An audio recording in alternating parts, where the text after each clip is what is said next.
Hello, everybody. There we go. Thank you. Welcome in. I'm gonna be doing a bit of like Unity dev and stuff for bringing the current state of the build to functioning again. Thank you for letting me know that the microphone was broken. That's very useful to me.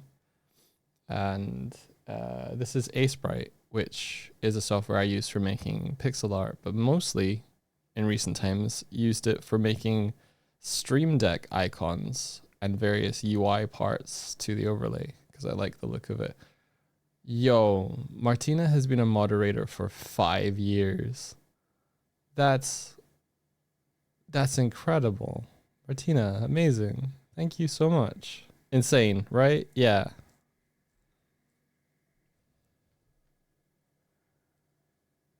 Have Twitch added like the whole extra mod things like lead mod and stuff? Because if they have, it seems like this is a good day. And I'll wait until maybe Swifty is around. But I think today is the day. Lead mod is a thing now, yes. Okay. Yeah.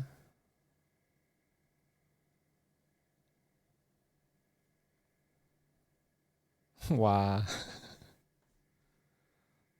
Let me look into how to do it.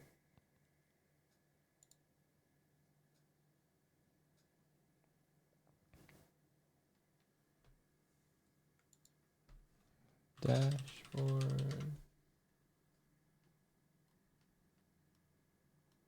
Community roles manager.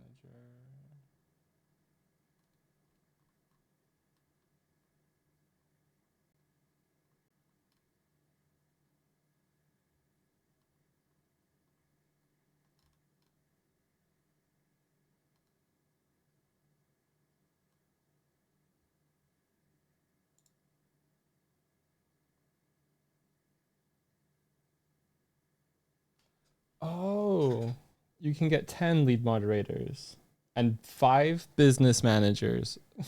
Though that doesn't come with an icon. But only 5 artists.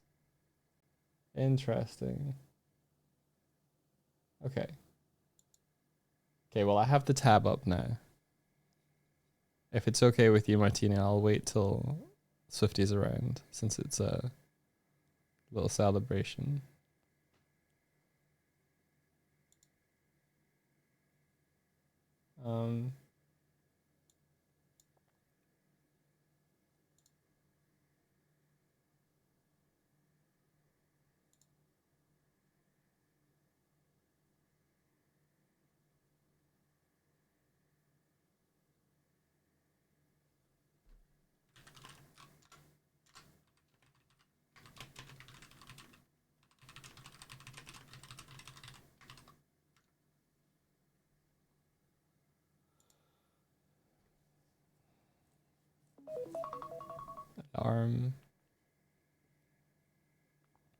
Yeah, is the lead mod stuff a new thing? Is that because TwitchCon just happened? That's where they talked about it, right? Zingo Noodles, thank you for the Prime subscription. I'll put that towards getting a bacon sandwich. Thank you. Lead mod has been around for maybe 3 months. Okay. Okay, I thought there was more. Maybe there's more stuff. Cordy76 here from Neon Odyssey Kickstarter. So glad Neon and Starlight is real. Ah, yeah, it's real. Welcome in. Thanks for coming over.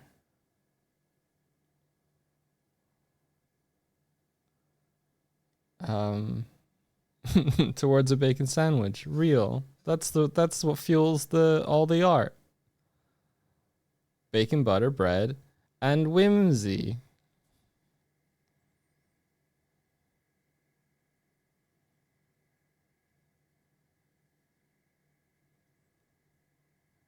That's sort of fun that like the first mod anniversary I've seen is Martina coming in like 5 years. 5 years I have moderated you. 5 years I have kept the rabble in check. Martina does a lot more for us than just moderating chat. Martina kicks our ass to do the things that we should or need to do. 5 years of Hammer. It's criminal that we've never met Martino in person. And that is something that I would like to change.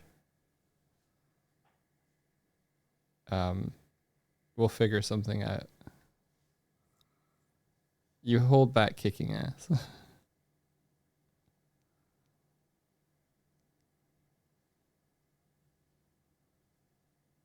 Rennie says, even I've met Martina in person. It's true.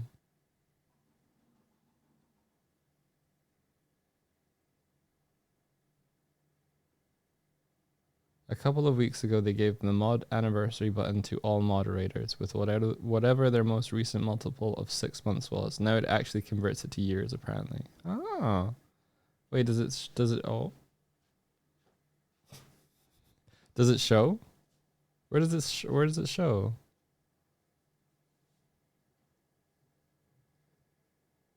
I'm so loud sharp. I'm so tempted to just do like the Megamind thing. I love you too, random citizen.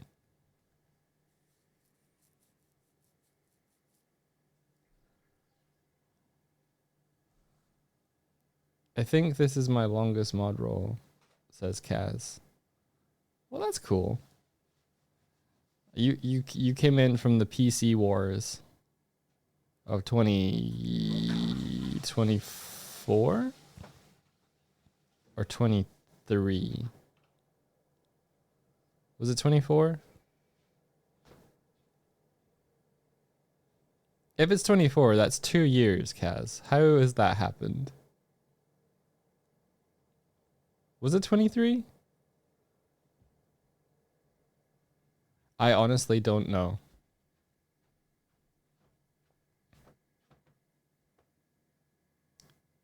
Both your mod roles have retired from streaming, not because of me, I should say. I moderated for 2 channels, and they don't exist anymore. I moderated them so well, they don't need to stream anymore. There's just no audience to moderate. I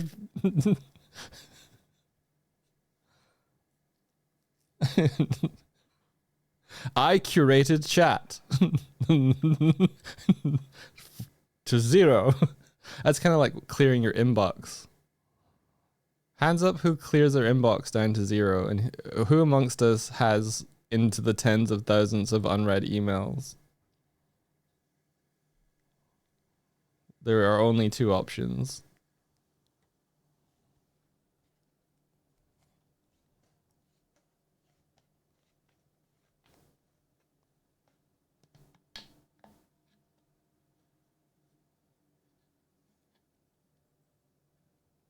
You have over 10k unread, yeah.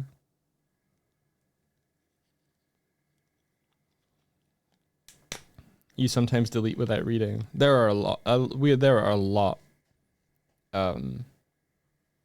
We are offered so many AI sponsorship emails. So many. So many.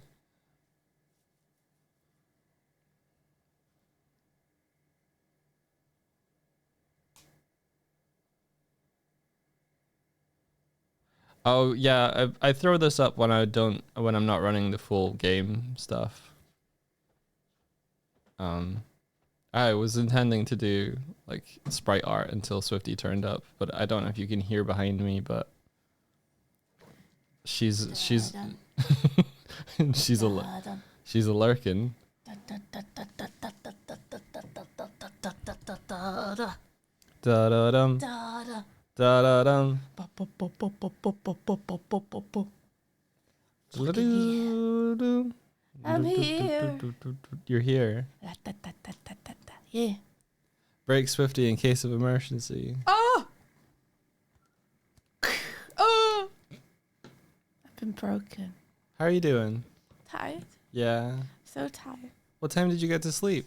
I don't know. Oh! Like 2, 3.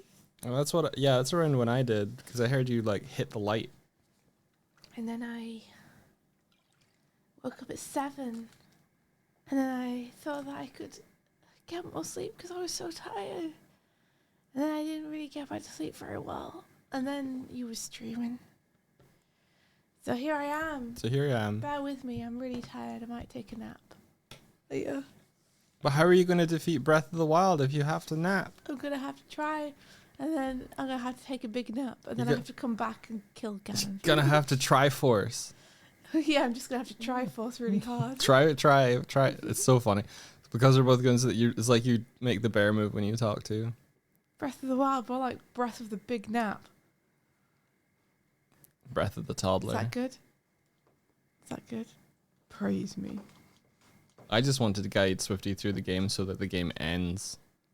What do you mean so the game ends? So the game Are you ends. sick of me playing I've been this waiting. thing? No, yeah, I'm sick of you playing it because you haven't played it in like 4 No. years. Now, hold your horses. Hold them close and tenderly, for they love you and they want affection.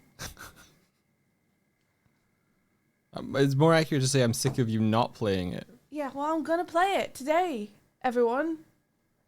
But you won't know because I'm doing it offline. But I do want to play the next Kingdom Hearts online soon. Oh yeah? Yeah. Whatever- Please, baby. Whatever the next one is. Simple and clean. That's the way that you're making me feel tonight. Mm-hmm. Hold me. The game does not end after all you get all the Koroks. Well, I'm not doing that. We're not doing that. They're not doing that. They could just stay lost. Swifty's entire photo album is just her with selfies with Koroks. The whole thing. It's not. Oh, it's not.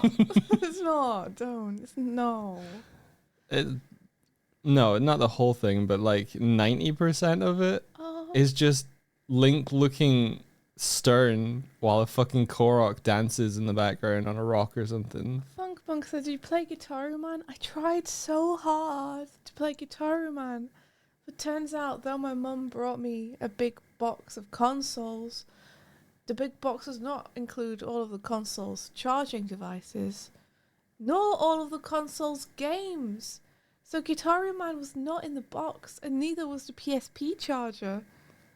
I tried to charge it using something I thought might be the charger, but I'm pretty sure it's not the charger because I it's think not it's- charging. I think it's just the data cable. Ah, no. I'm pretty sure those of you PSP owners of the back in the day, the little like USB but not true USB thing in the bottom, you can't charge via that, right? The charger's a little Yeah. circular round thing, right? Yeah, it's the yellow. Yeah. Yeah. Back in the day, I owned one out. Well, they're old. Way back. We also own 2 of them. Because when I first met Swifty, she was like, "Hey, do you like Monster Hunter?" And I responded, "What's Monster Hunter?" And she was like, "Okay, we got to Right. fix that." And if like that day or the next day, we went out and got a PSP so we could play Monster Hunter Freedom Unite or something Yeah. together.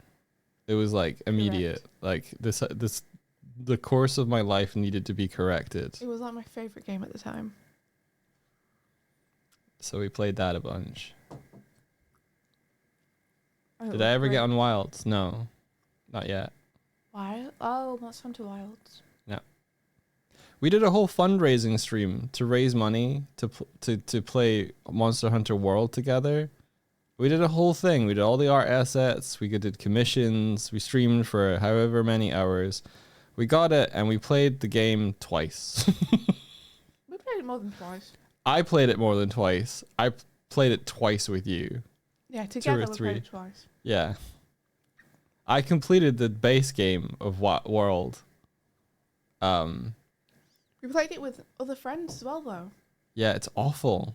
The multiplayer for World is No. awful. World is fantastic. It's just that the way the multiplayer works is really weird. Really convoluted and awful. Like, when you're in the multiplayer playing, it's great. It's just weird, like, the way that you have to...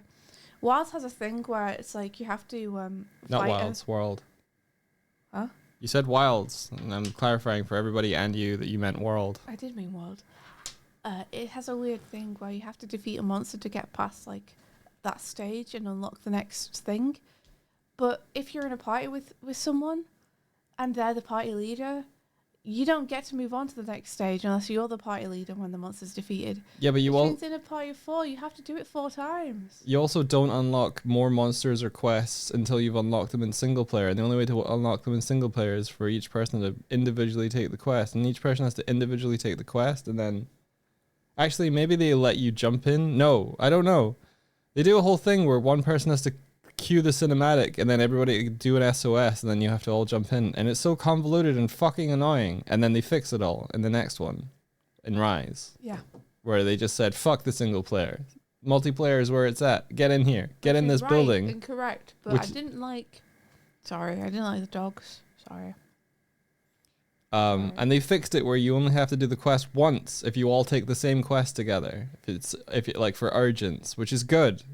Because nobody wants to do an urgent 4 fucking times when you have many friends. No, I You don't. it should be optional to farm. So they fixed that in Rise as well, and I hope it's continue to be might wanna fixed do in it. Wild. I might want to do it for fun, but I don't want to do it because the game's making me. Right? Mm-hmm. It's just boring.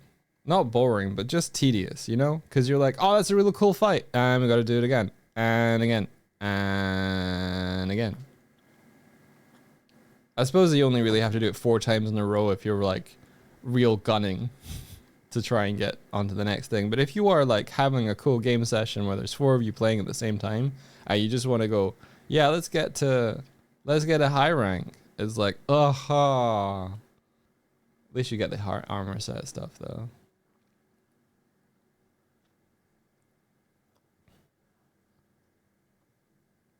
Yeah. But the feeling and the beauty of World was great. The map design, very cool. Big enjoy.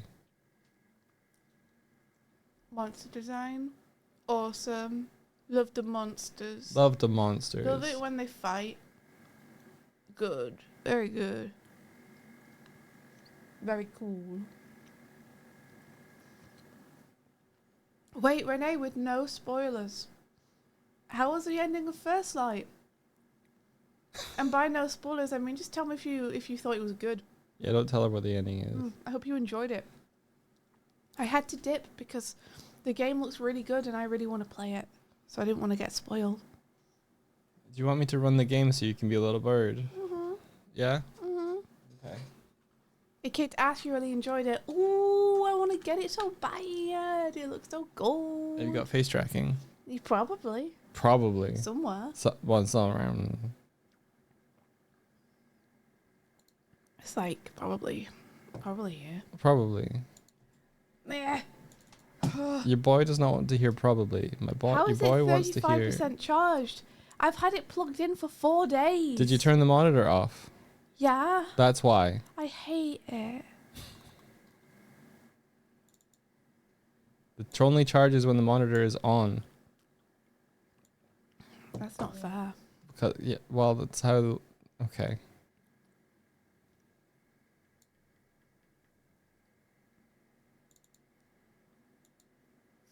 I'll just go to 1 to 007. That's really good. I'll play it on stream. I'd love to. I'd love to play it on stream. Play what? 007 First Light. James Bond. Oh, yeah. You could do that. I wanna. Yeah.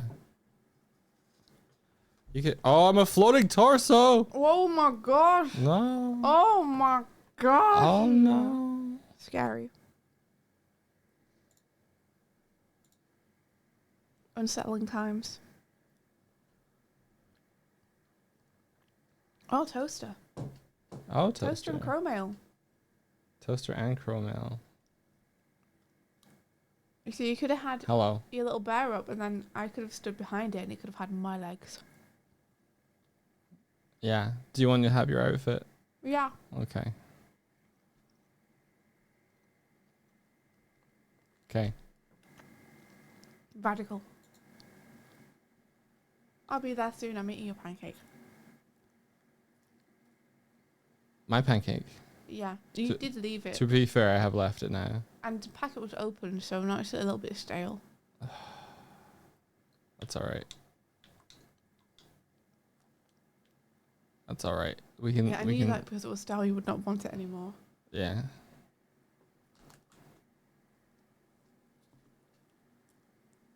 Oh, Dax Joy, you bought the Neon Odyssey core kit and already talked a group into playing some when it finally ships out. Yes! Join us! We'll all be Odysseying.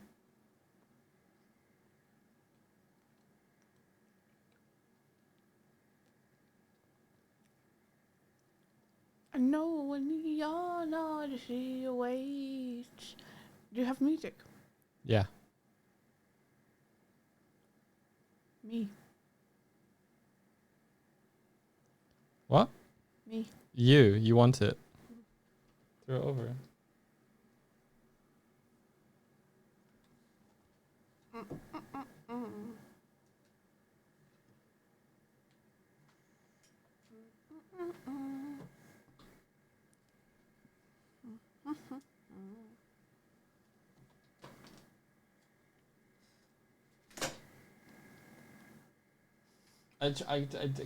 I almost had it. Too slow. No.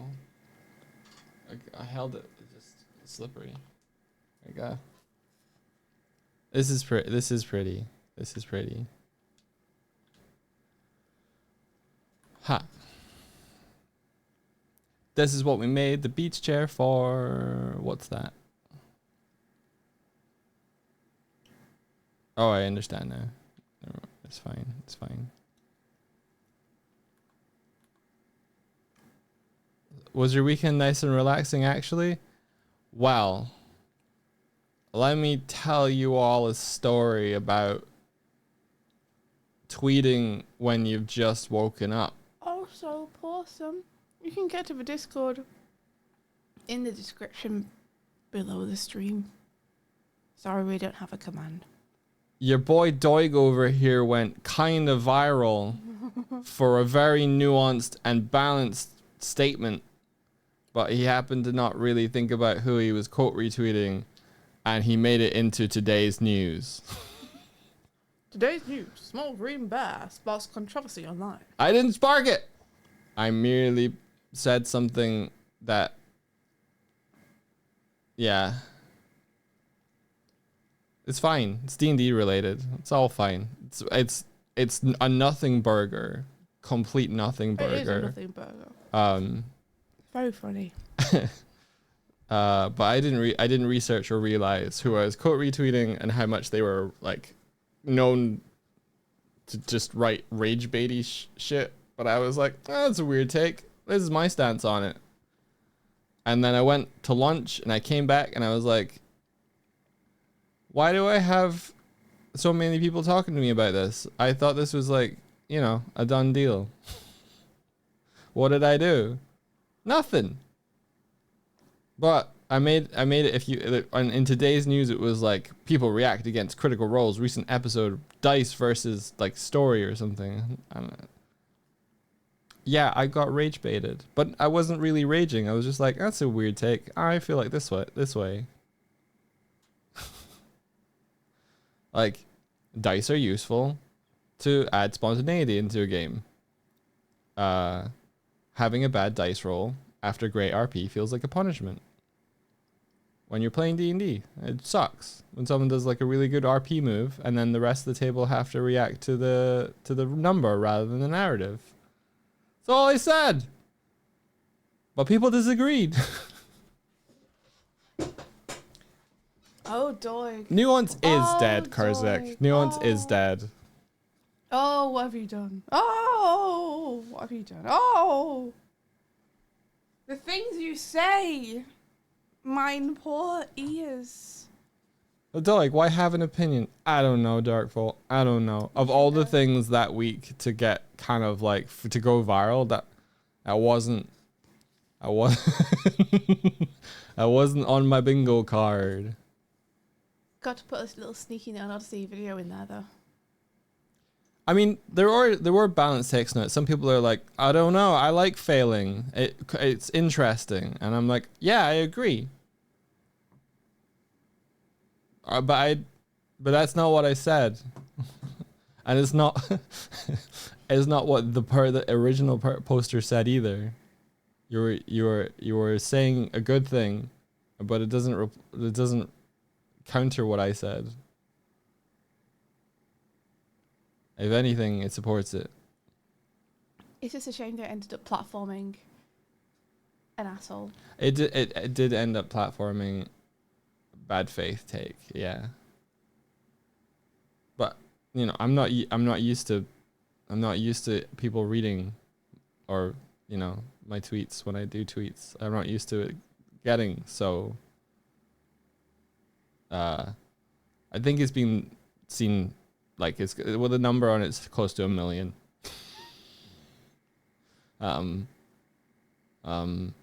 Yeah. So I'm sorry for raising the voice up of someone that's like uncool. Not my intention. We'll think about it harder. How are you to know that what you said was going to go viral? I didn't. Yeah, it's perceived. Michael Dog, just a little guy. I'm just a little guy. Not really. I'm potent, but I didn't expect. I didn't expect. Like, I've been tweeting over the last few weeks. It's very rarely anything's really done anything. Yeah, unfortunately, this is the one. Unfortunately, this is the one. Oh, it's on the Dogswift account or your personal? I think Dogswift is Mike's personal account. Yeah. No, well, I have my own personal from before, but I just use the Dogswift one. So it's on the Dogswift one. Dogswift account is basically Dog. Yeah, it's never Swifty. Barely ever. You never post on the Dogswift account. Sometimes I do and Mike makes me. That hasn't happened in 2 years. Yeah, more.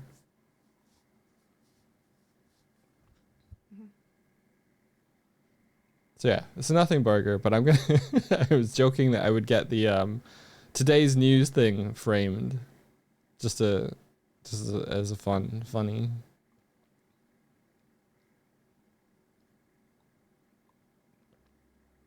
Well, this is useless. My phone is already giving me warnings about being low power and freezing because it has to give me those warnings. Oh, maybe use your already iPad then. Useless, and I've had it on charge for like the last week. I think the battery on it is degraded to the point where we should get you. Maybe we can ask Pal if he'd send us the one he offered. I don't know. Swifty has their own accounts nowadays, so they don't need to post through Dogswift. We both had our own individual accounts before the Dogswift one was created for Twitter, and then everything else is just... Yeah, I just haven't been on Twitter or Blue Sky in a really long time. I don't have my own personal Blue Sky. I don't see a need for it.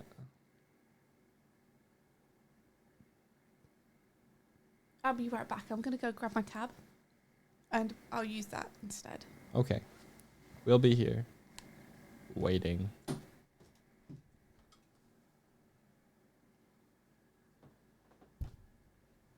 Does this button still work? Yeah. There we go. Hey, everybody. I've got a close-in cut-in cam now.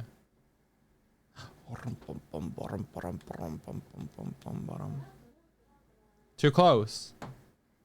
Oh, okay. Sorry. Anyway. I wonder what happens if I'm down here. Does it cut in properly? It does. Ah, that's so good. You know how difficult it is to make a close-in cut-in cam comedically in a setting where you can fucking run around? It's not easy.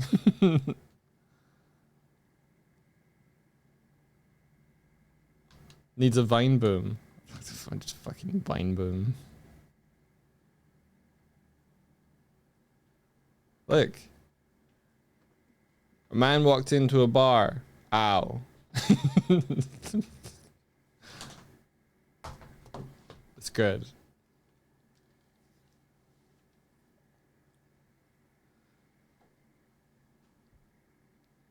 Martina, Martina, no.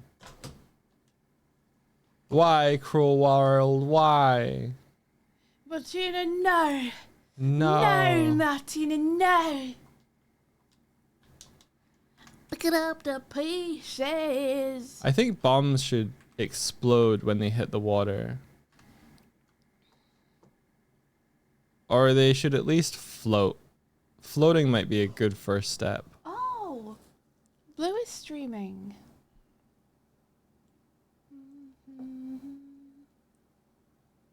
Even realize Blue is streaming. How? No. I don't. Ah, Blue has to stream other times when I can catch a stream. Oh no, we broke the overlay. Oh, It's fine. not again. Not again. Not again. I think that fixed it.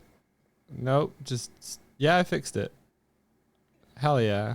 Maybe we can raid Blue if Blue's still going. Why? What's with Blue? What is it? I just saw that Blue on the run is streaming, Oh, and I'm like, I want Blue to stream when I can see the stream.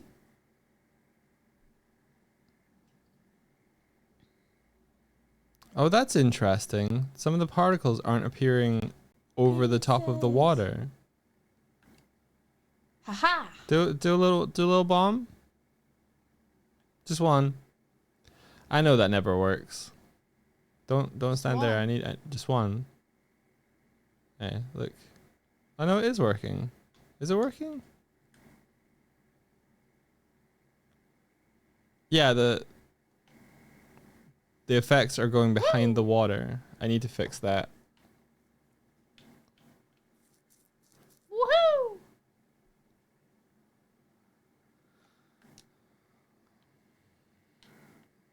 Ah. Picking up the pieces.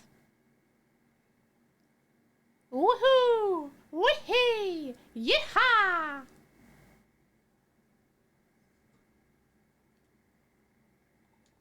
So what's your plan for today? Oh. Maybe doing a little drawing just for funsies. Just for hoo-haws. A hoo-ha, fun draw. Yeah, fun draw for fun. Do you want to be on the beach or do you want to be in the Rhapsody? In the Rhapsody. You want to be in the Rhapsody? Well, I mean, this is really nice, but when we put the screen up, it's going to cover the cool Rhapsody ship in the background anyway. It's up right? to you. What do you mean it's up to me? I like it here. I like it here. Yeah, but the screen's going to cover everything. It's just going to cover this bit. I mean, okay. Let's stay on the beach. All right, let me grab this then. Can we dress up Doug like Bayonetta for Gwitch Pride? What's Gwitch? Gwitch? What's Gwitch? Google witch. Ah, stuck behind an umbrella.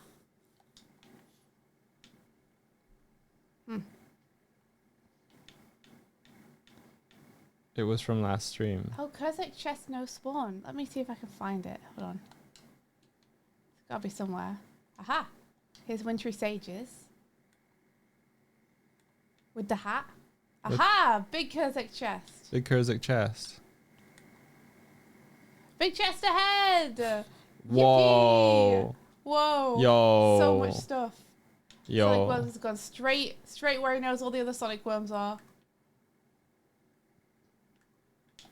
That was a nice try, dog. But you underestimated me! Ah! No one look! No one look! Ow, my hubris! Ah. That's what I wanted. This is what I wanted. I pressed the wrong combo in the wrong order. Warning, I have a dog, and he will fire. Let me go! Alright, come Going back. to the Rhapsody. Come back. Going to the Rhapsody. Ah. I shake my cannon at you.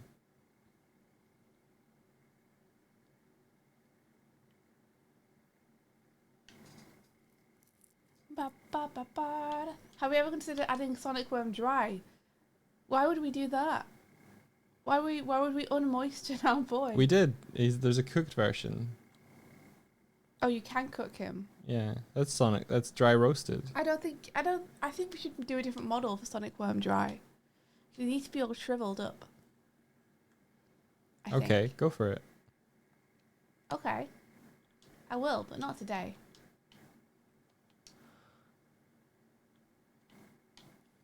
Aha. Ah. Ah. Is this because of the skates? Yeah, I think it might be. God damn it.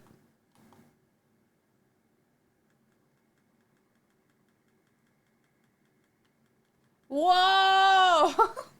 Whoa now! That's so many, holy shit. Holy shit! Whoa indeed, bombs away.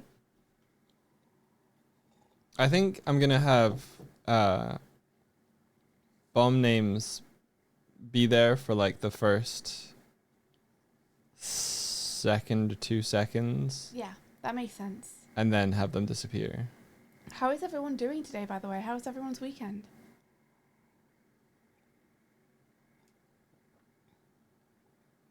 Okay, I won't do it.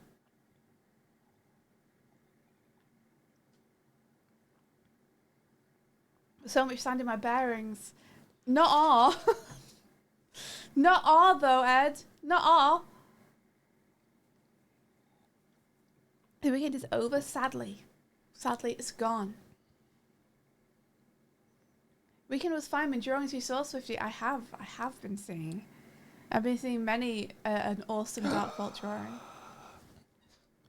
Doodle curls, hello. Doodle Curls, hello! Hello. How are you doing? You'll mainly be working as you're lurking, but hi, hello! Hello! I hope that work is going well for you. You're good! I'm so glad! Heck yes. That's awesome. Weekend was all shopping. Oh. It goes good for us. It goes good for us. We're going to have a day of spending time together on Saturday. But then that didn't happen. Then we were going to have a day of spending time together on Sunday, but Doug got all distracted. So today I'm dragging him by the arm at the end of the stream. I'm He's not- going to fucking spend time with me. Yeah. What distracted us on Saturday? Let's see. I think we... Oh, you did the Did we sleep? you were on the Outer Wilds on Did Saturday. we sleep in as well? And then I did Outer Wilds.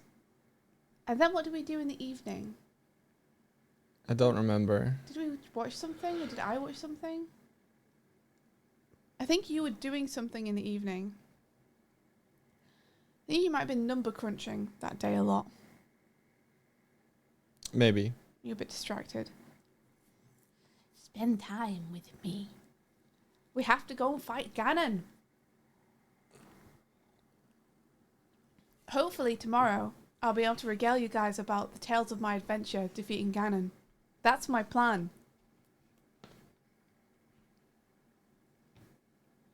Yeah. Rosie, thank you so much for the subby. Thank you. Also, Thought Rights has one that I haven't picked up yet. Oh, how did you send them? Ski Viper. Gonna get it. Hiya! Boy! Thank you so much for the subby. Let's see, where's Rosie's? Have I forgiven you for your Scottish accent? Rennie, it was magical. Do you want to give people the context? So Rennie and other What's friends that? over on Kieran Gilchrist's channel Just a bio. did a reenactment what would you call it? It was Macbeth. It was They a did they performance. perform a performance of Macbeth A straight up performance. where I believe Rennie was Macbeth, right? Yes. Um, Rennie played Macbeth. and so it was very fun. The portion of it that I saw was very fun. And Rennie sounded a mix of Danish, Scottish, Yorkshire, and like farmer. It was very fun. Rosie, where are you? Are you all the way over here? Cornish, that's it. Yeah. Rosie, I don't know where you are. His range.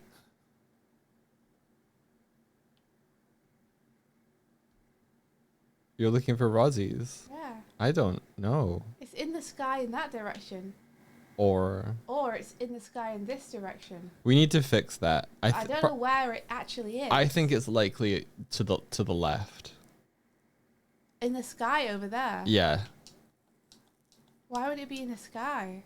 I don't know. But I have seen one be all the way out there before. It could be that it was parented. Like there's a barrel out there. It was parented and then it's got the same coordinates when it gets loaded in. It doesn't look like there's anything there. No. Try the other direction then. I did. I You went did. so far. You went so far. Sorry, Rosie. I don't know where you are. Do you want me to use the camera? Let me use. I'll use the camera and we'll check it out. Okay, hold on. I'm gonna get back. Wait, that's the wrong button. There we go. That's right. Okay, let me use the camera then. Bum, ba, bum, bum. That way. That way. Solve the mystery. Well, it's disappeared. It disappeared. Okay, so it doesn't appear to be this way. Only Casa Martina here.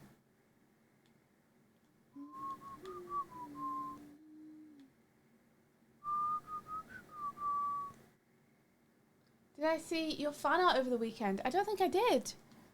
Hold on, let me check. Is it in the fan art channel? I'll get used to the fact that we have one eventually, guys. Oh, I it is out promise. here. And remember to check it. Oh my gosh, yes I did! Doug showed this to me. Doug showed this to me. It's so good. Nico's done a little sprite of me skating. It's so good. I love it. You even got a little jetpack. Oh, and then Man Moodle's done Rex Maxim. Oh, I went on really? the Rex Maxim cruise and all I got was this shirt. So good. Oh, and then we have Starlight Brigade doodles. Here we've got some character designs. Hell yeah. Oh, these are cool. They're like reimaginings. You're just going through and adding hearts to everything now. We've got the Bitling Juno design. I promise, guys, I will remember that there is a fan art channel. I will check it. Very good at checking and remembering things. Oh, I didn't even see Single Petal's little badge. That's so cute. The Strive badge. Rosie's the bard. Thank you. Whoa! Did you see Man Moodle's drawings of us as Bitlings? No? I didn't see that. That's so cool. What the heck? There's so much stuff.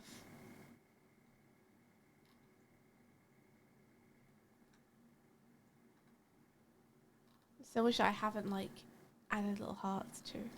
I gotta. Okay, I think I've got back to where I've added hearts to everything. Oh, I see that one. That is Yeah. very cool. Isn't Holy that shit. awesome? The black and white one. Yeah. So awesome. Hot damn. Oh, thank you, Nico. Nico's put it in. Yeah. Yeah.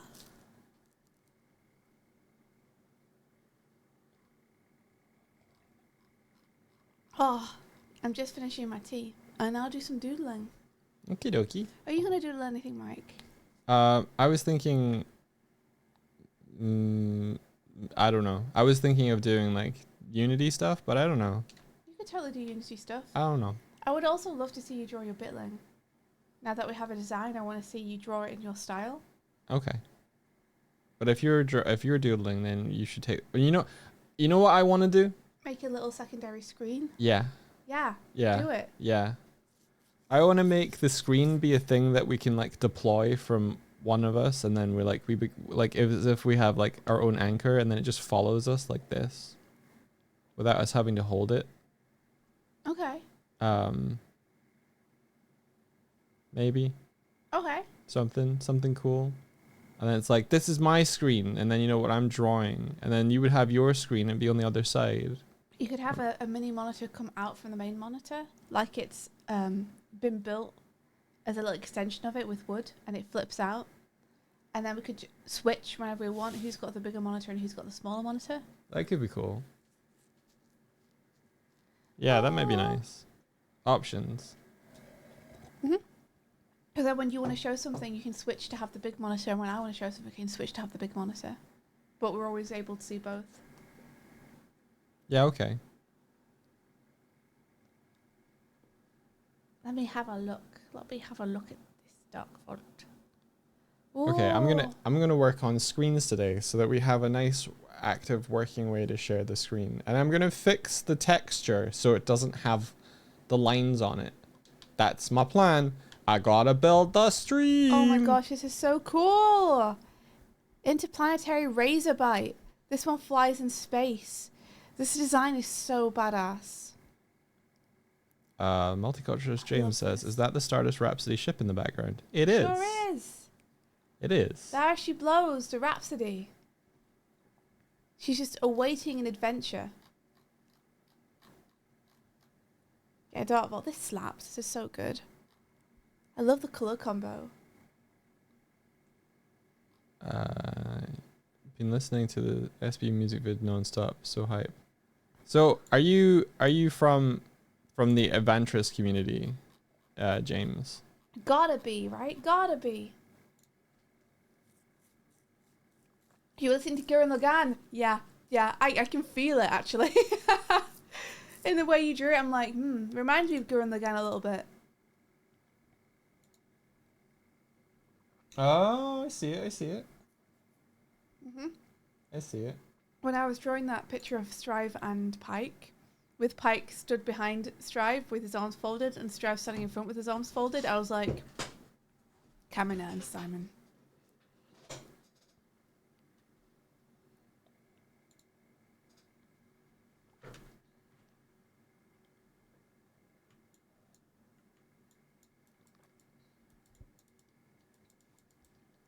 Isn't Simon his name? Who? From Gurren Lagann. Oh, yeah. Isn't it? Yeah, it's like. Kamina and Simon. Is it like Simon? Simon. Maybe.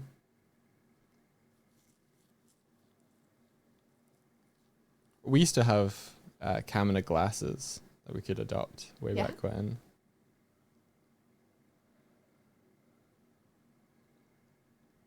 Oh, you're brand new to the whole Evantris community. You saw the animated shorts Back to Neon Odyssey on Kickstarter, saw the Starlight Brigade music video, and here you are. That's awesome. Welcome. Welcome. Well Yeah.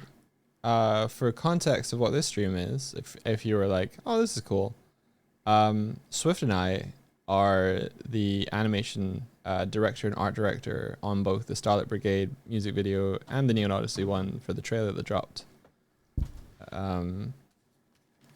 Yeah, we worked on that back in 2018 through to 2019 for Starlight Brigade, as part of Knights of the Light Table. And then 2 years ago, Evantris reached out to us and they were like, hey, that Starlight Brigade video is real cool. We have an idea. if you're interested. And we were like, tell us more. And here we are 2 years later. Ta-da.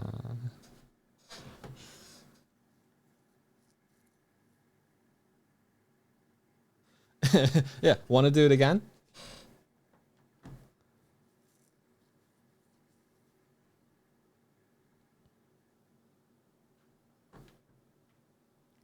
But in the meantime, between Starlight Brigade, we worked on several other music videos at Nights of the Light Table.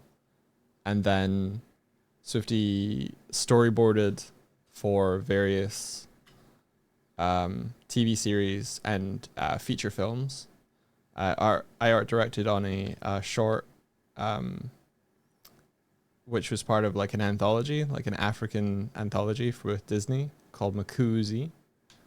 And then in the midst of all that, I built this cool overlay as a side hustle, because I've also worked in video games. So I'm mainly an artist for like a 3D generalist in video. Well, not a 3D generalist, just a generalist. I worked in video games. Oh, we also did the graphic novel. You're right. Did that just throw in the graphic novel when you hit Glim? Holy shit! Did I do that? That's funny. That's right. We also worked on a graphic novel that but got published by IDW in 2022, which is crazy. Which is available from any good bookstore that you ask them to stock it in, if you want it. Yeah. So this is part 1. It's real good. It's real good. Highly recommend. This is a character called Bridget, although her nickname is Midge, and she finds a strange little creature that we call the Glim. And then there's other creatures that aren't so nice.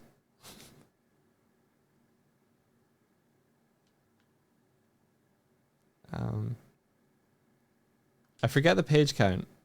I think it's around about like 130, 140 pages, graphic novel. Created by Swifty. I did the color. Is it 128? Really?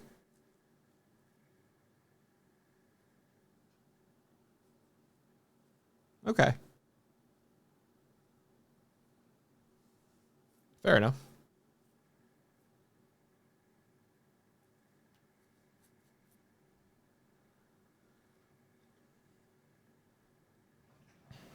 And hopefully in the not so distant future, there'll be more Glim.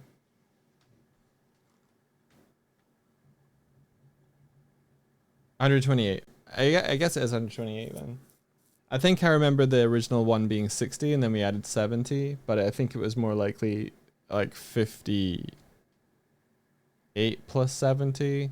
That's how yeah, that's what it is. That's how it is. So 128 pages of story, I think, but the whole graphic novel is more, with the additional pages at the start and the end.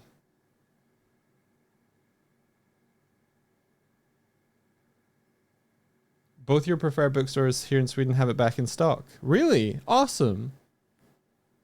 That's great. I believe there was another print run for it last year.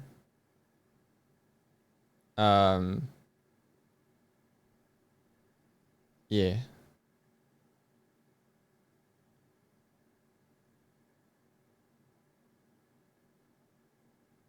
The ghost could do with a little idle bob on it.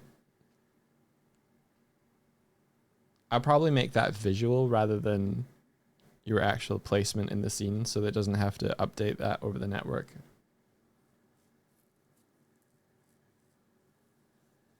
Yeah, add it to the list. How do we want to do the list? I'd love to be able to make like a way where while we're streaming, we can add to a list that I can then, wherever you would go to, well, see, the thing about it is like Discord is good, but you can't reorder the list. Google Sheets maybe. Google Sheets is not a bad call.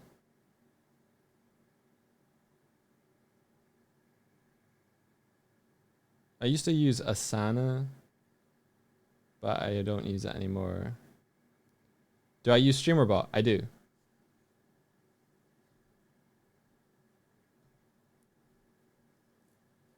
Does that have ways to alter Google Sheets or something?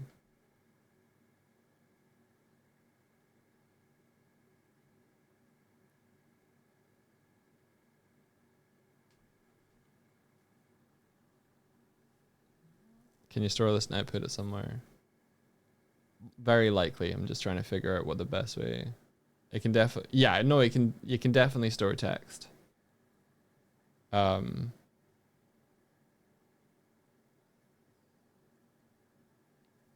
Yeah, okay. Because the suggestion box is sort of that. We can repurpose it. The suggestion box can kind of be like features that people want, and bugs it could be a catch-all.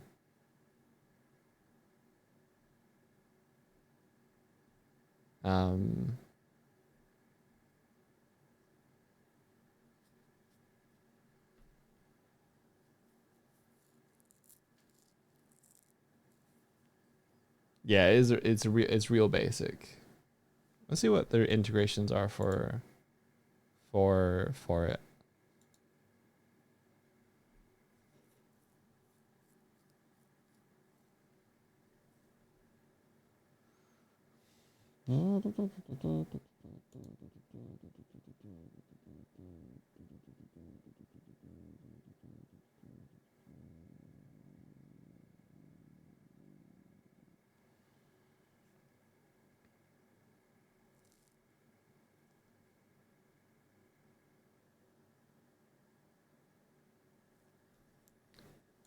Yeah, we have it outputted to a Discord channel, but it's like, okay, I guess I could just like paste stuff from the Discord into another format. It was just in case there was a way to like format it easily.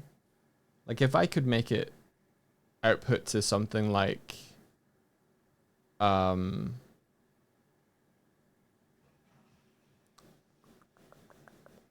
guess if it's in a text document, we can maybe do something. I wonder if we could do something to Obsidian automatically.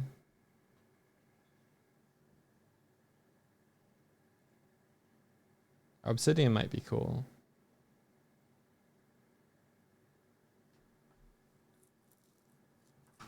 Does Obsidian accept .txt files?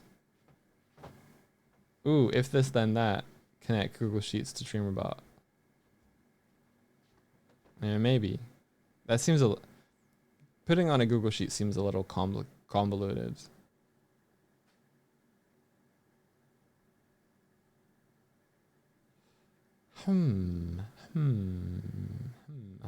This is tracking back to like the whole thing of getting organized.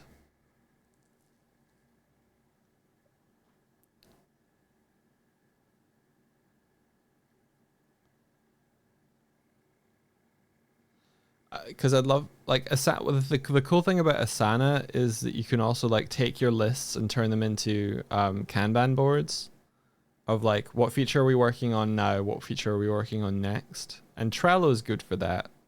If I could hook stuff up to a Trello or something like that, that might be good.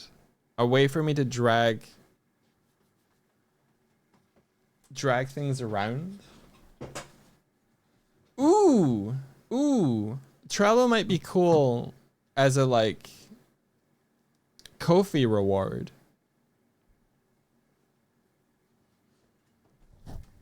Like get access to the Trello, see what Doig's working on. Because the cool thing about Trello is you can like make tasks their own little like almost post or format of like what's been updated and what's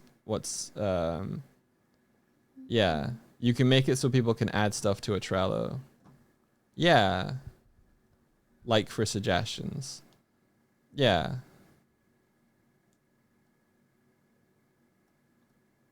Trello has integrations.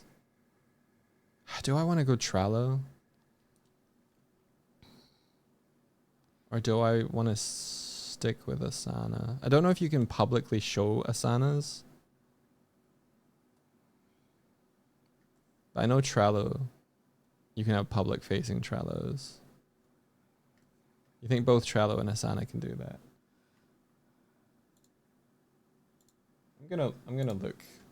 I'm gonna see what I've got going on Asana.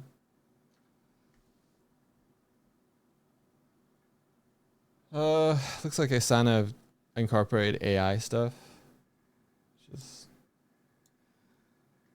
less cool. Asana has a read-only link option. Interesting.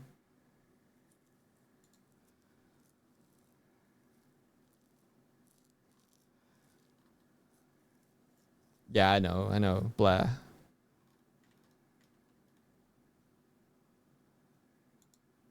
It just says AI agents. So I don't know.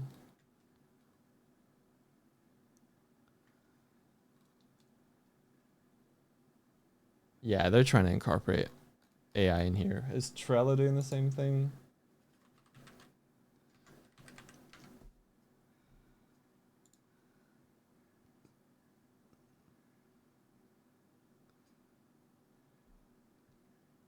Trello is owned by Atlassian, which I think is who I was using my repo with. So that there's some congruity there. So do you want me to share your screen or you're not ready yet?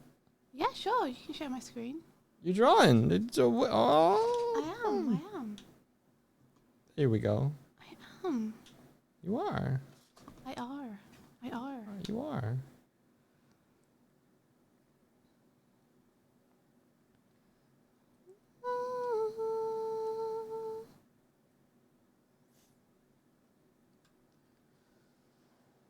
Here we go. Thanks.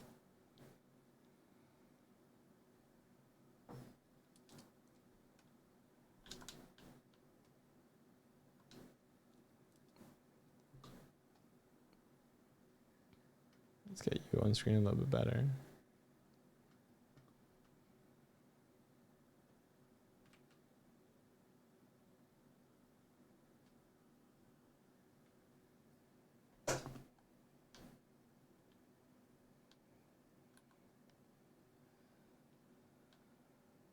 I'll hide down here.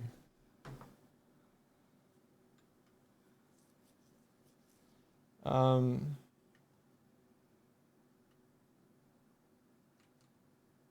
when it's on your mind, it goes to in your inbox. Capture your to-dos from anywhere.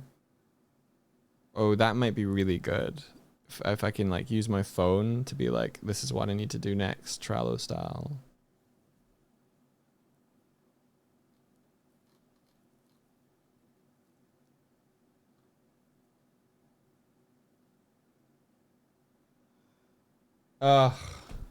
Accelerate your team's work with AI features now available for all premium and enterprise. You can't fucking escape this shit anymore. I don't know. I don't want to use them. What are,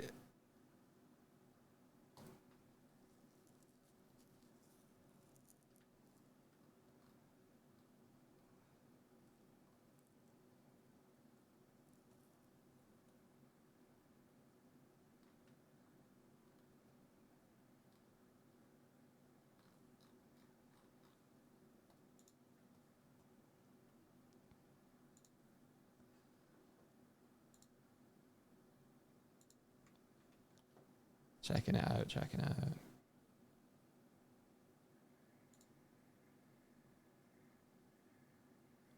Do I still have, I'm just gonna check if I have the Asana thing on my phone. I do have it on my phone.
Night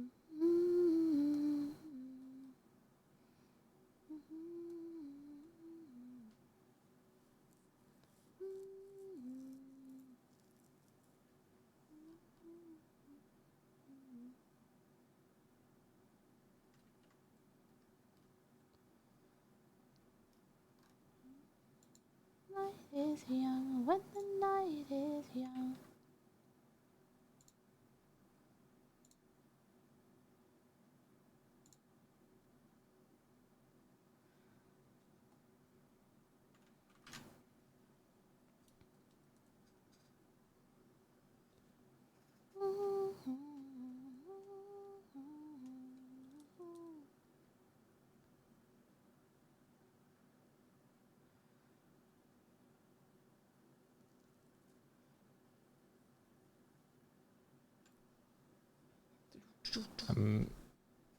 I'm looking at the layout and stuff. I'm gonna compare Night is how young it when the looks to night feel is like. young. I'm comparing. I used to use. I think I've got Asana on my phone from way back when.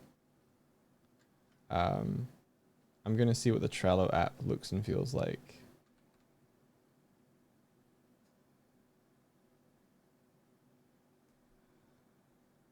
And then if Tib has suggestions that are similar but avoid this, then it's all good.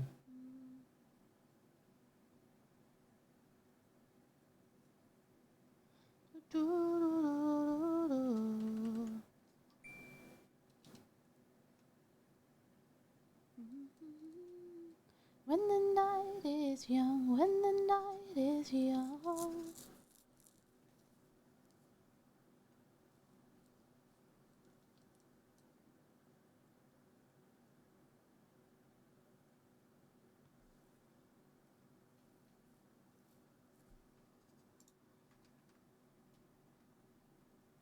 Hello?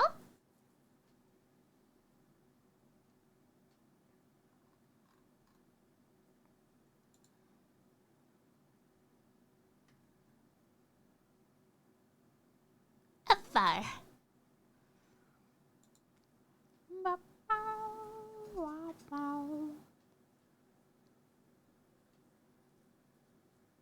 Similar chorus for last one. When the night is young.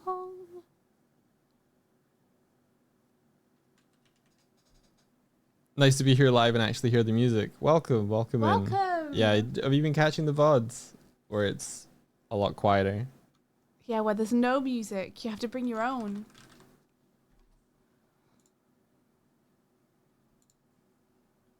Bow.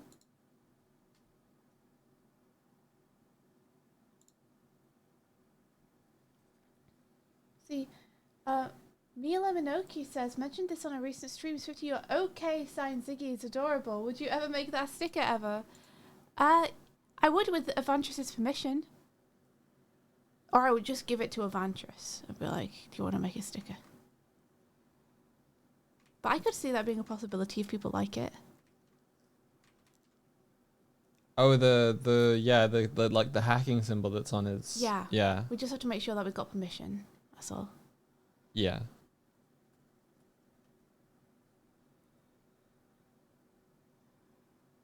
Yeah, that could either be we ask for permission and eventually just like go for it, or they're like, that's cool, we'll put it Yeah, on we'll our give store you- and then you'll be able to get it from them. Yeah. Like making it into a pin or something would be pretty cute.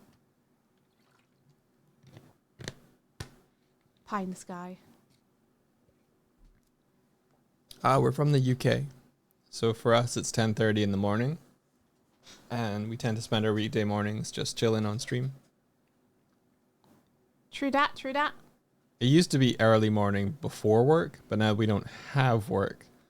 So it's slipped a little bit over the years. It's gonna slip back though. We just have to be a little bit rested. Having a little bit of a break, you know. Okay, I need to decide what kind of boots he's gonna have. Boots for sneaking. Soft soles. Soft soles.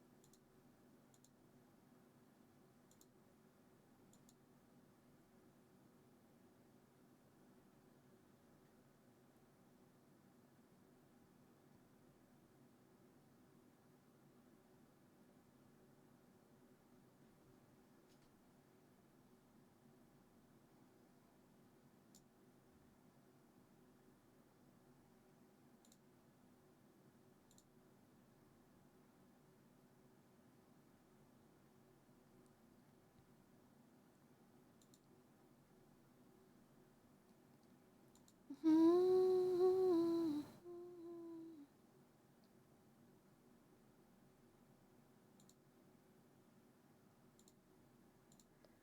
Quetzalcoatl, what is this? She believes she's healing the galaxy by stripping away individuality and choice, ending war, hunger, sickness, and the like.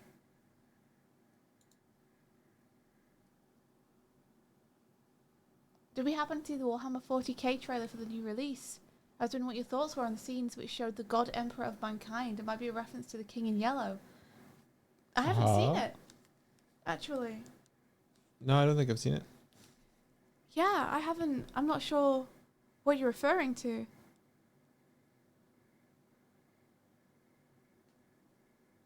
Should watch it.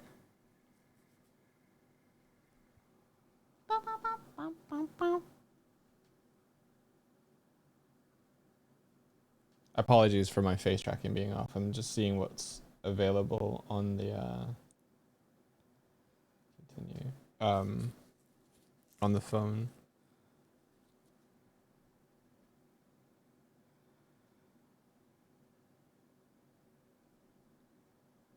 All we had is gone. Your BBEG concept for Neon Odyssey, blasting it off. Oh, basing it off of Elesh Norn from Magic the Gathering. It's another thing I don't know much about. Oh, it will launch in 2 weeks. They released a trailer to go along with the new edition of the game. That's cool. A lot of good trailers. Yeah, did you guys watch the Summer Game Fest the other day? I wonder if we can make something that like spats. I like spats. I think we could get some spats in here. Just for me. Just because I like spats. A design choice that says nothing about the character and everything about the creator. I think Wiles would like spats too, to be fair. So, you know. Sure. Yeah, spats are awesome. Bring spats back. There's a Guild Wars 3? I had not heard that. That's cool. Guild Wars 2 has been out for like decades by this point, right? Or a decade, more than a decade.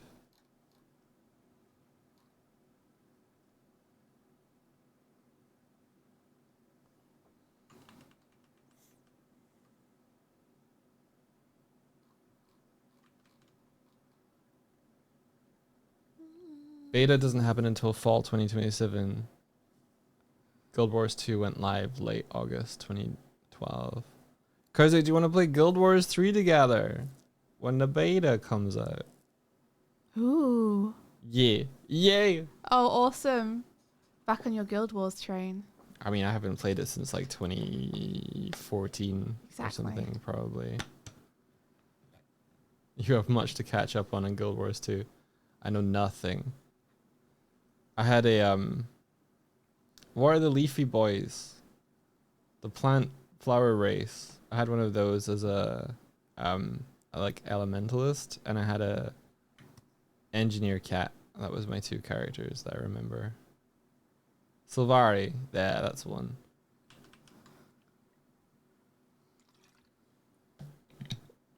I managed to hook up a mod, not a mod at all. Like a controller, like controller to keyboard thing to let me play Guild Wars 2 with a controller. I liked it. I'm not a big mouse and keyboard fan. I would have to switch to mouse and keyboard for like menus and stuff, but for just moving around and move sets and fighting, it felt better. Oh, then Guild Wars 3 will have that by default. Do they have controller support for Guild Wars 2 now? Yeah. Natively. Awesome. Awesome.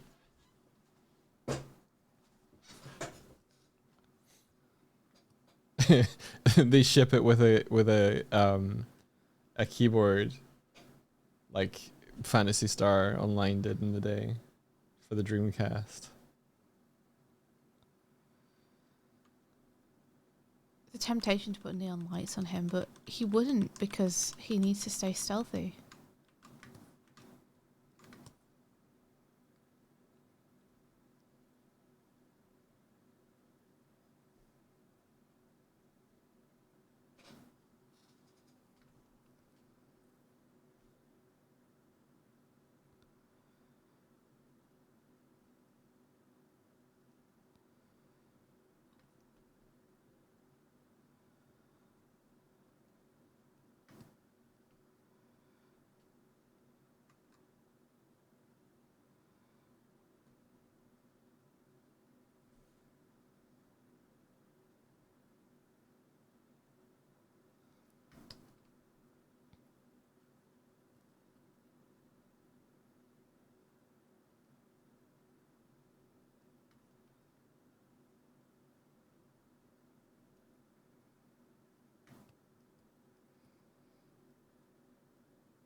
Okay, let's see what we're doing with this pink and what we're doing with this blue.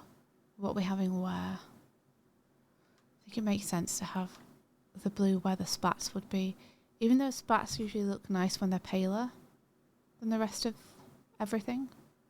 It's kind of what makes them look cool. Is that they're a little canvas colour. Oh, that's cool. They're going to continue to support Guild Wars 2 while doing Guild Wars 3. That's good.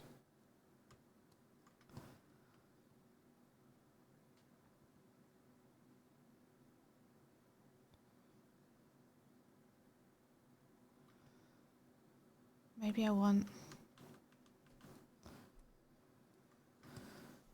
the blue here.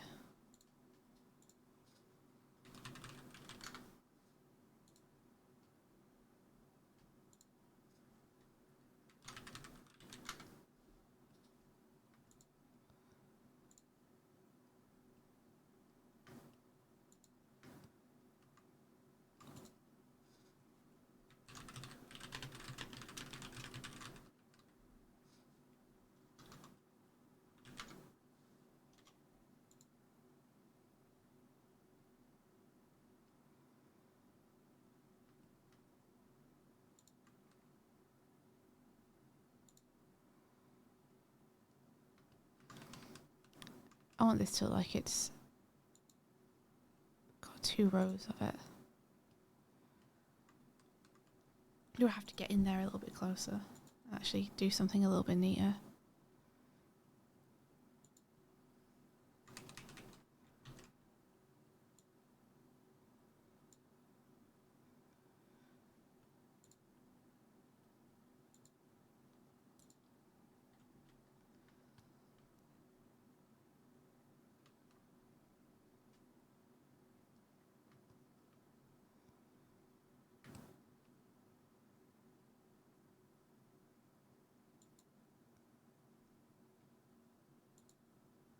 Oh, so by the way, guys, yesterday we watched a film called The Hunt for the Wilder People. I don't know if anyone here has seen it, but that film's so good. Oh, it was It's so good. It's so heartfelt and so funny. incredible. Yeah, you guys have all seen it. I'd never seen it before. It was so good.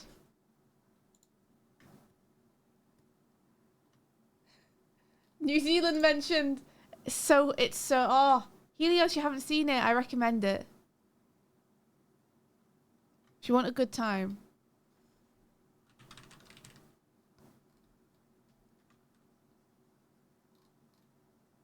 The movie is excellent.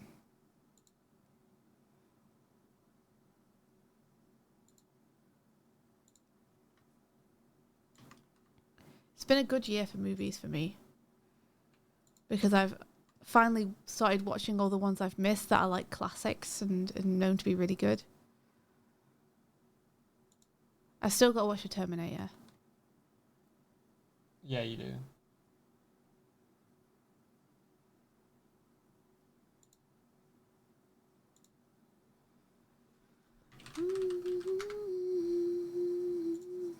Are you just coding now, Mike? I'm not coding. What I'm trying to do is figure out what I want to be able to have something where it's like this is what I'm planning to do. This is what I'm currently doing, and this is what I've done. Yeah. And be able to keep myself organized, but also make it outward facing so that people can see what I'm doing, and also have people, when they make suggestions, so it doesn't get lost or forgotten or overlooked, have a means of like capturing that, and but making it capturable in a way that it is like swept up into what I'm using for what I'm doing anyway. Like, rather than having something separate where it's like, okay, outputs to the Discord room and I have to go to the Discord room and then copy and paste stuff over, because that's work. I know, You know? and I know what you're trying to make. I'm just asking, are you currently coding or are you doing I'm not something currently else? coding. I'm currently looking at the how I'm looking at two options currently, Asana or Trello, Right. and just seeing how the web version of it feels and the phone version of it feels, and the kind of like which one feels the least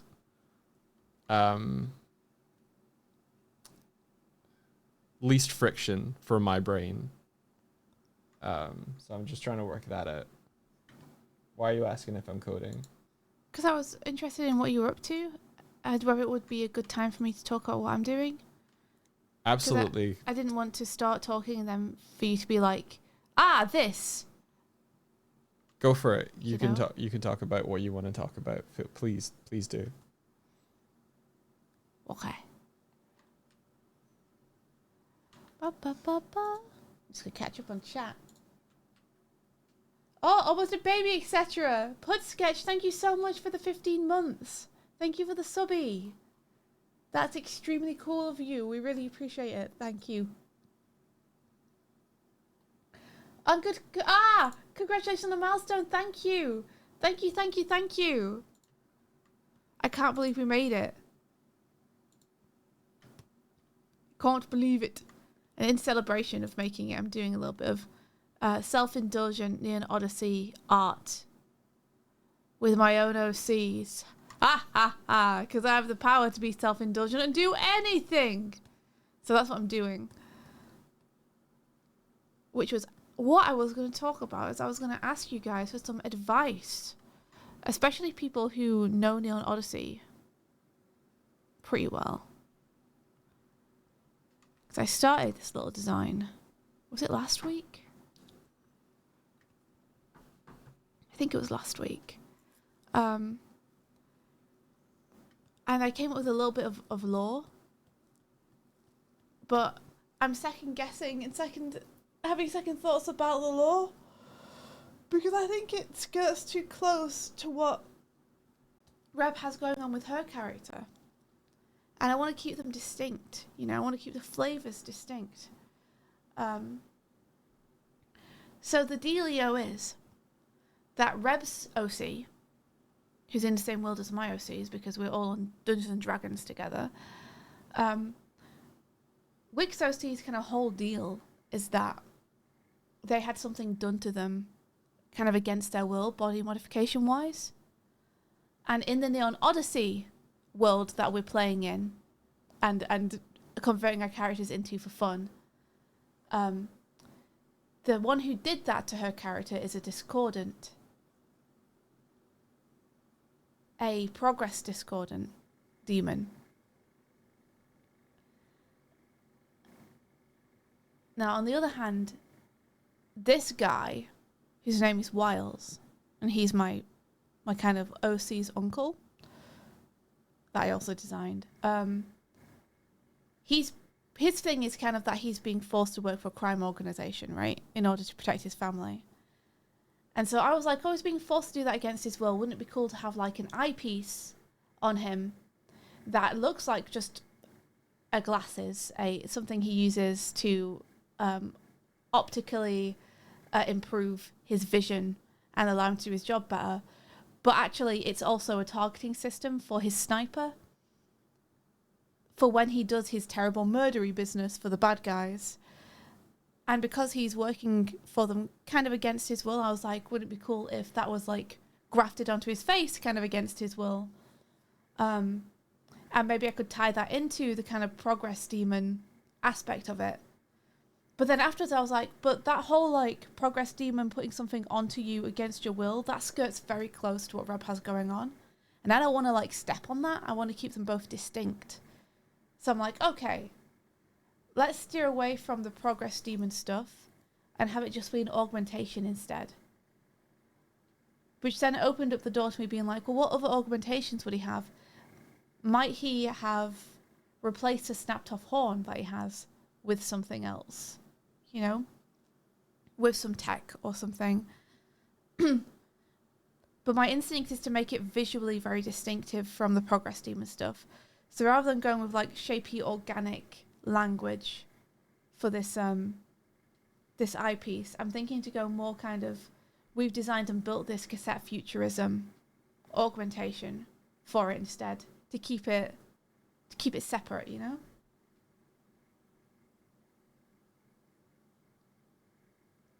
Yeah, and it may be a surveillance device whose boss always knows what he's doing. That's awesome, Darkfall. Yes, we should do that for sure. So mainly it's like the little design boops and baps I want to change. So that he has like a very distinctive flavour.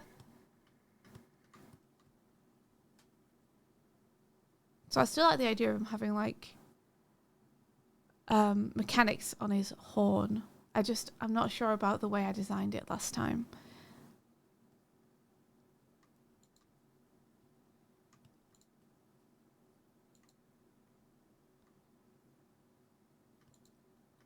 I was also thinking a little bit about the whole family. So like I've mentioned, this is my OC's uncle, right? I've kind of designed my entire OC's family. And they got some stuff going on. And I'm like, how would I translate that into Neon Odyssey? You know, in Dungeons and Dragons proper, they are a family of necromancers. Necromancy is kind of their thing. And people kind of look down on them for that. So what's the equivalent to necromancy in Neon Odyssey? And can we loop that in? These are my thoughts. Like, what was Nana in Neon Odyssey?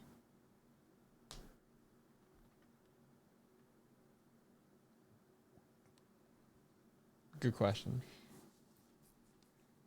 Yeah, I was wondering Quetzalcoatl about maybe them having some deal with like a thrill demon or something in the past, and giving them thrill demon characteristics that carry through.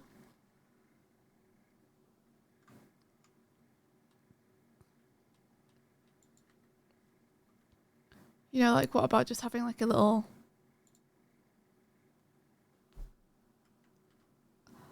marking that denotes like a thrill demon carnival kind of look, like just 3 little diamonds or something. Alternatively, because I've looped the blind ravens into being pilots, maybe it's something to do with them using tech that's not been approved by the Empire, or having weird methods that make them better flyers.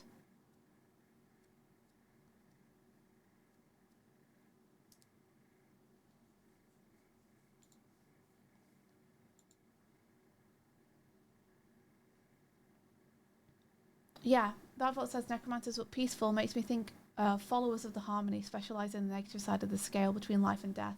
Nana could be a harmonious cleric, yeah.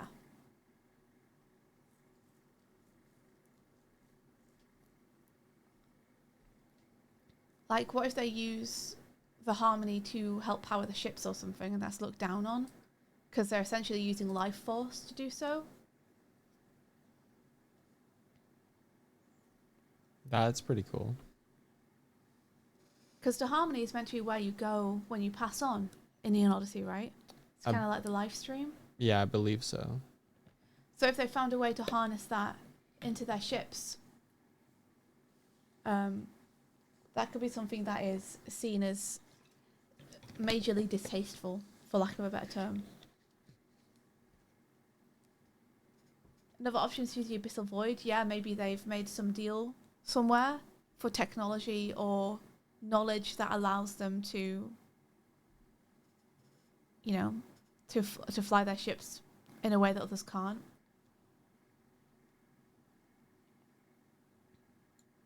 Or just use it in general, like for the ships, but also for life, right? For their abilities. Maybe not a deal, but research. Yeah, some kind of technology that people see as cursed. You know, maybe the rumor about the blind ravens is that they looked too far into the void to get their knowledge and were cursed, and then their downfall was an inevitable result of them using that technology and people warning them not to. Like, that's the rumor. The perception is that they got too greedy and reached too far beyond. Augury being a scientist would fit him, like a mad scientist, for sure. Absolutely for sure. Nico says, yeah, using the void makes more sense to me. Most people want to keep the void as far away as possible, while these are saying, why are we ignoring this incredible source of energy and harnessing it, probably at cost? Yeah, I really like that too. I really like that because it ties into the black hole stuff that I sometimes use as a motif for Ritz, because he's Forsaken / Starlist.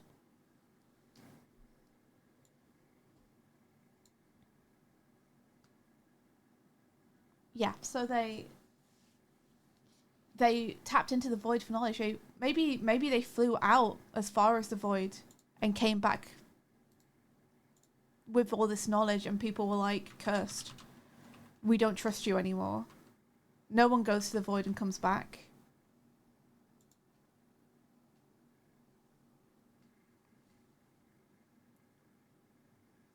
And you want to use this technology in your ships, you're asking for trouble.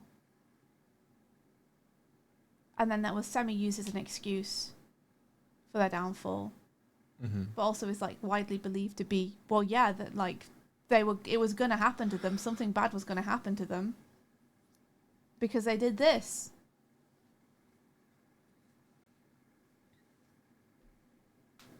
Maybe they found that the void creatures aren't inherently evil, they just run on instinct, and if you sate their base desires, they're quite docile. Yeah, I like the idea that they found a way to work with something there. Did the Nilari do anything with the void? Like, there's like void worms or something. There are void worms. Is that the Nilari that are like that, Why? or is it something else? I think it is Nilari, because I think the Solari, which are the solar elves, are powered by the sun, and the Nilari are powered by the void, almost. Becoming one with your ship reminds me of the Link Assistant Gundam Ironblood Orphans. Becoming one with your ship is interesting. Like, we did that kind of thing with Strive from Starlight Brigade. Yeah. What if they come back with void material that helps them actually link into their ships with their souls? Like, it makes it more of an organic process and less of a mechanical process. Venom style.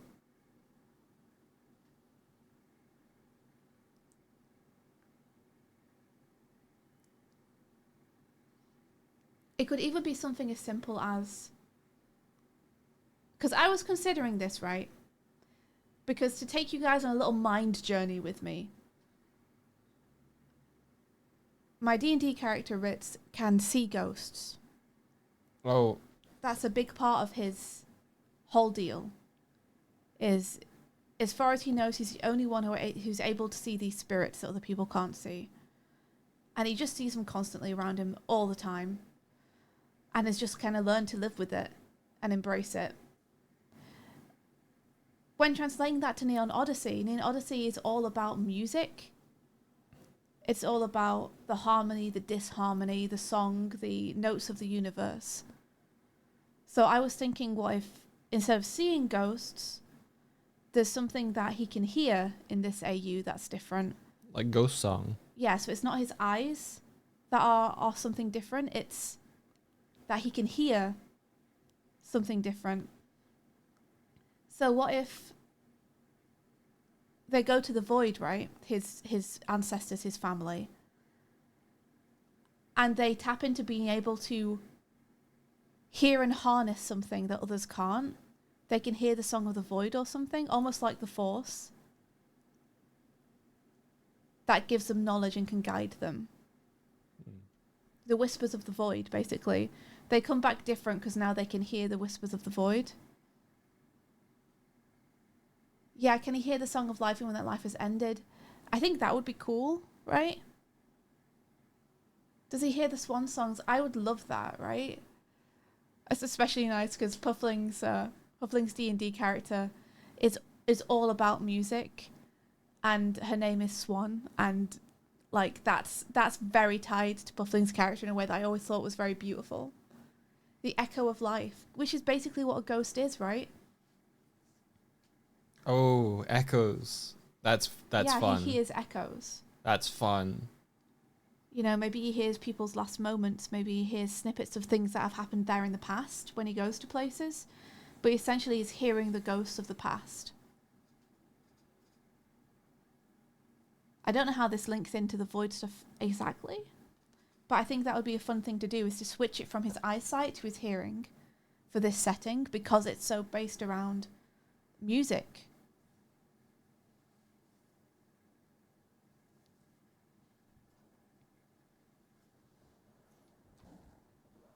You know, it's nice because it can give him guidance, but you can't necessarily interact with it or change anything about it.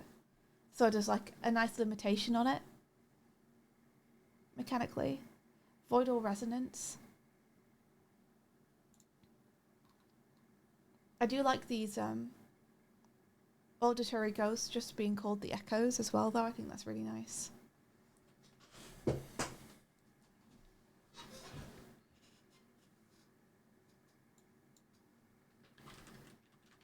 So yeah, maybe his family just have a way with technology and flying that they got the knack for when they came back from the void, that people find disturbing and unsettling.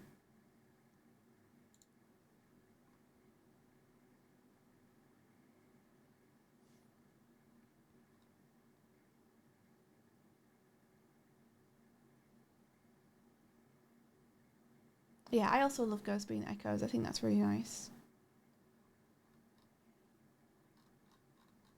What if it can tune into the song of the echoes to keep them from turning into discordant? Yeah, I'm not quite sure how the entire thing works, but that would be a really nice idea. You know, because it's no mystery that I'm a big fan of Hermes, and Hermes is a big influence for Ritz. And one of the aspects of Hermes that I think links into Ritz really nicely is the fact that Hermes is a psychopomp, and is someone who's meant to guide the souls of the dead to the place they're meant to go. So I've always thought of Ritz as kind of like having the potential to become a psychopomp himself, where he could potentially develop into someone who's able to put souls to rest or guide them to where they need to be or set them free. Meaning Ritz sings, meaning that he has to be a bard, right? He kind of has to be. I feel like he should be a bard. If we're going with it being based around his hearing and him tuning into the echoes of the music that came before, it feels like he should be a bard. If Ritz would multiclass into an icon, it could become the psychopomp he needs to be. Yeah, we could look at some of the different icon classes and decide which we think would work for him. Red Tuna says, there is also the aspect of the silent, equivalent of the undead. That could be something. If the silent are the equivalent of the undead, then we've really got something. Because that's really hooked into Ritz's whole thing. Like I said, his family are necromancers in the original version of his story. Absolutely Soul Jammer. Everyone's saying Soul Jammer. Let me look up Soul Jammer. The silent are the undead, the ones who lost their song. So maybe the fact that he can hear echoes means that he can help them re-find their song. So maybe Ritz is someone who could potentially put the Silent to rest. Because the fact that they have lost their way to the harmony, he can help them find that by being able to hear the echo of the song they once had and help them re-find it. That'd be really nice. Okay, I'm looking up Soul Jammer.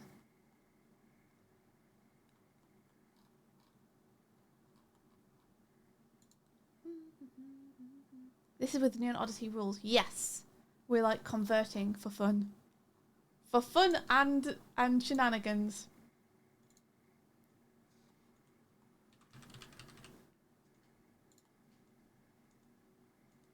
I'm finding it. Here we go.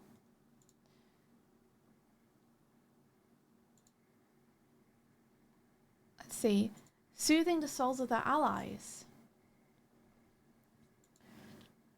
Often playing the role of infiltrators and spies. Interesting.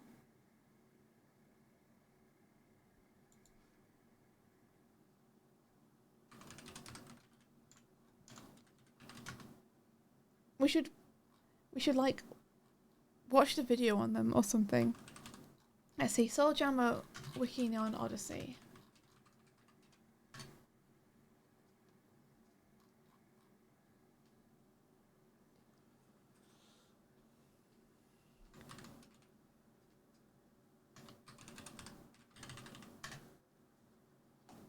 Let's see. Soul Jammer buffers of allies with soul touching art. That's all I have on the on the wiki. That's all I have. But if you guys know anything else about it, you can let me know. I guess you would need to maybe watch Uproarama because I believe Booker is a soul jammer. Oh, okay, yes, I need to then. Dartfall says, now I imagine Ritz and Crep humming tunes. Crep just never knows what they mean. That's very sweet, yeah. I can imagine, like, Ritz loving music as well. So, like, he goes to the, is it a diner where Crep works? Oh, they have a video of the icon classes. And they stick on the jukebox and just jam. Like, at the end of the day, when she's cleaning up, he comes in, end of shift time, and just pops on the jams and the grooves. And gives a hand cleaning up.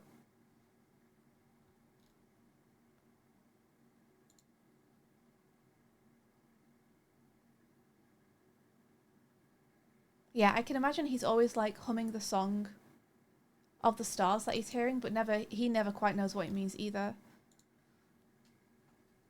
Because in canon, he doesn't know what he is, where his powers come from, and he's never had anyone to talk to about it. So he's really kind of in the dark about what's going on with him.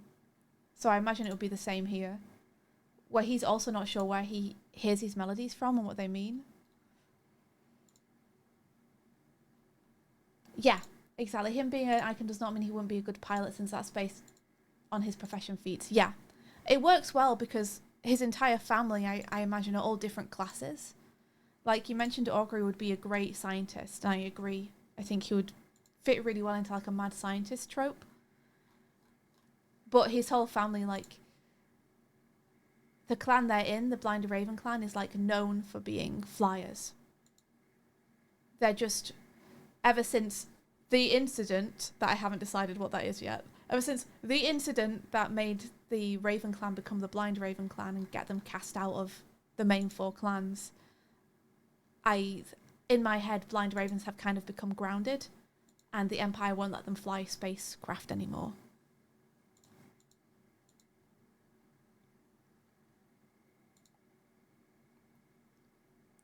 Which is one of the reasons in this AU, he's kind of fixated on building a ship and getting out there. He hates the fact that they're grounded. Ah, Nico, thank you. I don't know if I can play this or if Mike has to play this.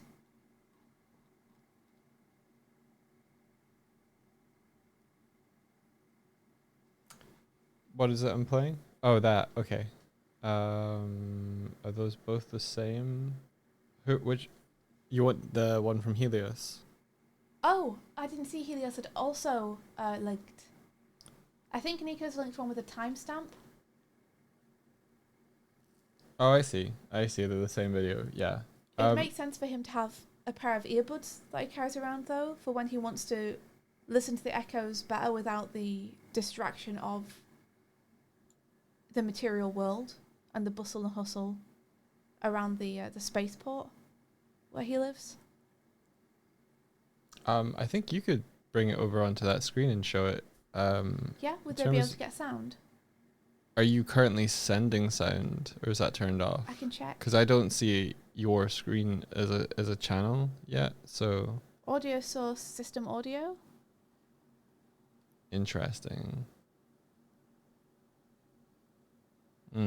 Maybe it only becomes available. Yeah, try. No, I would be hearing something if you were playing something. Yeah, we want to be able to hear it. Let me think.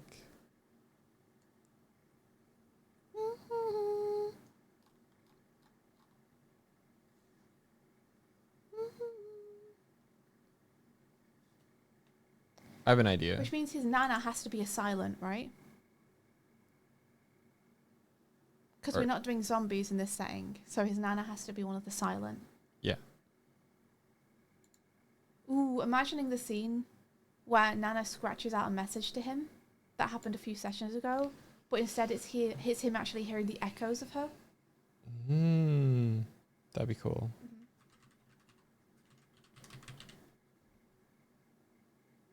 Wa-ba-da. Ba-ba-da, ba-ba-da.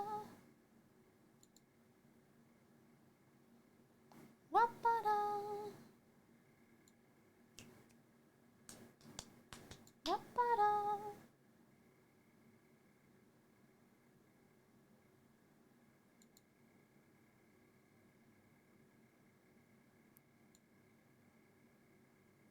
Okay, so if I make this small but visible thing, do we get, yeah, we get your audio now. Turn that down. Okay, so if you bring the video over, hang on. Okay. Also, thank you so much for the subby. Thank you. 2 whole years. That's almost a year. Super cool. So we want monitor only mute output, I think, for this. Let's see if I'm able to bring this over.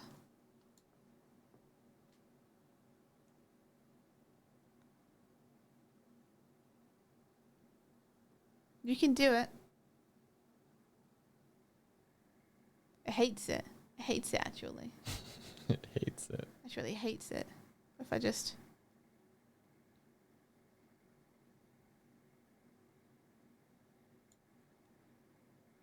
How's the volume? Are you able to versus the hear it? music? I can pause the music if you want. Yeah, maybe pause it briefly. Okay, here we go.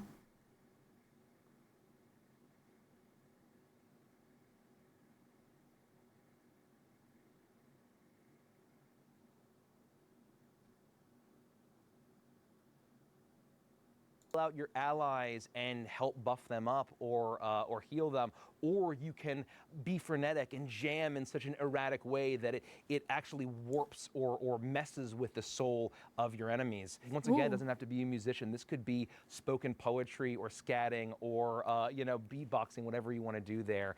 And I mean, we had to have the saxophone subclass. It was a no-brainer, really. So our first 2 subclasses in the Outrunners handbook, we start with the Hollow Star, and the Hollow Star can very much be your pop star, your K-pop demon hunter. We're but you're skipping all past the about Hollow Star. creating a hollow. Now we have star icon, so very kind of field, and they cast a little bit, sense in terms of that. And how do you get more powerful as time goes on? Yeah, so as time of create concentration wouldn't. First, Skipping, allies become highly Sorry, Dan. avoid Sorry, opportunity Dan. attacks when they move, and This is the they can remix? sort of activate Let me this see. aura where when they're zooming around the battlefield, Yeah, Soul Jammer is at the end, they're they saying. can move Thank near you. enemies and kind of mark them for setups later that Nice. will sort Aha. of combo with their allies. Yeah, you're whipping up the mosh pit. I love that. Also, thunder damage not commonly Here we go. resisted. We'll just Not have the little really, no. lead in. Yeah, I play well magic sorcerer, and that's why I convert things too. I go right for the thunder damage, thunder ball instead of fireball. Watch out for the silent spells, and you'll be golden. Watch out for silent spell in general. Mm-hmm. And then we've got one more. Yeah. The last one we have in the Overdrive expansion is the Soul Jammer, and they're all about connecting to the emotions and souls and energy of their allies Well, that and their makes enemies, sense, and yeah. then tweaking those levels. So like soothing their allies, and then like mellowing or sort of nullifying their enemies. When you level up this character, like, what is the fantasy that you're building towards? Yeah, so they'll have the ability to spread around things like temporary hit points to bolster them against the hardships that they're about to face, stripping harmful conditions off of your allies, and then like sapping your foe's ability to so- attack or their fervor and dampening their rage. And you know, Nice. And a nice, good debuff Yeah. subclass. I love a good debuff. yeah. Oh, I'm excited for the playtest, guys. Imagine I could playtest a Soul Jammer and see what it's like. Just like with his hand tattoos. Yes. Because as he gets up in Monk of Mercy, which is his current subclass, he's going to be able to strip harmful conditions off his allies. He's going to be able to do things like cure poison and cure stun and cure paralysis and stuff as he gets higher in level, which I'm very excited for. Let's see. Darkvault says, headcanon. Feel free to put the music back on as well, Mike. Yeah, good call. The Raven was supplied with a new and state-of-the-art tech by insert company. Sadly, however, the Raven squadron all failed on their test flight. Investigating the cause, leading to a faulty equipment from insert company, the investigation stopped. Nana being one of the people doing said investigation, she was found nearly lifeless and is now in life support, which is very expensive to keep up, whilst has gone into work to deal with the family's debt and to keep Nana alive. Yeah, interesting. I like the thought of some mission going wrong being the reason that Nana's turned to one of the silent. I like the thought that everyone else has kind of given up on her apart from the family. That everyone's like, she's not coming back. Don't bother. No one's ever come back from being one of the silent. But the family are like, no, we have this connection to the void. Like, we know it can be done. There's got to be something. Would Ritz play the harmonica? That would be very sweet, actually. I'd have to think about it, because the temptation is always to give him a lyre, right? But what's a space lyre? Because a lyre is such a, like, iconically medieval instrument. Like, if you look at a lyre, you're immediately thrown back into, like, Greek myth. He becomes an insult comic. He just cuts them down with his words. Harmonica's sweet though. I would like it to be something that isn't big and bulky, right? I think. A theremin. Automaton. Yeah. I'm thinking, what would he do?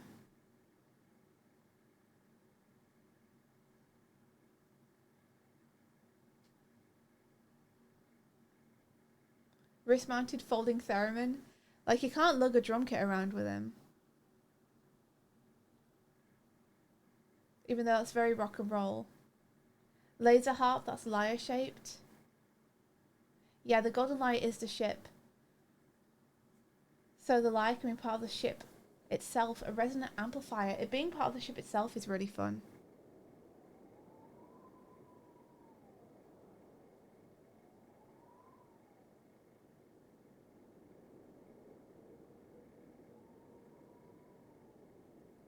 I wonder if he's like made sure that his ship has a radio, that he can tune to different radio stations, so he can jam out while he's flying around.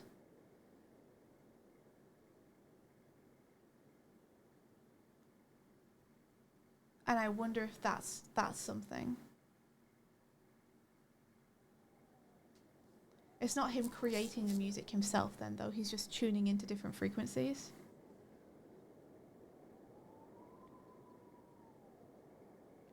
Yeah, he is a Thunder Kid. Thunder damage is sound. You're right. I wonder if he could use his electricity as an amplifier. Like, if he could be his own amplifier. If he's maybe built a device, or someone close to him who's good at building things has built a device that can channel his electric energy into an amplifier. Kind of like how in the original Enosfall, his heat is channeled into his tattoos, because as a tiefling he naturally overheats a lot with that infernal blood. So they've channeled that into his tats. Or if you make an old school cassette boombox. Am I imagining that the Beastie Boys have one of those? Is that me just inserting that into my memory? Or do they? Speaker tattoos is pretty rad, actually.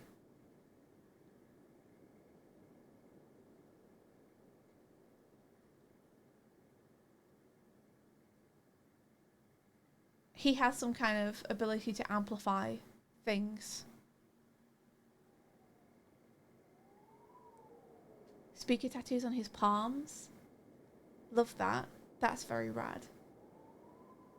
Would he just be using his voice then? Or is it like whatever he handles, whatever instrument he handles, kind of gets that electric metal edge?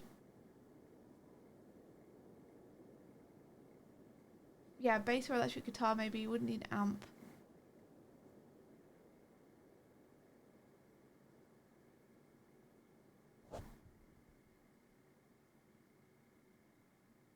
I wonder if it's something he could have made out of, like Dark was suggesting, the ship parts of the lyre. Like the parts that he didn't need anymore.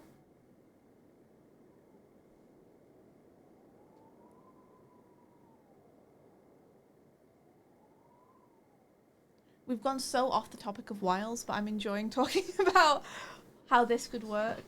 I think you're like grappling with the world setting now, which is like one of the fun aspects of having a new playground. Yeah. Of I mean, I think that his family are related to all this stuff, right? So figuring out what happened to them is only going to help me design the other members of his family better. Mm-hmm. Yeah, exactly. It's fun either way, right? Hell yeah. I would be contributing more, but I'm a little distracted. Yeah. So I'm not uninterested. I'm just on my train over here. You see, I'd say it was just like he can amplify his voice and sing and call it done. I've just never seen Ritz as much of a singer. Like, I imagine he does it a lot, but he's not, like, the best at it. It could be more percussive.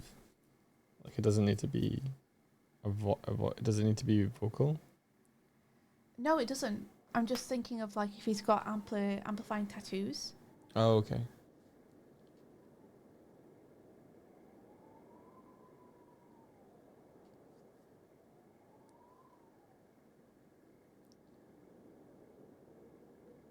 How about the boombox is more to record the songs he plays, the echoes of the people who are lost?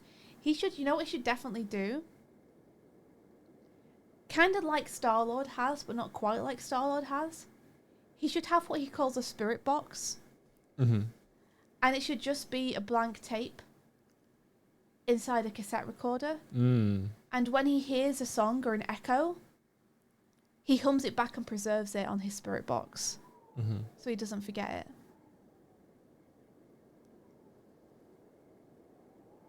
So these like strange ethereal tunes that he hears through the harmony, he can make sure he doesn't forget them and has them in case he ever needs them later. Like each song being kind of an individual thumbprint of a spirit. Yeah. I like that. I like that a lot. Yeah. Kind of has a little bit of like the Ocarina tunes that you learn in Ocarina of Time for different purposes. have that kind of, they're like 6 to 8 notes usually, but it's like the fragment of the entire song. Mm-hmm. You know what I'm talking about? Repeat. In Ocarina of Time, Mm. you learn small phrases from songs that are like powerful. Yeah. And when you play them on the ocarina, it unlocks a function, or like, say you learn the song of a place. Yeah.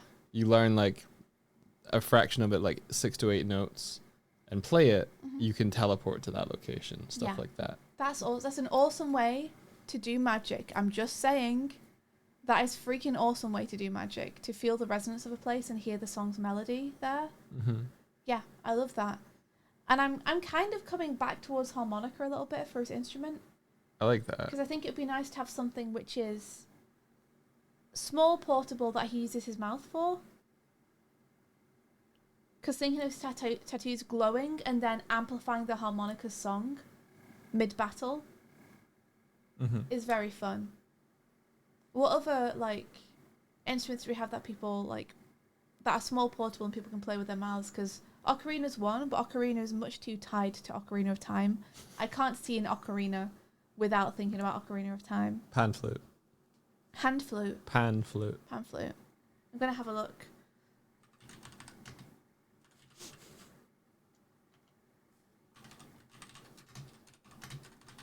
Harmonica also has a nice thing of the name tying into the harmony.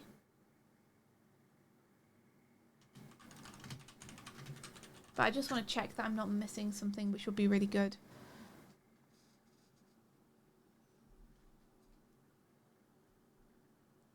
So we've got melodica as well. We've got harmonica, we've got melodica, which is the thing that sings using, I think, where he's got a keyboard with a tube that goes into his mouth. Is that the melodica? Yeah. Oh, okay.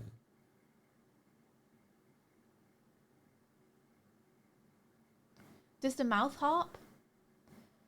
Although I think it's kind of hard to imagine someone playing jazz on a mouth harp. I'm sure it's possible.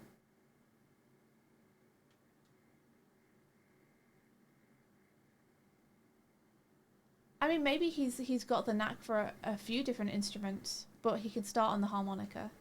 And then if we ever want to change it later, we're not locked into him only being able to play the harmonica.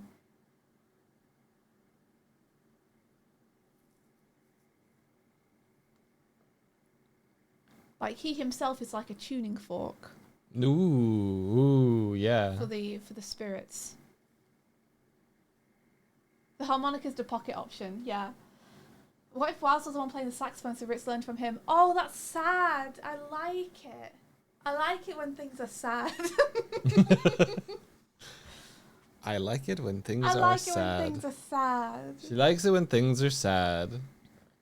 Well, one of his friends is also a bard. Snags is a bard, and he likes listening to Snags playing music through the wall because they room in the same place.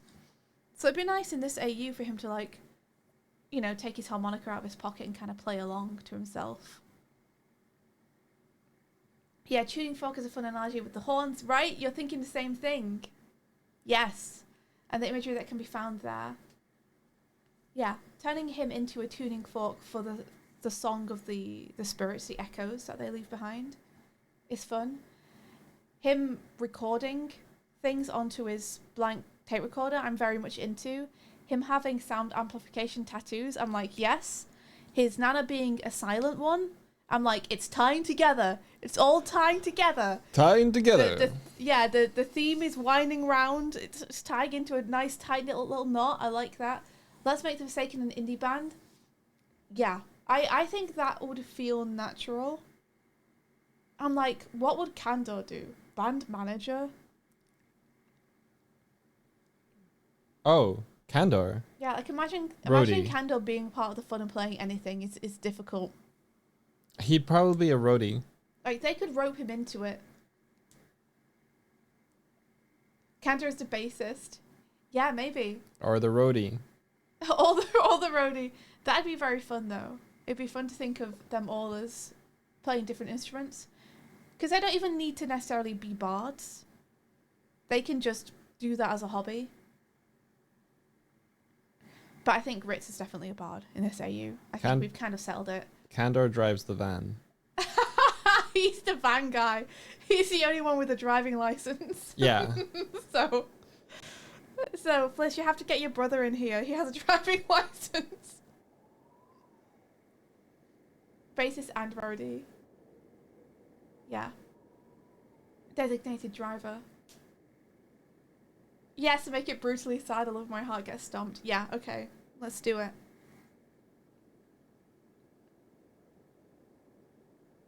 Let's do it. So, the strange disaster that happened, his nana was involved in.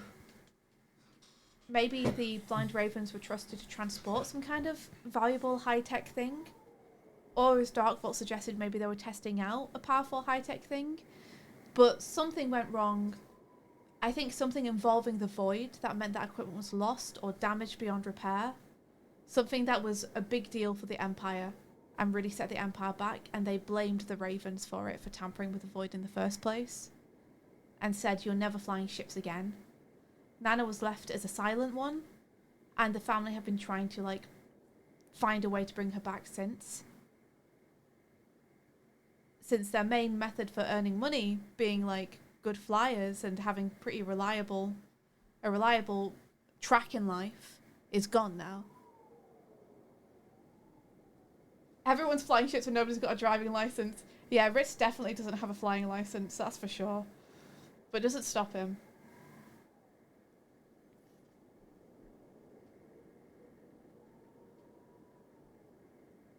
I feel like the reason that Kandor hangs out with him a lot of the time is to step in and stop Ritz from being the one who's driving.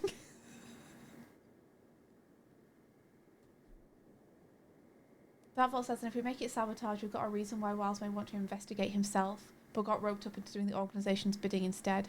Yeah. Like, maybe they had something on the family.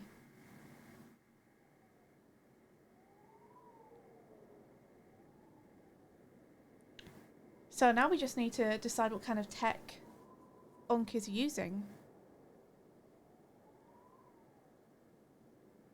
I guess. And it'll be whatever tech the visitors are using.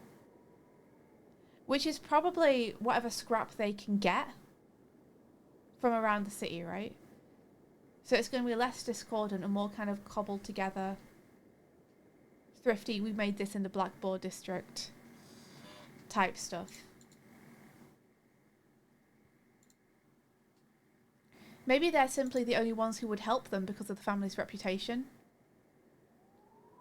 And now Wiles is in way too deep. He said yes to the offer because at least someone was offering to help. And then, oh no, in way too deep immediately.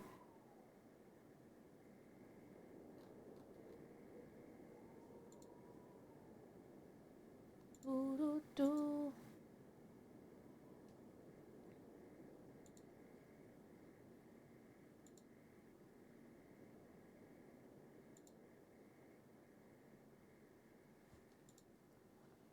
What if Wiles is secretly a tracer, the one with the Samus armor? That way he can keep up to 2 identities. He can keep up to... Oh, he can? Hold on. Let me look up tracer. Because we were initially thinking operative. Because that's kind of like the spy rogue, right? But let me see what tracer is. Wiki. Neon Odyssey. Tracer. Do we have to watch a video on this one too? Because the wiki might not have a whole lot. Tracer is rogue. Oh. Oh. Let me see. I've accidentally gone on to a specific character wiki instead of the actual class.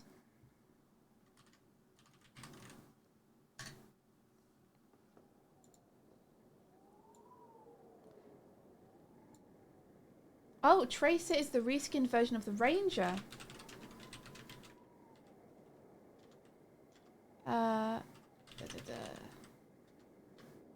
The one with the Samus armor. So you're thinking power tech. Uses a powerful suit of tech armor as a second skin. That could be fun because then if Wiles is out doing murders and he's in his suit, then there's a very strong reason why people won't know it's Wiles. Right? They find a murder, they see a figure making its way away, but they can't tell it's him because he's in his armor suit. He's kind of like the Prowler in that way, except he's got a super suit instead. Let me have a look.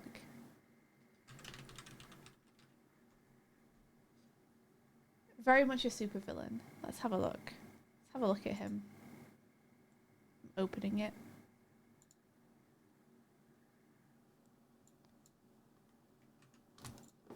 Every time I say super suit, I get the Earthworm Jim theme song in my head. Earthworm Jim, a super suited fall. Okay, I'm gonna see if we can make this video work.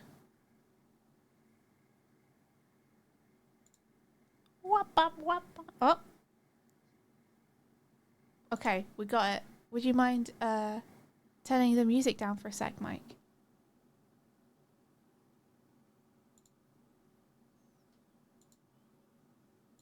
You're thinking of The Incredibles when Frozone is looking for his super suit?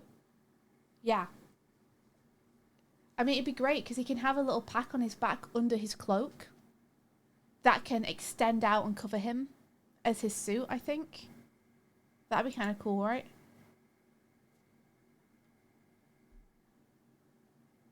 What if we used a void as part of his suit? Is that too far? I'm thinking Venom style, but I'm also like, what does that say? You know, about the void and their connection to it.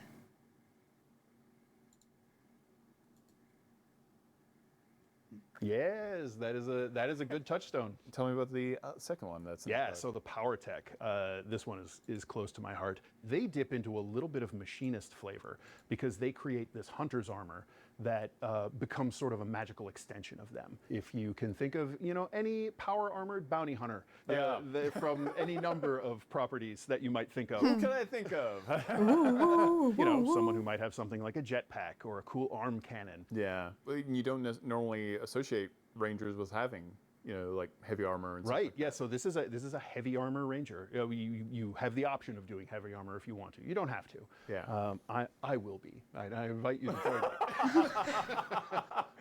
It's interesting that bounty hunters in general are such a big part of sci-fi. I mean, obviously Cowboy Bebop, but also Cowboy Bebop, Star Wars, everything. Yeah. Star Wars. Yeah. Blade Runner. I mean, it's huge. yeah, it's a massive thing. And I love it. Why do you think it is? I couldn't tell you. I absolutely adore bounty hunters. I think partially it was Boba Fett had one of the coolest helmets in all of Star Wars. Yeah. So, you know. Yeah, I mean, he's literally a sci-fi knight. Yeah. What are the other two subclasses we're getting in Overdrive? So Okay, interesting. Okay, so Darkfall says he would need a way to keep it on him at all times because he can be paid to do a job at any time. Very true. So initially my thought was, what if he had a little, not a backpack, but like something on his back that can extend and wrap around him from there, that's hidden underneath his cloak. But then I thought, what about Nana's pendant? What if we change the pendant to something else? To maybe some kind of void material?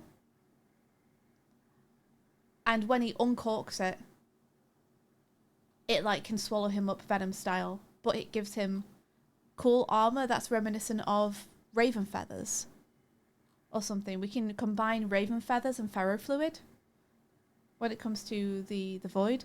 Like a Power Ranger device that transforms him. Yeah. Something like that, right? Using the technology that they have developed from their time in the void.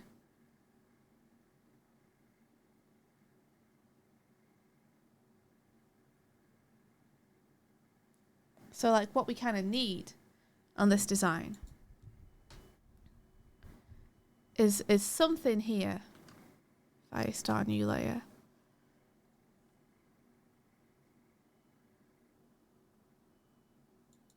either a pendant or something that belonged to Nana, like maybe a brooch that he can hit. You know, and to Ritz or anyone looking, that's just Nana's brooch.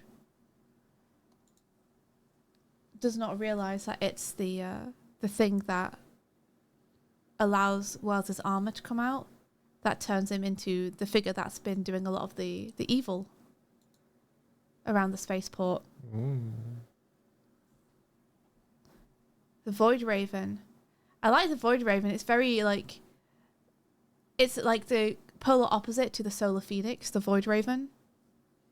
Mm-hmm. I'm tempted to put it slap bang in the middle of the chest just because I am Phantasy Star Online pilled. And they have these cool little emblems.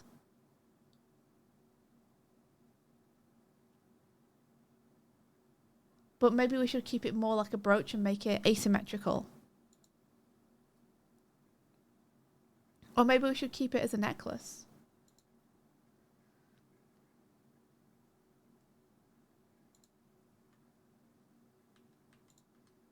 Like we could have it almost like, Miss Brisby from Secret of Nim has this large necklace that she wears. You know, maybe Wild has something similar. And it's kept inside a little, like, silver raven vial. It could be depicting the Raven constellation. Maybe the void material itself looks like the night sky. So maybe it's pure black with, like, little specks of white in it.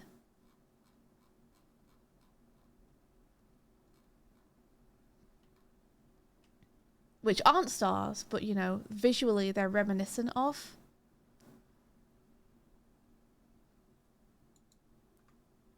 That could be fun. And the little raven can look like a little urn. It's almost like we're keeping Nana's ashes in here from her not dead body.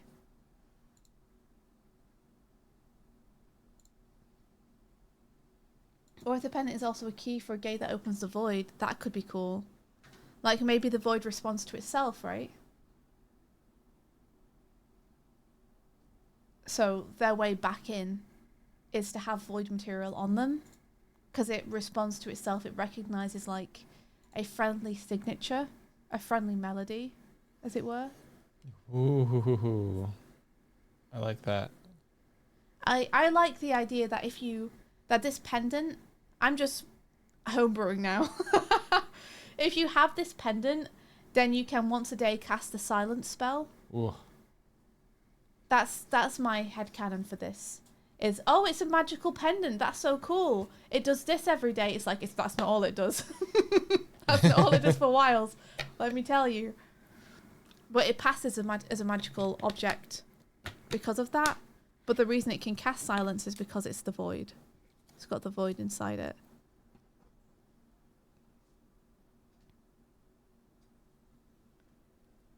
Now you might think the pendant contains a crystal that they retrieved from the void. It could. We could do a void crystal instead.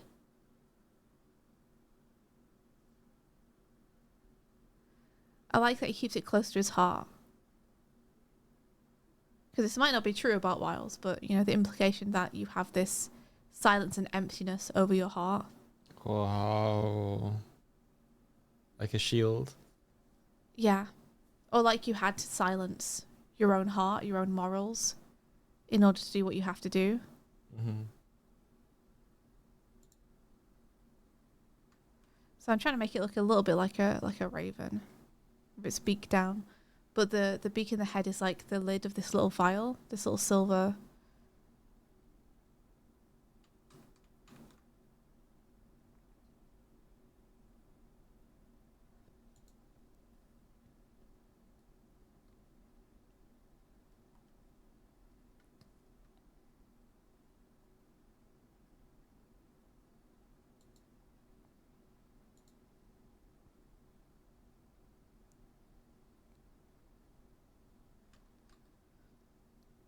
It also gives you the opportunity for cool, strange things that Ritz notices.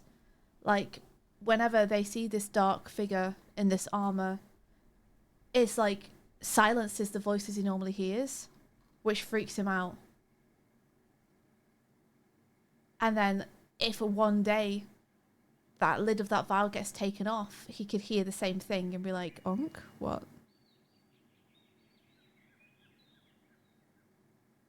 Why? Huh? It could be a clue.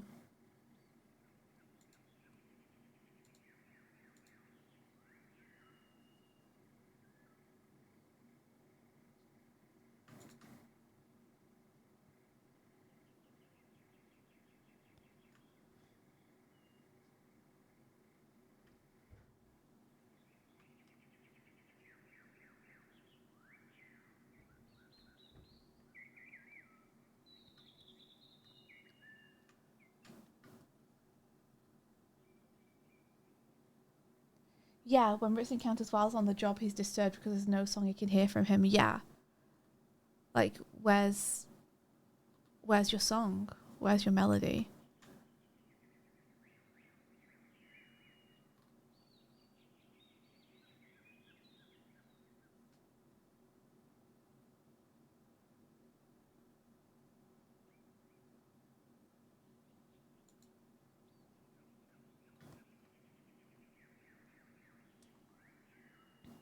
Wow, I did that chain bad. I'm going to take... I'm going to leave it as just a black line. It looks way better as a black line. I'm bad at drawing chains. What if I just do this? I just draw it in that colour instead. That's going to work better. There we go. Now you can still tell it's silver.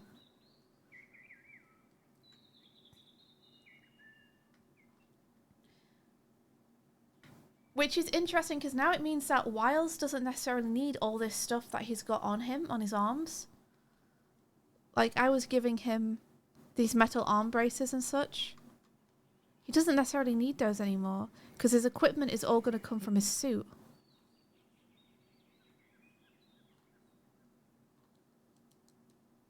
So he can look more innocent, which is nice.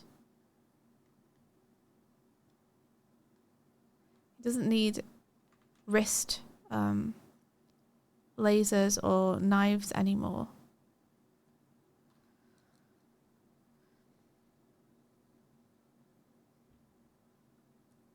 All he really needs from the pendant is camouflage.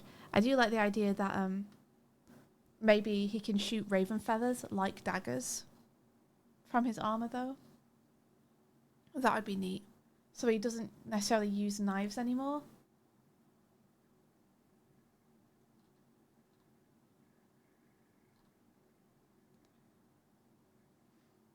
You know, all he has maybe on him is the dagger. The kind of more mundane dagger that he keeps just for protection on himself, usually.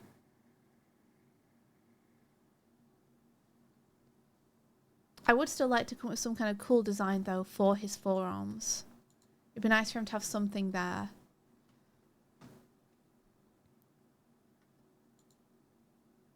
And of course, we still need the designs of his horn augmentations and everything. Yeah, the dagger he always had, the dagger he trained Ritz with, exactly. The dagger he uses when he's desperate and a little bit out of options. His just-in-case dagger.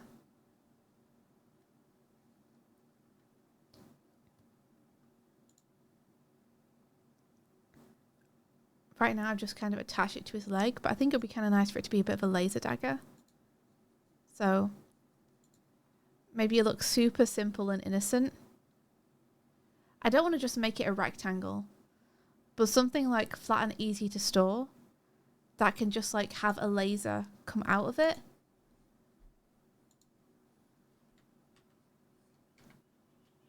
It'd be nice to get a better design for that, though,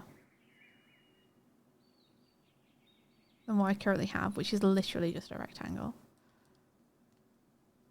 Weapon design. Weapon design.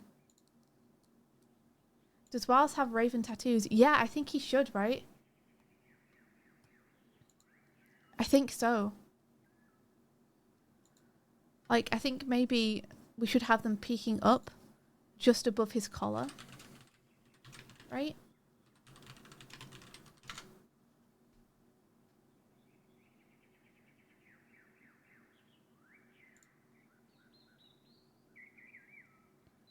Like, well, we have some feathers poking just above his collar.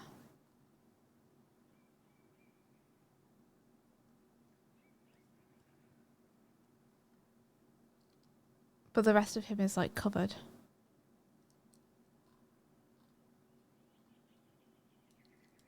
Fun little thing is that I am potentially planning for Ritz to eventually have raven tattoos. But we'll see if we get there. That'd be really neat. Yeah. Yeah, it's a good. Yeah, that'd be amazing. Yeah. I like the visual of that a lot. Yeah, I've already got some designs and drawings of what I think would be good, but it's going to be very dependent on how he kind of develops as a character.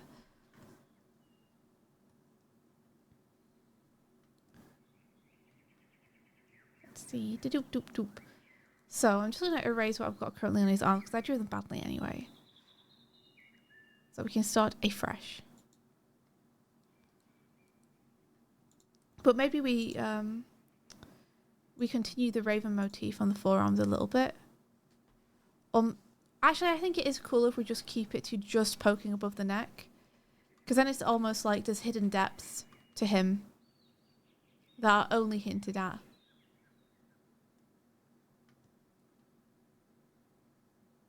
So we should do something a little bit different with the forearms, but still tie it into the costume that he has.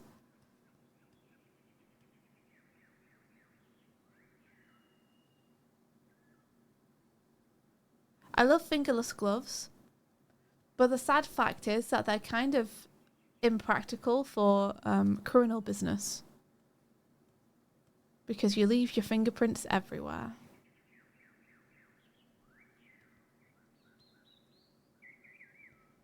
What do you think to the shoes, Mike?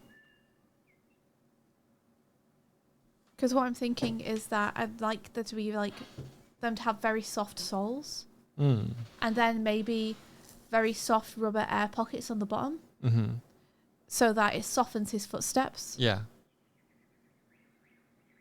I'm on board with all that. I mean, I think the visuals of it look pretty cool so far. Okay, cool. I didn't want them to look like football boots. Like they're meant to be like kind of soft, almost octopus suckers, but not quite. Yeah. Just like air pockets.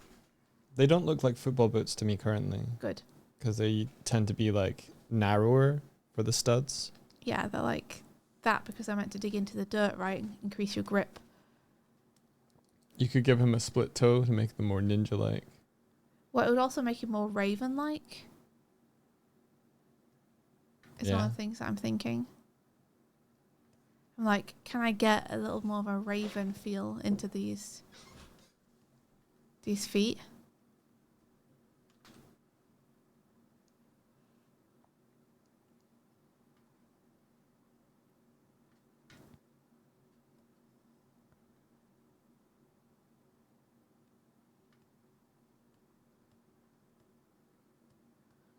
So the forearms are the things I'm a little stuck on right now, Mike, if you have any ideas.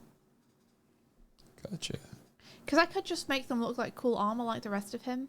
It's just, do I want to do something more deliberate with those designs? Like, I think it would be nice to have the front of these.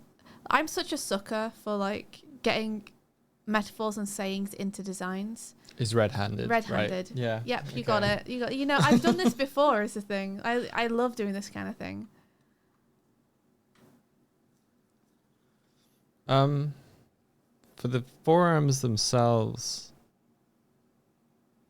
he's got his tool belts and stuff.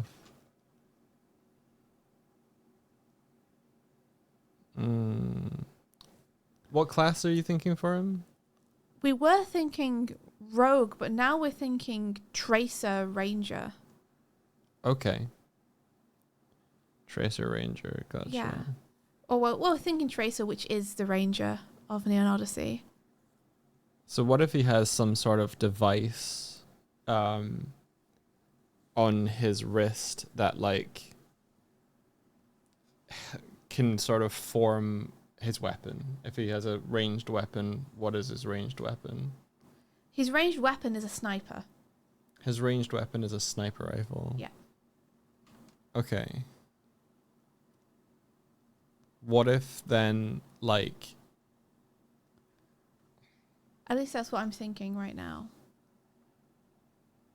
Like, what if he has a device on his forearms that if he, like, does this on them, it makes the sniper rifle appear? So it's, like, maybe 2, like, gems on the inside of his wrists. So he's, like... And it's almost like drawing a bow, but it's into a sniper rifle. So I was going to say bow, but it's very ash-coded. It is very ash-coded. But if it was, like... He's got, like, 2, like... Almost like, Spider-Man-esque web things, but rather than doing the webs, it's like if you combine them together. Yeah, I mean, sniper rifle goes well with Tracer, right? Because of the ranger thing. It would be nice to have it hideable. Because if he's walking around with a sniper rifle, Yeah. and then the thing he turns into, the power armor, has a sniper rifle that's the same, it's like, it's not very hard to work out who this is anymore, actually. Okay, he gets power armor. Yes. Okay, cool. So, one of the reasons that we decided that maybe actually Tracer was cooler for him than what we currently had, which was, I think, Rogue Operative. So Rogue Operative is very James Bond. But power armor Tracer is kind of more Mandalorian.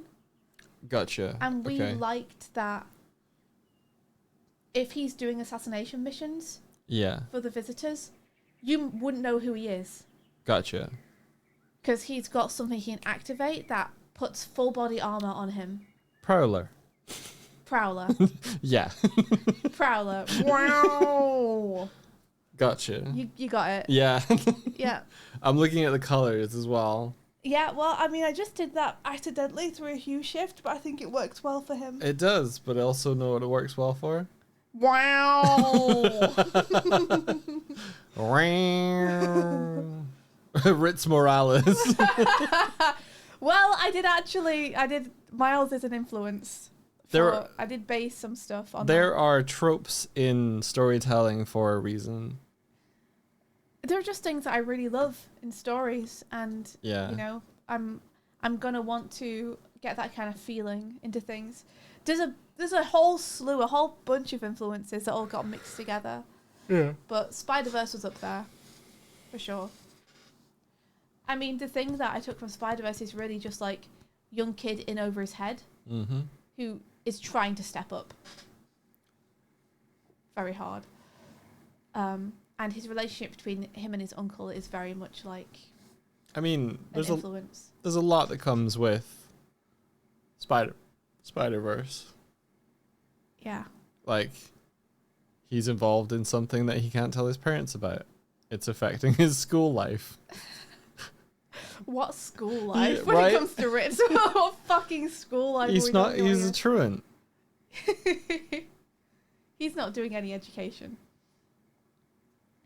But definitely one of the things I really love about superhero tropes in general, that I love, one of my favorite parts of any superhero movie is the part where they first get their powers, they don't know what they are, and they have to try and figure them out, and then they have their first thrifty, awful super suit.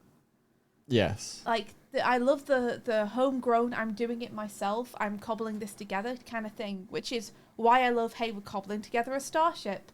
Or, hey, I'm cobbling together some kind of, outfit for me to use to perform acts of good.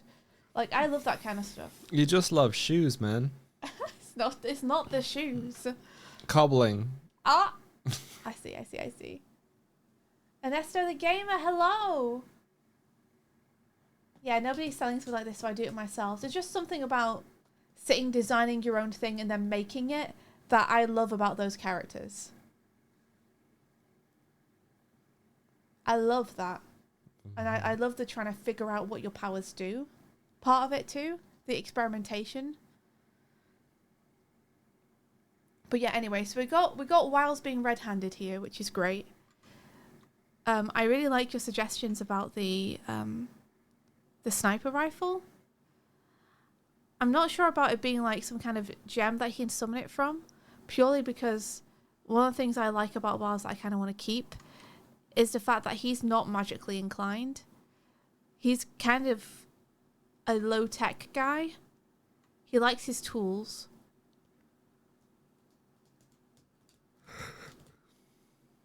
You know? His eyepiece is about as high-tech as it really gets. And his armor is from the void, essentially. Stolen knowledge.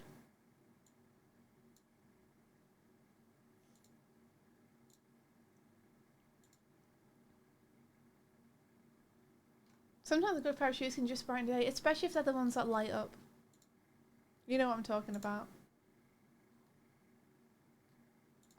I do like the idea of him having some kind of communication device on him, though.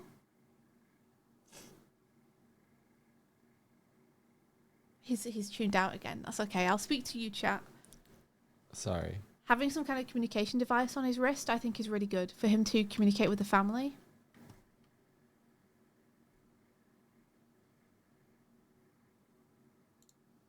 He's got an Apple Watch, you know.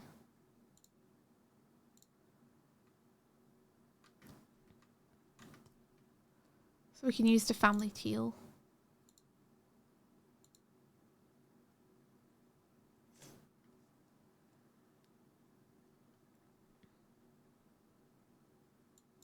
Yeah, something he's shackled to. Yeah, because I know it's very tropey, but what if we go with, they actually stole something from the Void? Like, this is borrowed power. Stolen technology that the Void hungers to regain.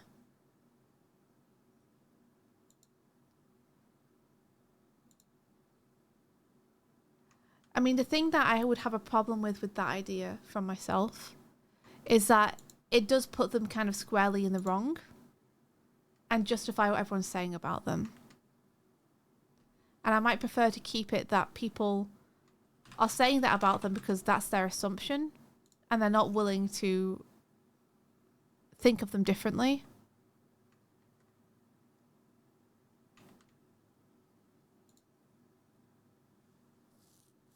Like, people unfairly yelling curse at you is not unfair if you actually did that and are cursed. Let's see. So maybe we don't do that. Maybe we do go with, it's a partnership between them and the Void. But maybe it's an easy one, you know? Mm-hmm.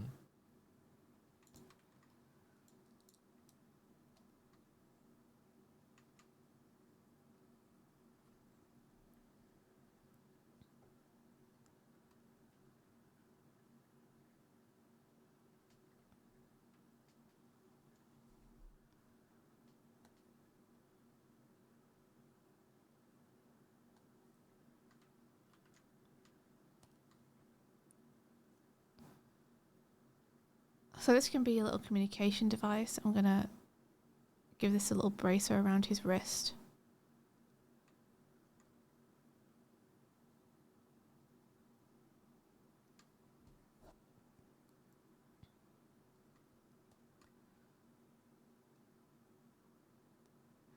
Technology design is something I'd like to get better at. Because right now, as you can see, everything that I'm designing is very simple.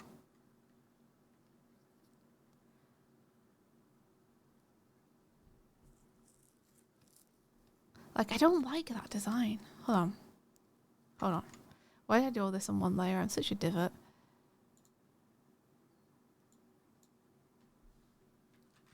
We can do something better. I'm sure we can do something better. So this is to communicate with his family, as well as his clients. So what kind of thing are we going to have? Have something with a grate like this. It feels a little bit more sound wavy. could have a little speaker. Like that.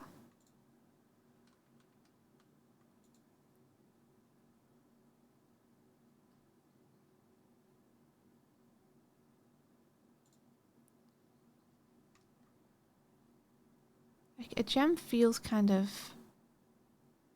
mystical, which I quite like.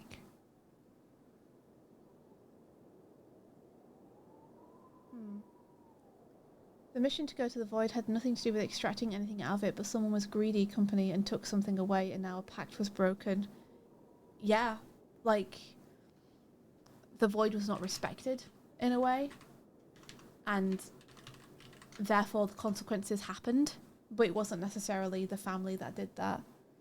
He may contact his clients through burner phones, devices that he can toss so he won't get traced. That's true.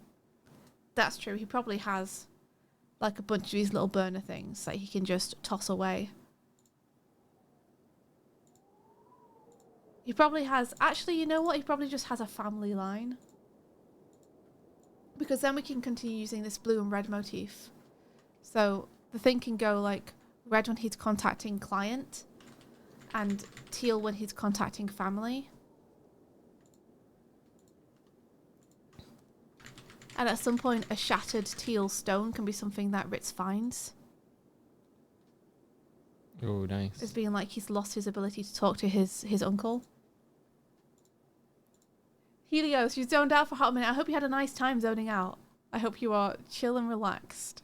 How's it going? Here I am, drawing the same thing again. Sometimes it be like that.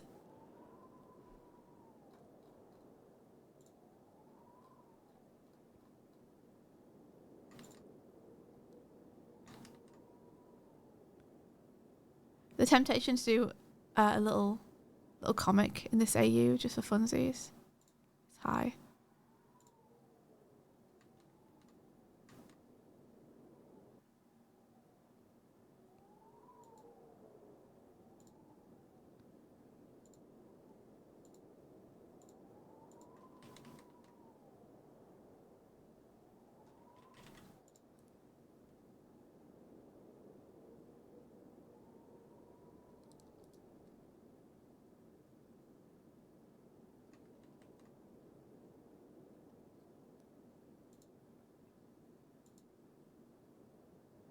Like, we've been playing a little bit of Outer Wilds with Puffling and Jeff the last couple of weeks because they've just started playing that game.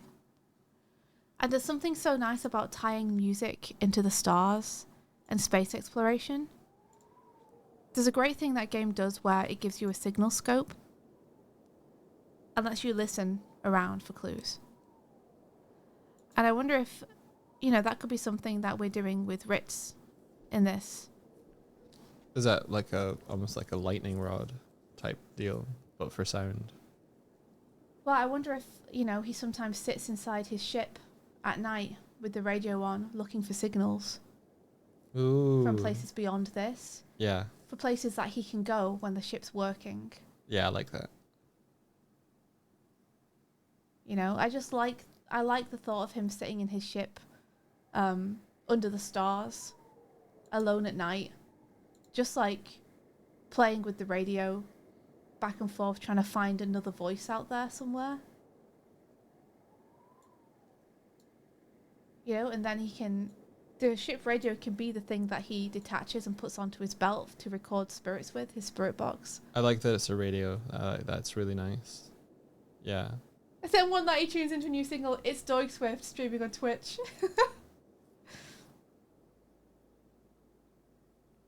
Oh, Helios, this is so nice. Last whip, I'll post this so I can line and colour it soon. It's so cute. I Very love them. cool. I love them.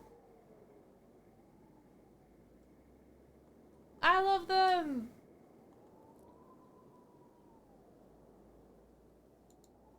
Dude, maybe at night, like, Crep puts on some bops for him from the jukebox. Like, way across at the diner. Across the galaxy a little bit, and he sits in his ship at the spaceport and tunes into it and listens.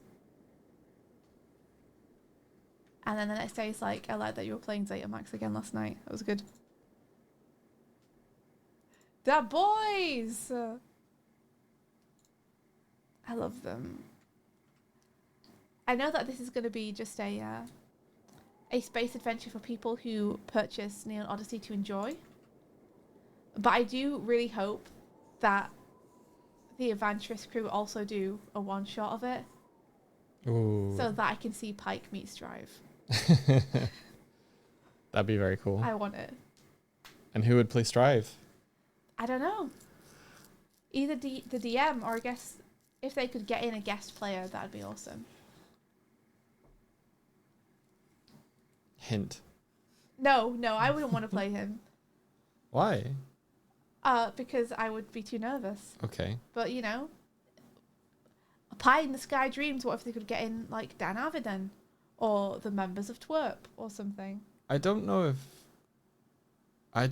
if Dan would, like, suit Strive in some ways. Really? Because Wolfmont says who's the most Strive-coded person you could think of, and I'd say it would be young Dan, because that's what I based Strive on. I guess. Yeah. You don't think Dan plays D&D though? Well, he could start! Doubtful says, I imagine when Crab is having a panic attack, he plays a song for the song of her he remembers before Shadow Incident, making her calm. Yeah, that would be, he plays the echo of, like, a past time they had. Because you're right, he already kind of does that through his tattoos, where he can, like, he tries to pump into people feelings evoked from memories that he has. Like, he tries to give them a feeling or a sense or, like, a smell or something. It's kind of like that.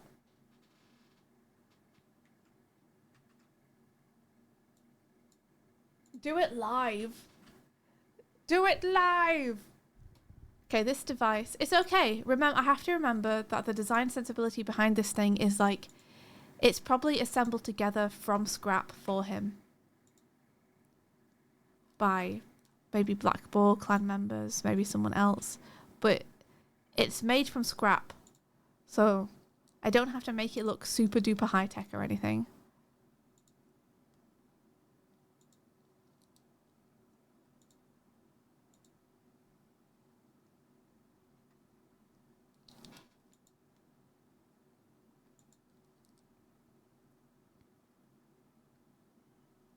Oh no, now it's starting to look like the Sonic ring with the ring with the wings.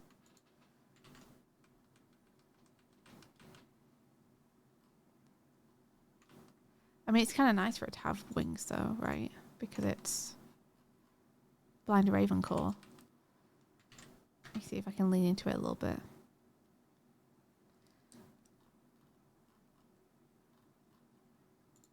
Faster than a shooting star, shine no matter where you are.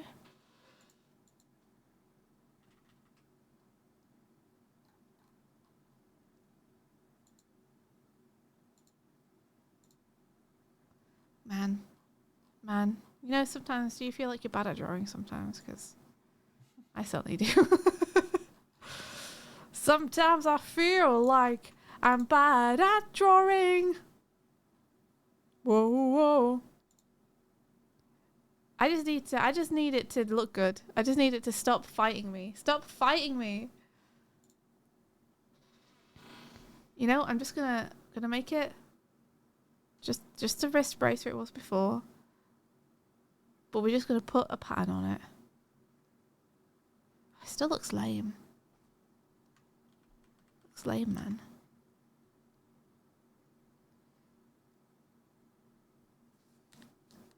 I mean, do we want to do something with, like, sound waves or something? Like, no, that looks lame. You good, Mike? Am I distracting you? No. I'm coming. I'm doing research, and I'm coming to the point where I like the interface of Asana, and like the way that like it looks and using it, and a lot of the previous tasks and everything are sort of there that I can reference.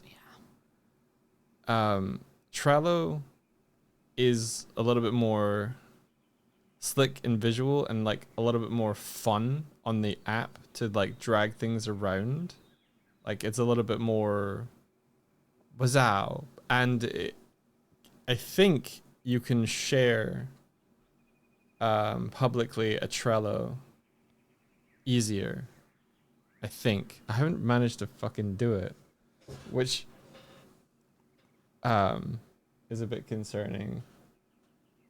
But I'm like, I want the functionality of being able to share the board of like tasks and stuff and updates and things with people. Yeah. But Asana seems like you need to pay for it to do that with their thing, which I'm not willing to do, because as soon as you start paying for it, it's like you unlock the AI features, and I do not want to do that. Interesting. Andy says that they love Trello, but they were not a fan of Asana. I like Asana for its like the list thing. You can just sort of like type out your thoughts and hit enter, and it creates the cards. I was finding that a little more difficult in both the web and the phone version. But maybe I can push through that. 100% personal preference, nothing objective. That's very fair. Yeah. Are you messaging us from the beach, Andy? Oh, hi, Andy, you're here. How are Hello. the palm trees? Hello. Tomorrow beach. Very good. Oh, good. That's fantastic. I'm so happy for you. Get that beach. You deserve it. Absolute beach. Absolute beach. You caught me in the midst of Neon Odyssey. Neon Odyssey-ifying. There you go, that's a word. One of my characters from D&D, and chat have been helping me to bring it into the Neon Odyssey universe, and it's been very fun. Because guess what? The Neon Odyssey lore fucking rocks, and it's very fun to bring characters into. You'll never guess, Andy, how cool Neon Odyssey is. You'll never. I don't know if you'll you've never heard about guess. this thing, Andy, called Neon Odyssey. I don't know if you know about it. It's been a lot of fun, though.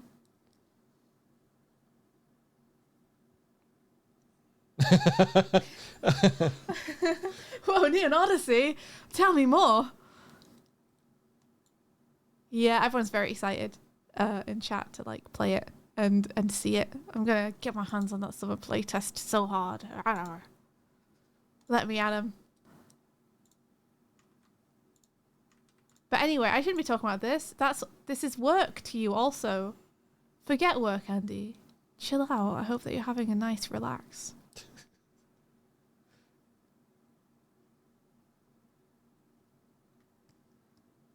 I don't know, guys. I don't know how to draw tech.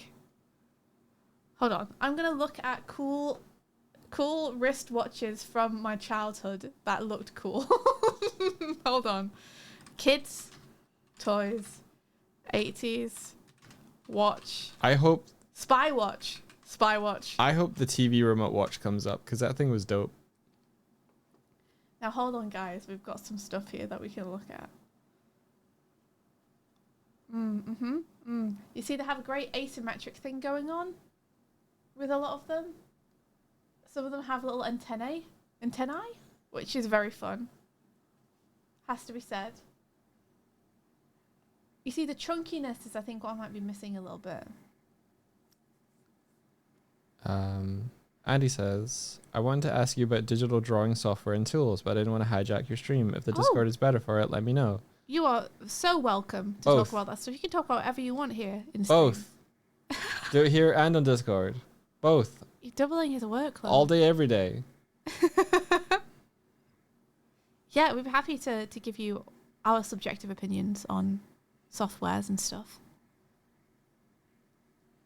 chunky.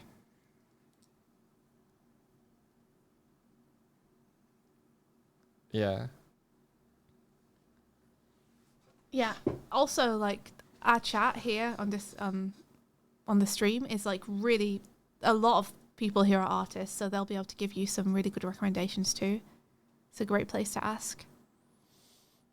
We could do quid pro quo because I wanted to ask you about things too, because I heard that, but I'll ask them not while you were asking us questions. I'll wait. When it's time for us to leave. So the angles, I want the angles. I want the angles. I want the angles. I want the angles. I want the angles. She wants the angles. I want the angles. Did you ever see those TV remote watches that they made? No. Is it just like you can just point at the TV and then change your channel and stuff? Yeah, you had to. So, you know how you could get like universal remotes? Yeah. Where like you could tune them, like they were kind of, you could tune them to whatever TV and there was like a code to it. Yeah. That, but in a watch. So you'd have to like pair it with like the right coding, because each TV brand had their own like signal and sender, like receiver and sender. Yeah. So you'd have to like pick the code number for it, but you could just use your watch as a TV remote. Change the channel, change the volume, whatever. That's pretty dope. Especially when your parents don't know you have it. So you can be like sneakily doing it from the couch. There you know. Okay, I'm going to expose the fact that I'm not sure how to use this program very well. Because I don't know how to rotate the canvas in Krita. I can't seem to find the shortcut for it. And I want, it would make it easier for me to draw this if I could rotate it a little bit. Rotate. I got pan, I got zoom. Can I get a rotate? Oh. Is it R? I don't think so. R does this. I don't know what this is. It's made my cursor into a small layer stack. Luke Stratton of Pirate Borg fame basically taught himself to draw during COVID, and I was wondering what software and/or drawing tablet Digital Pen was good to get started. Oh, if you happen to have an iPad already, then Procreate is a good place to get started. You just need an Apple Pen for it, which they're about £80.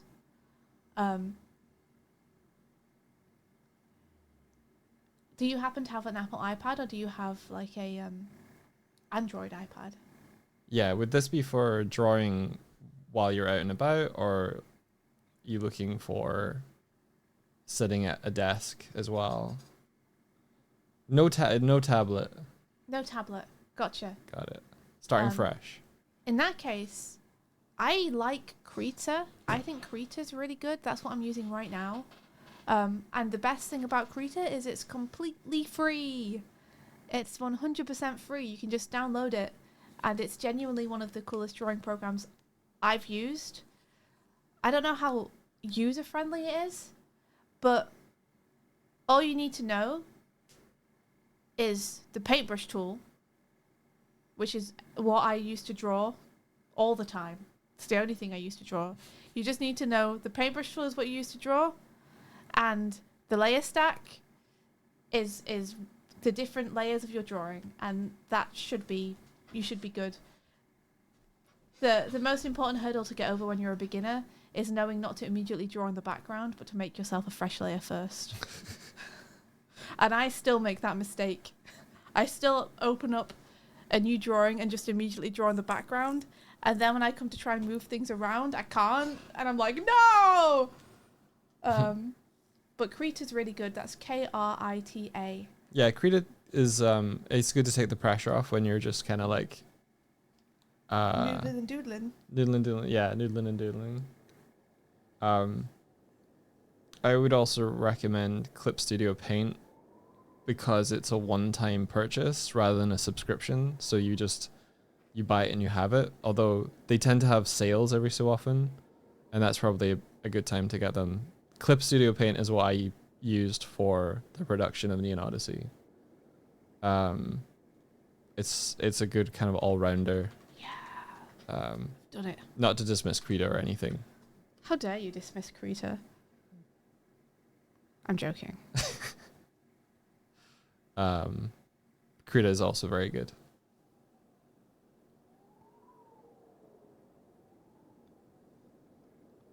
You thought they were now subscription for their new stuff. Listen, I haven't been awake for 2 years. If they've switched to a subscription model while I've been asleep, that's on them, not on me. I haven't had to purchase Krita or look at their website in 2 years. So if they've changed on us all, Surely not. I feel like I got a new version of Krita pretty recently. I could be wrong. Does anyone in chat have any recommendations for any good drawing programs to start on?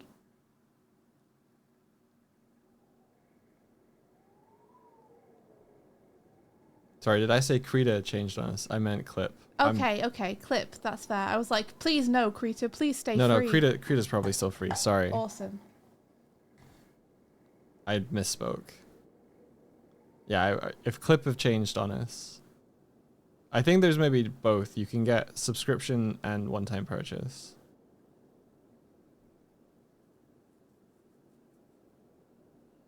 Yeah, mine isn't a subscription either.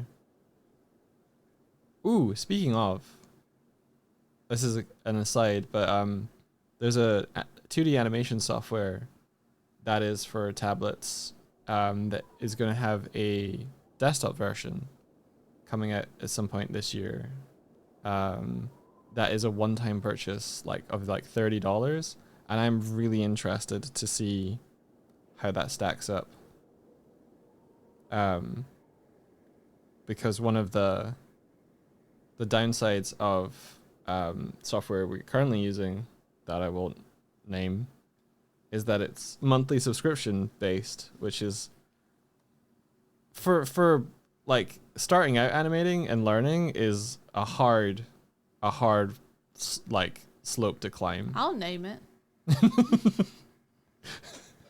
If you want. Fucking Toon Boom. Um Toon Boom, your software's so good, but it's so expensive.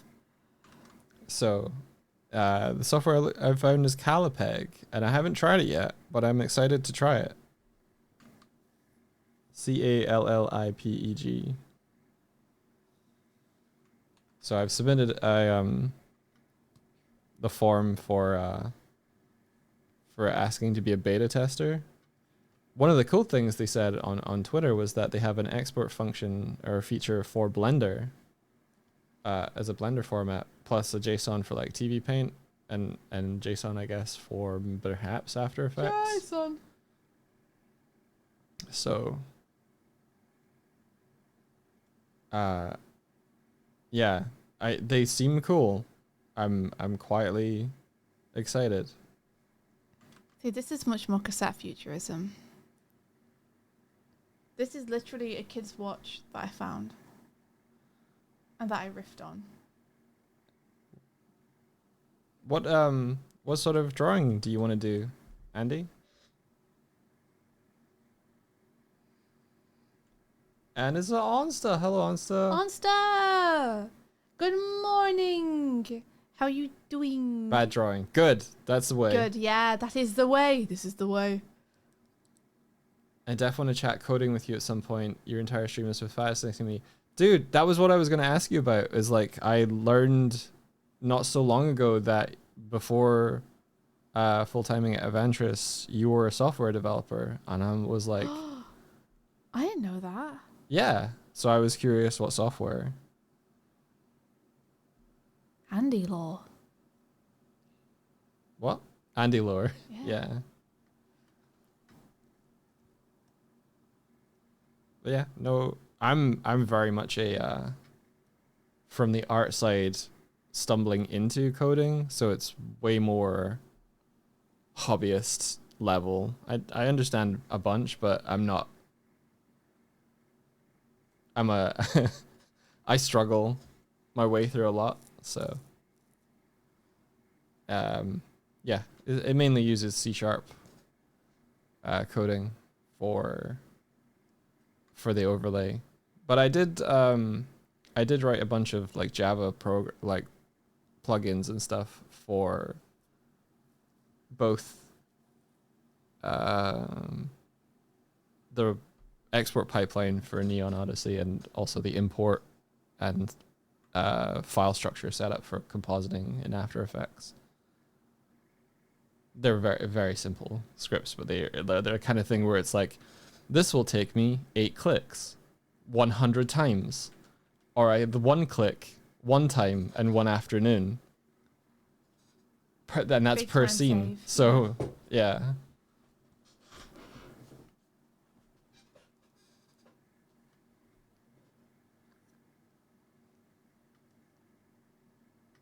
So I'm just going to give him some sick leather armor, I think. That's what I'm going to do. Yeah, my file setup script is so funny because it still has like some default default buttons from the script I was referencing. Just one button that's just like set up shadows.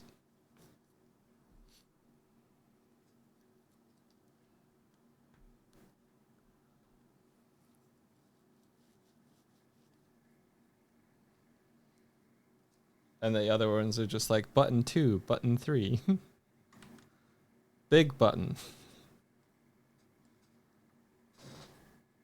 Wah, wah, wah, wah, wah, wah, wah, wah, wah.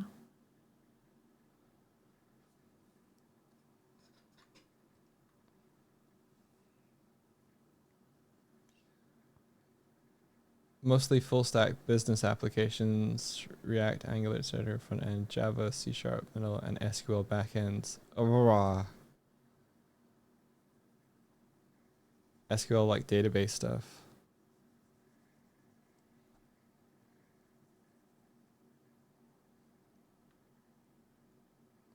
Do, do, do, do, do, do, do.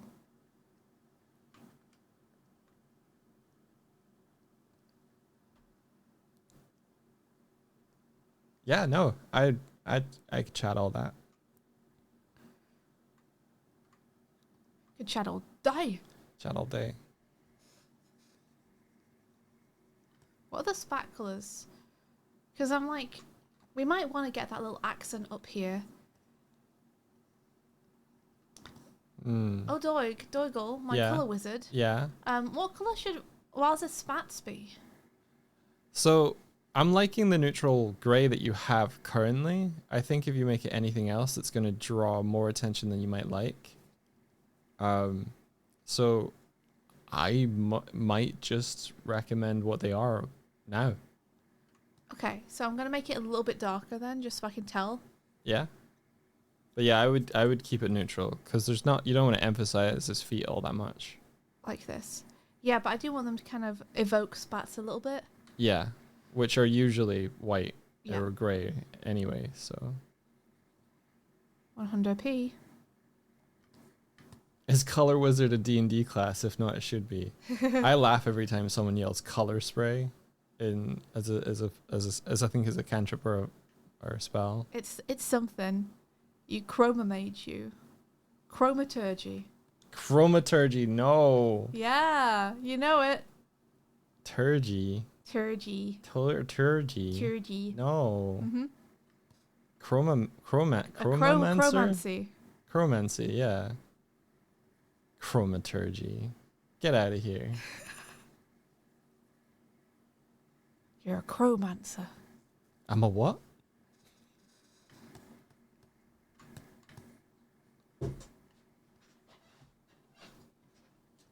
Might want it to be even a little bit darker.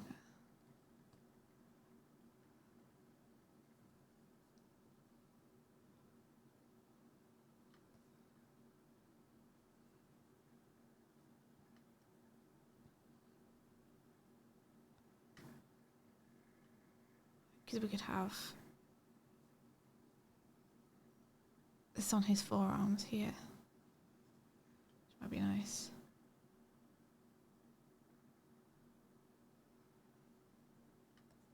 Is it too much? It might be too much.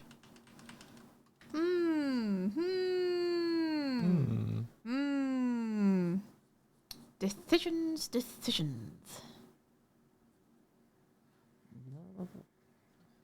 I'm stopped using the phone for the apps and stuff. I still haven't fully decided.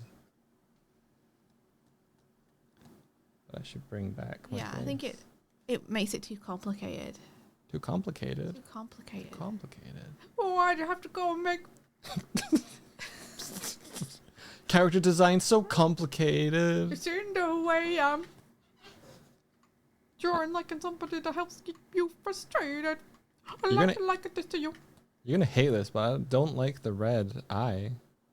Yeah, it's not going to be red most of the time. Okay. Most of the time, it's going to be a blue. Okay, that makes me feel better. It only turns red when he's using it as a scope for the visitors. Okay. I just put it red because I like the thought of it. I like the indication that that switches to red when he's using it as a scope / targeting device. Can it be a different red? Maybe a different red. Like, I'm just kidding. I'm just messing with Well, you. you want it to be fucking pink, don't you? Yeah. I know you. Yeah. I know you. Yeah. You can have a little hint on here. You can have the buttons be red. Just as a little hint. Tiny hint.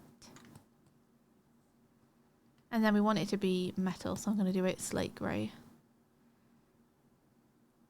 Let's not make the visitors pink. They're villains. Mhm. Yeah. I've been But- using red for them. If you slant more magenta, it just looks cooler. I use magenta for Ritz's Rage, Ah, colour-wise. see? So it's still got the violence, Yeah. but it's not the same bad guy colour that the visitors have. I use like more of a red for them. It's a powerful color, magenta. It is.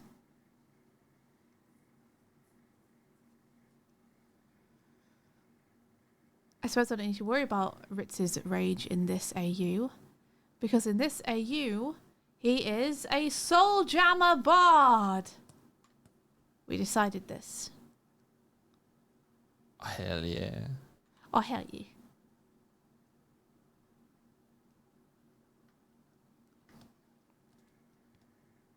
Okay. So, Michael. Uh-huh. Michael. Uh-huh. Sure is the name that people call me here. What? How do you feel about the patterns on the forearm here? I don't like them. Getting rid of them. Okay. The forearms are still bumping me. Okay. I'm going to change the motif on top of them from being just a little inlay, leather inlay, to being more like triangles. So I feel more like armor or feathers. Feathers is good, yeah. So more like this, and then it also matches with. It matches with his legs.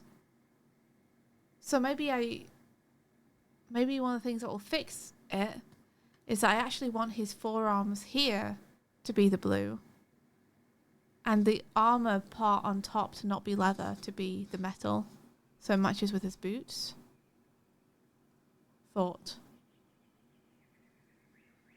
You have thought on this? I like what you're doing now. That seems really cool. If I do this, do you prefer this, or do you not prefer this? I don't think they should be black. So you don't prefer Like this? a dark purple or maybe or something like Dark that. purple. Yeah, like you've got on his inside of his hood.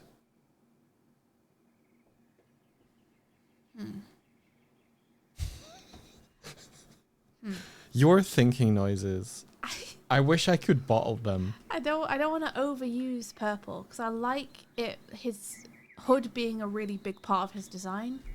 Uh-huh. So I don't want to overuse that color everywhere. I'm okay having it on the inside of the hands for red-handed. I'm okay having it on one leg because I don't know, it just felt right to unbalance his design a little bit. Make sure it's not symmetrical. But I don't know about bringing it into the arms as well. Mm. Yeah, because it's on the palm. Okay. I think I prefer them that teal dark gray than I did to them being more dark and black. Teal dark Like grey. the one that they are now. Like I like what you This. have now more than what you were turning The it thing into. I don't like is this, the spat colour. The spat color, I thought it would work to bring it up here as well, but it doesn't. but I don't think it does. So it could just be the material that's on his bicep, like It could. like it is just wraps. I was And wondering that exposing felt the a bit too sleeve. simple, but maybe it's just fine. Maybe it's fine for it to be simple. Maybe we give up. Maybe we give up. Yeah, but giving up isn't always bad. Sometimes it's like that's actually the correct decision. Is you don't want to make the forearm super fancy and stand out or anything. Maybe you actually keeping it simple is better for the design. To go with like the obvious choice. I don't like it is the problem.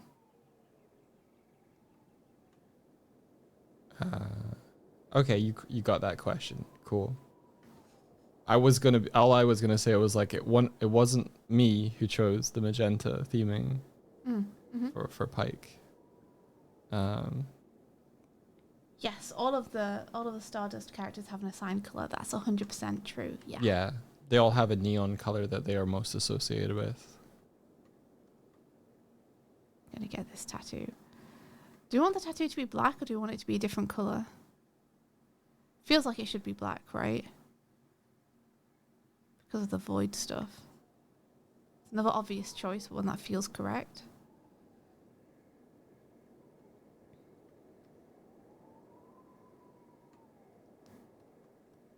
I mean, did it feel better to just have it all blue?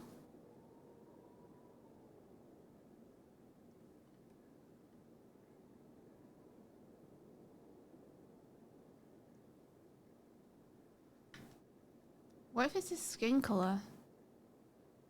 But it feels weird for his wrists to be exposed, right? That's not very smart. It's not a very smart decision. About this color.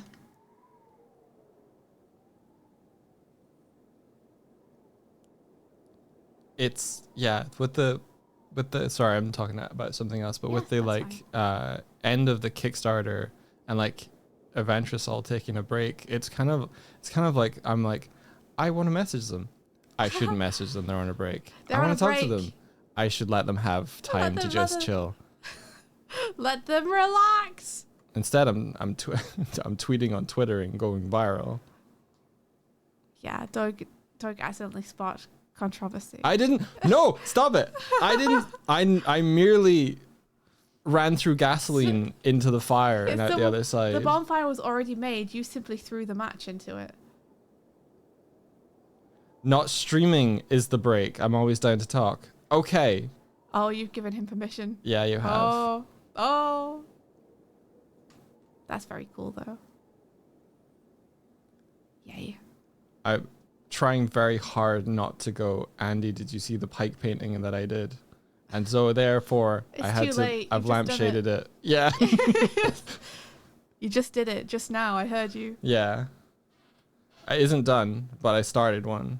I got like the mood took me one evening. Swifty was like on a call with friends and I'm like, I just feel like painting something.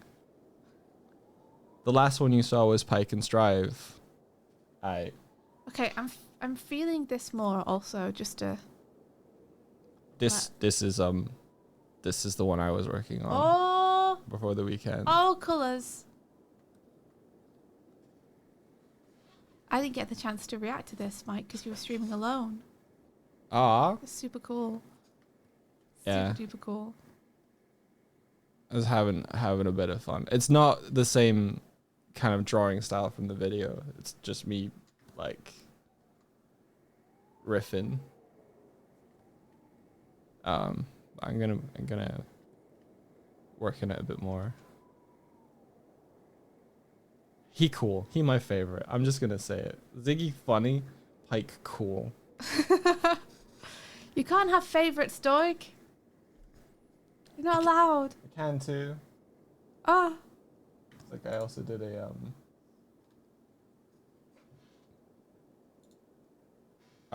Ziggy. Oh, I can't zoom in with that view. A Ziggy and a Co. Yeah. That's soft Ziggy. Was like very tired brain, so I need to fix her, but I'm really happy with the Ziggy. Yeah. Yeah.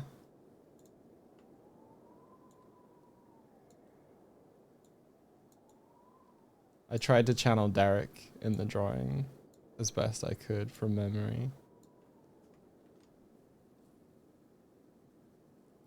But I was like painting the pike, and then every so often someone would talk about like Ziggy or something, and I'm like, oh, I could do it. Doodle Ziggy. Yeah.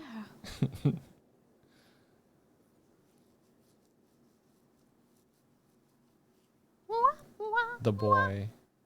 But yeah.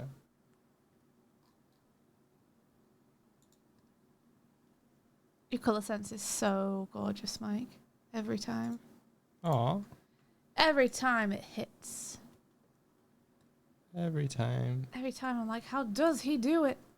This one I actually grabbed one of the backgrounds for like shot 146 and just like put them across to just like create a little bit of spontaneity. Oh. And then just worked up how it was reacting from there. Interesting technique.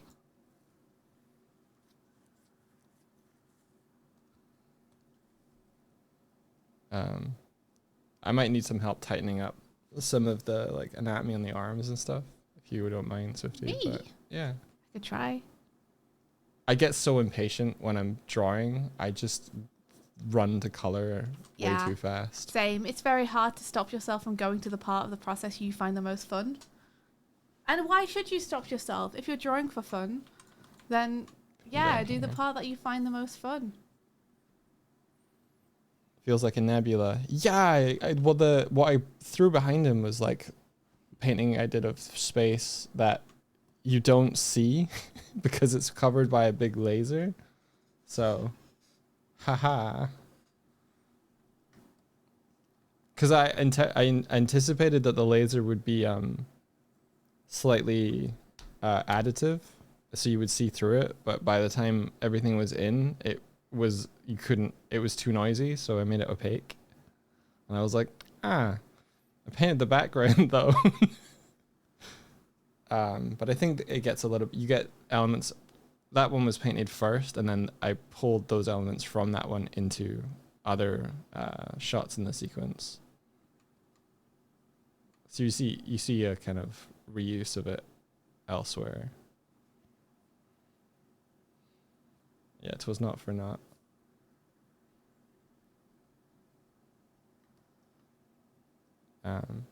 Yeah, thank you. I decided to show.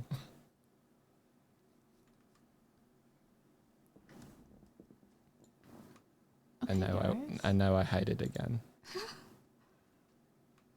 I guess it wasn't over your drawing. I feel more self-conscious now. Oh, you shouldn't. Don't feel self-conscious, Stoic. You're amazing. Don't praise me because I said I felt self-conscious. Just let me be. Okay. Thank you. Not looking at you. Don't look at me. Don't look at me! I think we're getting somewhere though, guys. I love this whole concept for Wiles. I adore it. It's very cool. I adore What's he drinking? space juice. You know, the juice that You you get know? in space. You know when you milk a star? You know, actually, never mind. Forget I said that. Oh. When you milk a star. Yeah, never mind. Forget I said that. I think Well, it's looking pretty cool though. His whole get-up is looking pretty cool. No, their sons. Never mind. The thing that we now need to tackle is his cassette futurism, Horn and Eye. What are we doing about these bad boys? If I type in cassette futurism, I look at some reference.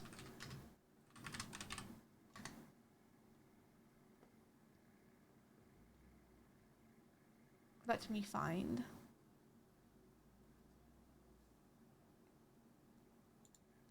Dibidum, dibidum. Oh. What is it? Dark Vault, can you hit post on that and I will go find it?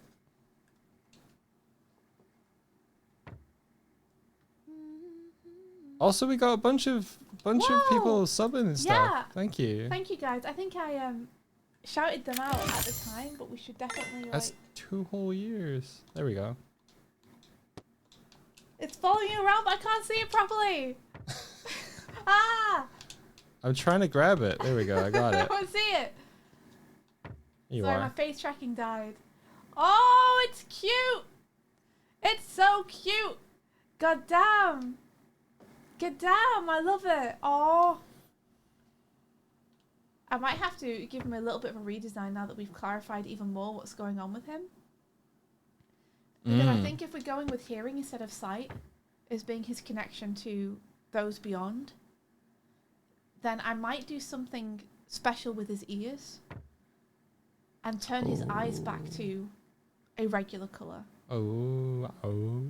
Right? And then I might also do something slightly different with his tattoos if we're going to use them to amplify his music. Oh. Oh! Because we've essentially changed his class from being a enforcer to being an icon. Ooh, that's cool. You've been toying with the idea of Bard Ritz in a number of iterations of him. Yeah, I mean, he definitely has bard leanings is a thing, right? Yeah. I wouldn't do another multi-class, I don't think now. Like, I think 3 classes is where it starts to get kind of stupid. Bard Monk is already pretty hard to balance. Is it hard? It's a little difficult just because you're progressing through each class so slowly, you know? Yeah. And the intersection between how those things work together has changed with the new edition in ways that are good and bad. Monk's much better in the new edition, which is awesome. But some of the nice synergy that you had with getting to have advantage on strength checks with your rage from Barbarian, and then being able to make grapple checks which use strength checks, there we go, as a monk. Those 2 things had a nice interplay, but now it's a save instead. So the advantage you get from the advantage you get from strong checks as a barbarian no longer assists you in grappling or anything as a monk. So it's a little tricky, and adding another class on top of that would be really hard. But he's a character like loves performing. He loves talking people up. He loves making people laugh. He loves music. Like, there are definitely leanings that he has. Monks are so good now, right, Andy? Monks fucking rock. Monks are amazing. And I love that I'm multi-classing Barbarian and Monk, because it makes your character nigh unkillable to be able to monk around while you're also resistant to, like, bludgeoning, piercing, and slashing. But I do sometimes look at Pike and I'm like, the power of a full monk. A dex monk, yeah. Yeah, right there. Because my guy, being a multi-class between Barbarian and Monk, uses strength instead of dexterity, right? So stuff like deflect missile or deflect attack. I'm rolling with my strength rather than my... I'm rolling with my dex for those, because you have to roll your dex for those. My dex is only +1. So the amount of damage I can reduce is much less. Can you use, when you're raging, can you use strength for the dex checks? No. Why not? You can use strength in place of dexterity for a lot of the monk stuff, but some of the monk abilities call out that you have to specifically roll it with a dex instead. I would check that, maybe. If I check it and find out that you can have it as strength, oh my god, game changer. Yeah, because especially if it's just when you're raging, so it's sort of limited to that, right? Well, Do you have to spend a point to do the change? Hold on, guys, we're doing it live. 2024 monk. Well, it would be barbarian rules, right? No, Or no. you need both. It's monk. So hold on.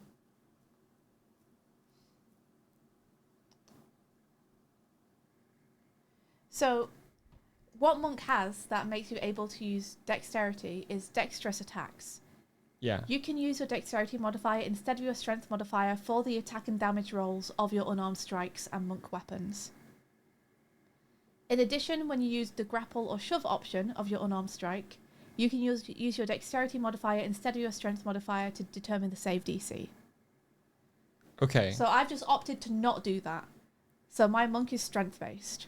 Got you. Right. Yeah, because it says you can do this, but Yeah. you don't have to do this. So all of his unarmed strikes, monk weapons, and the shoves and grapples he does Mm-hmm. are all based on strength instead of dex. Okay. Which is how I'm getting away with it. However, the cool thing he can do with deflect attacks, like specifically says in the text, the reduction equals 1d10 plus your dexterity modifier and monk level. Right. Okay. So I don't have the option to have that be based on strength instead. So it's not a bit. Yeah, it's not like an ability check, right? Yeah. Okay. Yeah. And because you only get advantage on strength checks as a barbarian, the fact that shoving and grappling is no longer a strength check means I no longer get advantage on those when he's raging. Damn. Yeah. They're just saves now. You rolled really well for Ritz. I'm surprised you didn't pick Dex for one of the higher rolls. Yeah, I opted for wisdom and constitution instead because I felt like that was more him. Yeah, that's fair. He's hardy, and he's got street smarts. I would have loved to have a higher dex though, because I do think he's quite dexterous. I see him as kind of an acrobatic, Yeah. and I RP him that way. It's just his stats don't reflect that, Yeah. you know. I put Sure now. so many points in charisma for scrambles just because I knew that I wanted him to be like act cute but be deceptively like pet my belly so I stab you. Mm-hmm. For context, I played a raccoon. Yeah, I played a little guy. played a raccoon. Pretty good.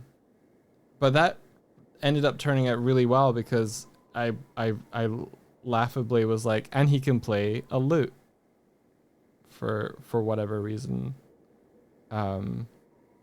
which meant that he could do cool musical stuff. Get in with my the charisma. AU band. Get what? Get in my AU band. Get in your AU band. Yeah. Well, you know where you maybe if that's the equivalent. What's Andy, that now? is there an equivalent of the Shadowfell in Neon Odyssey?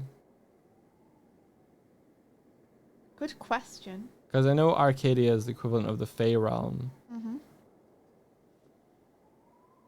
but I don't remember reading anything being Shadowfell specific.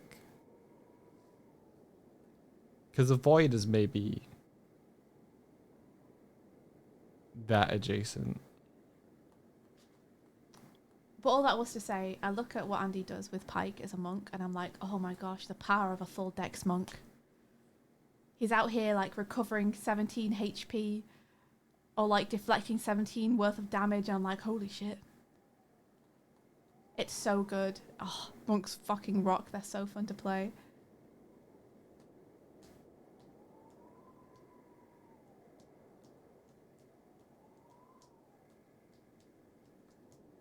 I'm out here still looking at reference. Discordant Realm of Entropy. Maybe. Maybe. Maybe. I don't think Shadowfell is equivalent to the Void, Yeah. but it'd be kind of cool. In the AU, I think it would kind of fit for Scrambles to be kind of a Void-like creature. Yeah.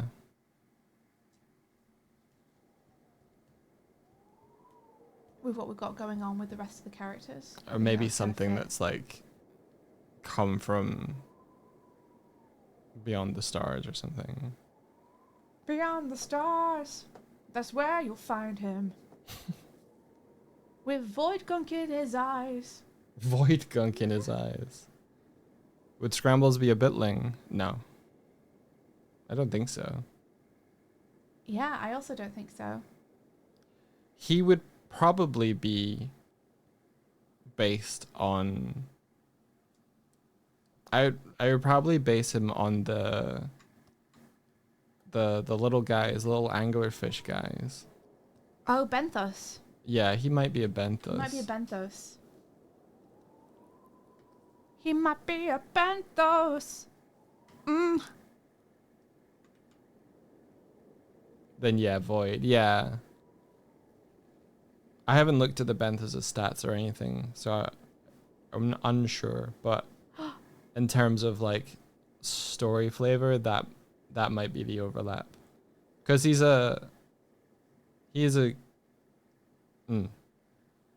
has links to Shadowfell stuff. We know canonically he has links to Shadowfell stuff. Yeah. Do you know, I didn't know you played a monk. Oh my goodness. Are you playing the 2024 monk? You play a Satan monk druid in your D&D campaign you've been playing since uni. And between all the cool monk shit and the Satan mirthful leap, he is hopping around all over the battlefield at Socially. That sounds awesome. Tell me about the mirthful leap. I want to know.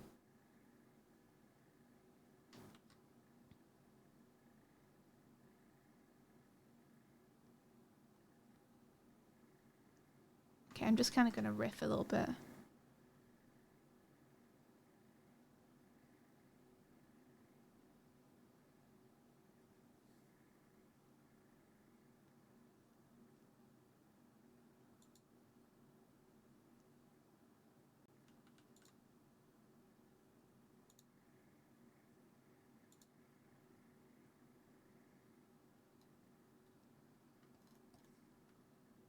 This is where that spat colour can come back in. On this. Yes. Oh. You have no idea how much of them is 5th edition and how much is 2024. They kind of became a mishmash. Giving the monk a d6 to roll with is like, finally. Mm-hmm. Finally. It was so strange to have a class where they're meant to be the representation of a fist fighter, right? Someone who uses unarmed strikes better than anyone else. That's kind of their thing. And have them roll a d4 for it when most other people are starting with like 1d6 weapons. It's like, come on. Yeah. Come on. Especially when you have spellcasters that are like getting cantrips that just do that sort of stuff. Yeah. All at range all the time. I could be wrong, but is Sorcerous Burst a cantrip? Because that's a cantrip where you roll a d8, and if you get an 8, you just keep rolling until you don't get 8s anymore. You could technically roll infinitely. I don't think that would be a cantrip. If that's a cantrip, that's broken. And it's like, but you get a d4 for punching someone? Come on. Come on. It's a cantrip. Insane cantrip. Yeah. I know because Kova has it. If you roll an 8 on the d8 for this spell, you can roll another d8 and add it to the damage. Yeah. Oh, the maximum number of d8s you can add to the spell's damage equals your spellcasting ability modifier. Okay, so there is a hard limit. Yeah. So it can, I think you could roll like 5 or 6 d8s for it, potentially. Mm-hmm. For a cantrip. But as a monk, you can only punch using a 1d4. Like, it's bonkers.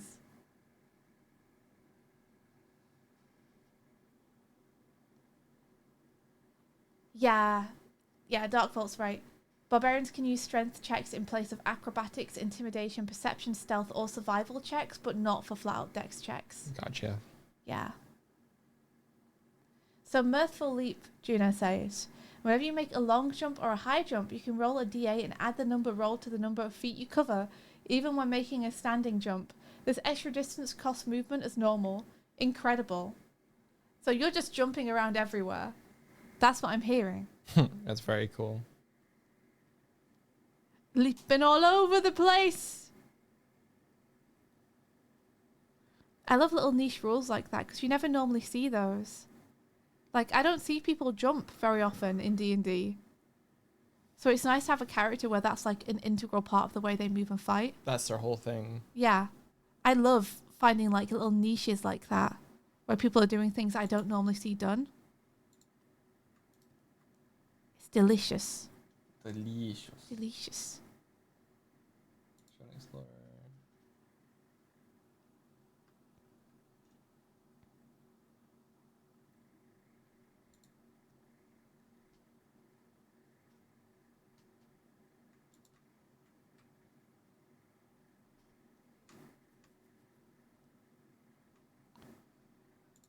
So maybe we just go with something a bit more like this. If I was going to take this design forward, I think that I would be more deliberate and properly design this. I wouldn't just be like, yeah, whatever, like I am now a little bit. What's that now? I'm talking about his eyepiece. Mm-hmm. And I'm saying that right now I'm kind of just pulling together some shapes and doing whatever I think looks okay. But if I was to take this design forward, I would properly design it. I think it'd be cool if it was like a Ravenclaw. Yeah. Or trying to similar. Decide how to do that while keeping cassette futurism. Cassette futurism. Gotcha.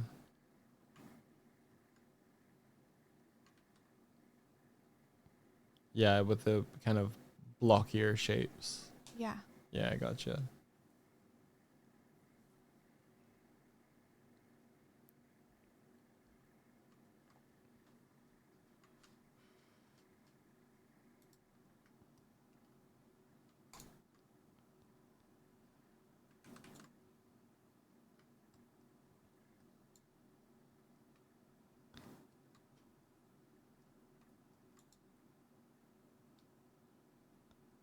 Because this isn't a design. This is just me drawing random shapes. But I'd want it to like link into him and the family and everything. Mm.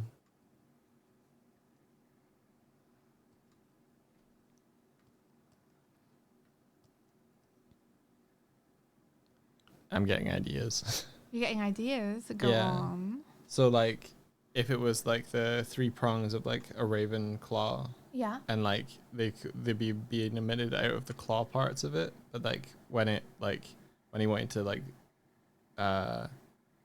target something, it would like hone it in so it was like narrower, and then they would move around so it's like wider. Like if it was doing this, like wider and then narrower on the side. This. Oh, nice. Yeah, I think that might be kind of cool. That might be kind of cool. Yeah, I like that. I've just hopped over to his horn for a sec. Yeah, It's no like worries. rather than having this be like a projection of the horn that he once had, we want this to be like a reconstruction, right? Why not the projection? Because he's a very low tech guy usually. Gotcha. Like the augments he uses are very like mechanically grounded. Gotcha. So I feel like if he lost a horn, any horn replacement he would get would be kind of built out of scraps. Well, I do like Ghost Horn, but yeah.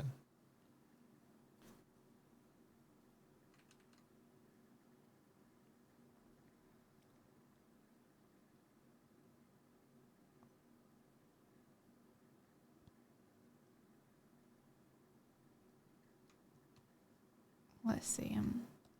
Do.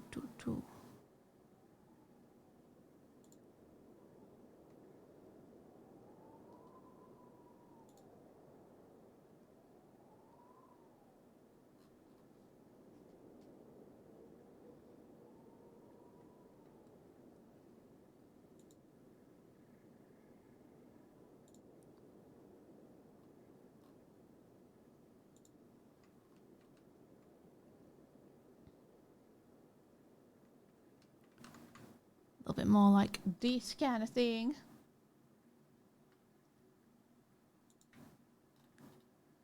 Ba-ba-da-ba.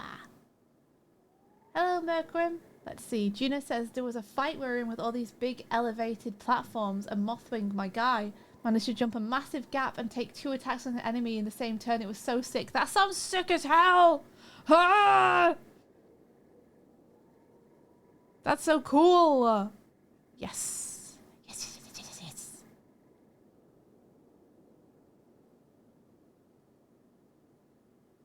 Very awesome. And you say you still play in that campaign, right? It's 5 a.m. Helios! Helios, go to bed! Helios! Don't let us keep you up. I hope you had a nice time, though. And I hope you have a good sleep. Thank you so much for being here. Kendo can be a Bloodhound Tracer, making him a Blade Runner / private detective. 100%. I'm on the same page as you, Darkvault. As soon as I heard that the Bloodhound Tracer existed, I was like, well, that's Kandor.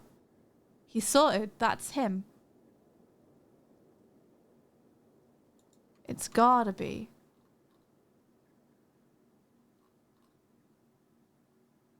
It would be fun to design the Odyssey, Kandor.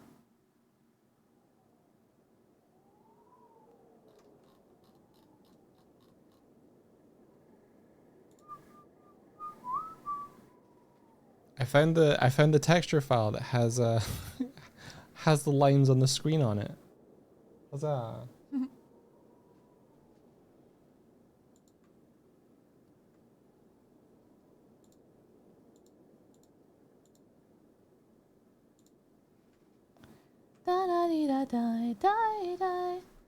Bye bye, Helios. Take care, Helios. Sleep well. Ba ba ba ba ba ba ba. Good morning, genderqueer. Hello. I am more awake now. I had a cup of tea and some pancakes, and now I'm a bit more awake. How fast could you put Discord and Twitch chat in case of emergency? What are you talking about? Put it where?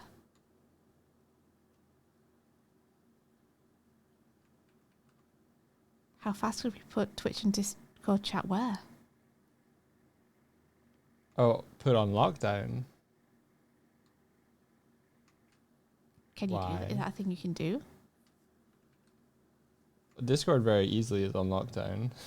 What does that even look like on Twitch chat? No one can type on Discord.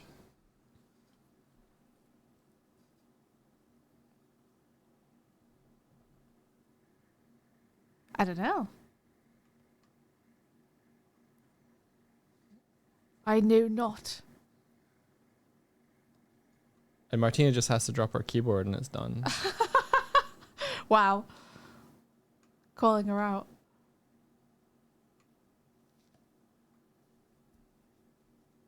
An ominous thing to ask. It's not a call out if it's the truth. Well, No, I'm wrong.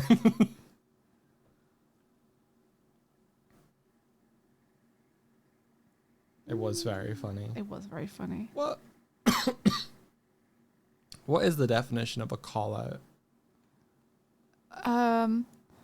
When you put someone on blast When you put someone on blast. for doing something, I guess. When you publicly reveal what they've done. Okay, so it's like a reveal of it can be a reveal of a truth. Yeah, but often you're talking to the person you're calling out. Okay. It's not a call out if you don't call out whom it can say. Gotcha. Yeah, like it's not much of a call out if you're telling people who aren't the person. But if someone does something and you're like, hey, that's not cool, then you're calling them out, talking directly to them. That's calling someone out. That's not a call out. Oh. Is there a I think. difference? I don't know. I don't know. I'm just curious. Because I feel like when someone says, oh, it's a call out, that's a way to describe an action that feels like a negative. Oh. I've never I don't seen know, I've call outs as negative. No? I've Okay. actually often seen call outs as positive. It's not a call out if it's snitching. Okay. Snitches get stitches.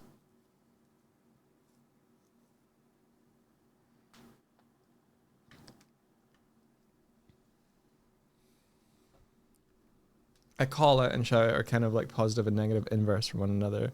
So shout out is like this person's great. Call Yeah. out's like this person's not great. Yeah, Okay. I think so. Cool. Vocab amended. Vocab amended. Faster than a shooting star. Shine no matter where you are. Why is that in my head so much? Be-ba-dee-ba-bo, when it's time for you to leave. Call out New Vegas. I love Call Out New Vegas. So I don't like that line. Maybe it doesn't need anything. Maybe it's fine. Just the way it is. Just the way you are.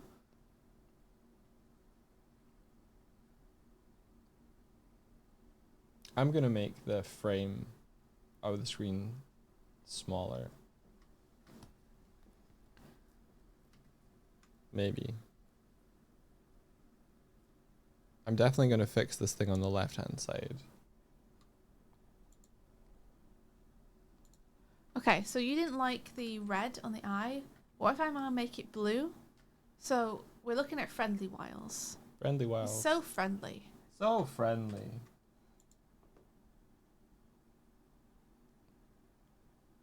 At some point I'll have to design a sniper and that'll be fun.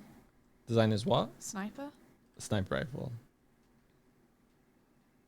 You could always have stolen it. We haven't decided actually how that works yet.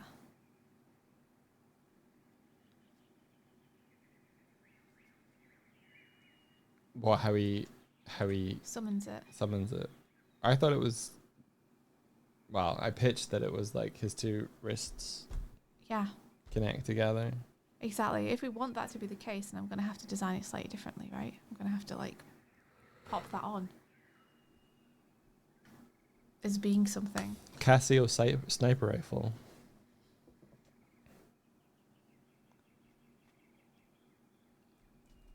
Look, maybe that is something that is like on his back underneath his cloak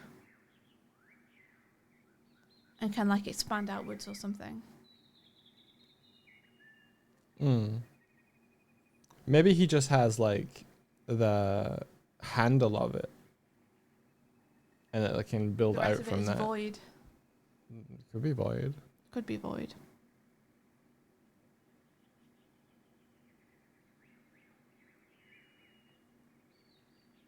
I think for now though, like this is feeling pretty good. 15 stream streak. That's very impressive.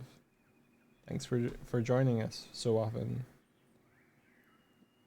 Splibbo. Splibbo. I swear people choose names for Twitch that are just like this'll make the streamer stumble. I love swear it. that is a design metric. Splibbo. If someone reads out my name, I will be able to laugh at them. Sometimes people just choose names because I think they're fun. Have you considered this? Counterpoint. Yeah. Go on.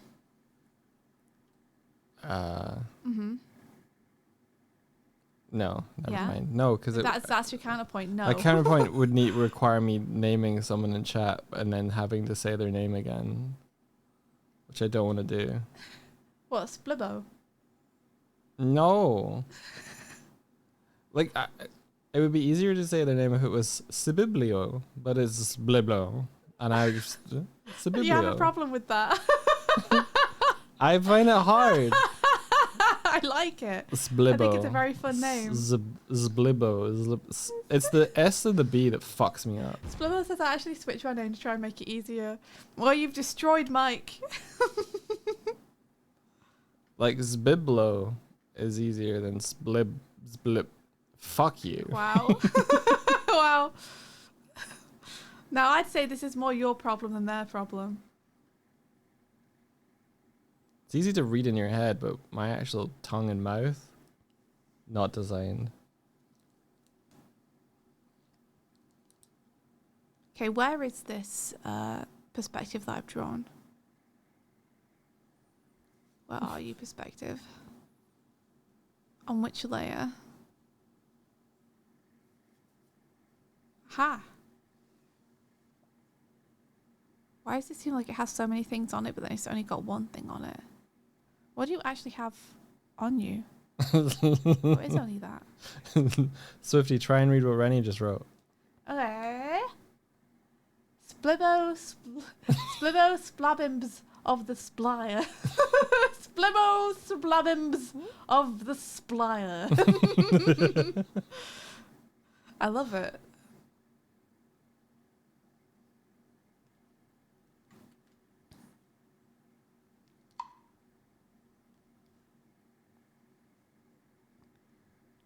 You see, this is good. This is good, actually. Blue's here. Blue! How did you get here? Aren't you streaming? Swifty was mad that you were streaming at the same time that she was streaming because she wanted to watch your stream. I but want to you- watch your stream. She I want can't- to catch a stream. One time we'll just stream Blue's stream here. We'll just Yeah. watch it. Yeah. Oh, let me get this cinema together. Yeah, please. I'd love to have the theatre working again. Yeah. That's what the popcorn and drinks were for originally, do you Yeah. know, guys? Yeah. We used to have a theatre where we could watch movies and things together, and you guys could throw popcorn and drinks at the screen.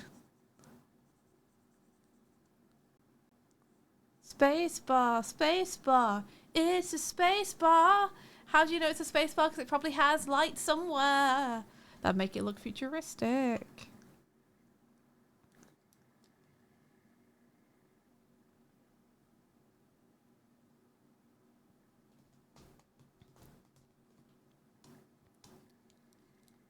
Hey, Onyx Willow, welcome in. Welcome, welcome.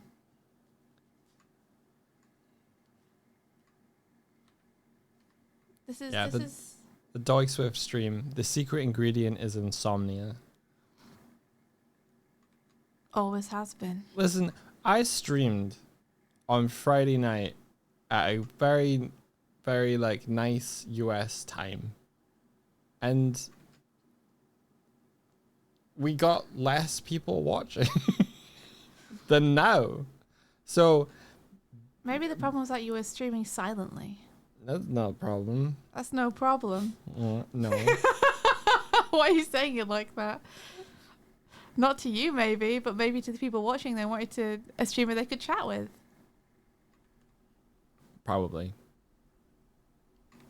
Much like no D&D is better than bad D&D. Yeah. No voice from Doig is better than voice from Doig. I don't know if that's true, It Doug. is. I don't know if that's If true. I could talk and I swear and I call you names. What? What names do you call me? The usuals weren't online. No, I know. I'm just laughing about the fact of like, you always stream so early, I never catch you. All right, bet. I'll stream at a normal US time. Are you blaming other people again? No, I'm just I don't think you I'm get the spray bottle. observing. It's an observation. It's an observation. Yeah. My observation is that actually it's your fault. I'm not blaming anyone. I'm Okay. just saying. You're just saying that they told you that they wanted you to stream at a time they could catch and then they weren't there. Yeah. Getting the spray bottle. don't get the spray bottle. I'm not saying they should have been there. I'm just saying there were less people than there usually are around this time. Yeah. Hmm. Yeah, the videos weren't online and Doug was silent. He was just not saying anything and streaming. But he was having fun, which is the important thing. I was painting.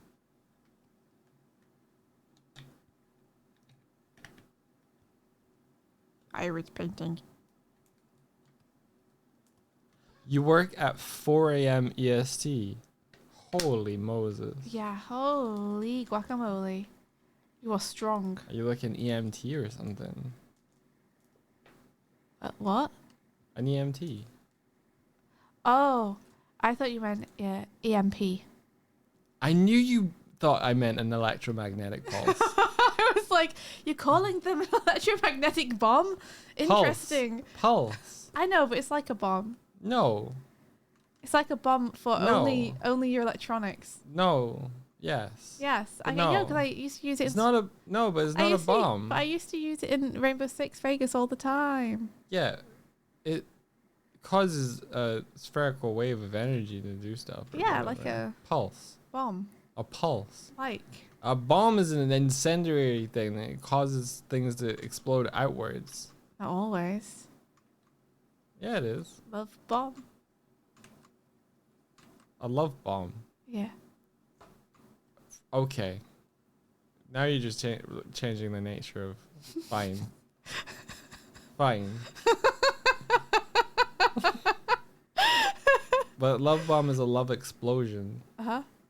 And an EMP is an electromagnetic explosion. No. Yeah. No. Mm-hmm. It's an electromagnetic explosion. Okay. Are whales animals? Are whales animals? I wrote a reply to a really heartfelt post that Mace made. And I didn't send it Why?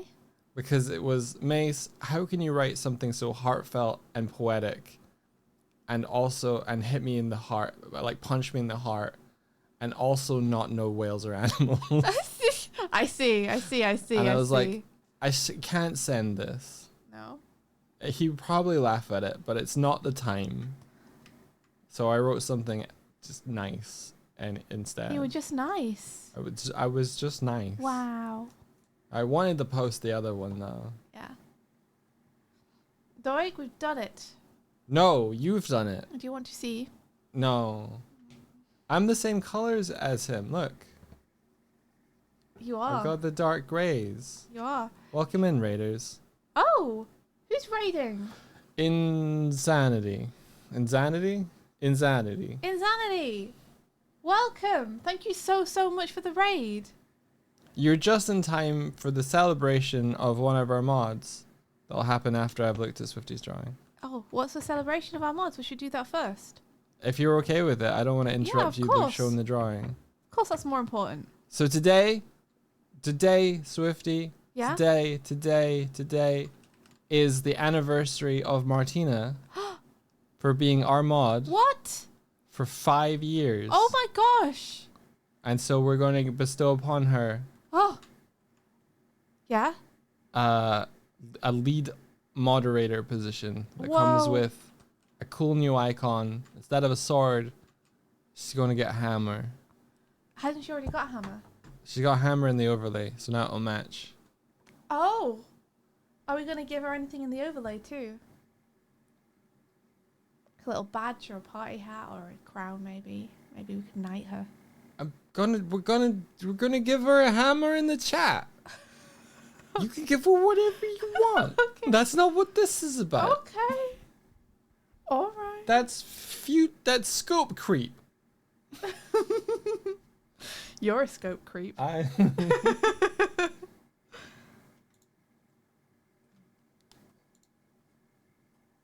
Big ol' hammer.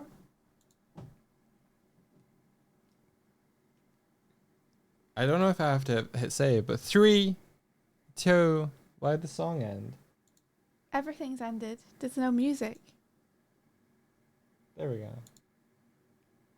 3, 2, 1. Are you sure you would like to add Martina as a lead moderator of your channel?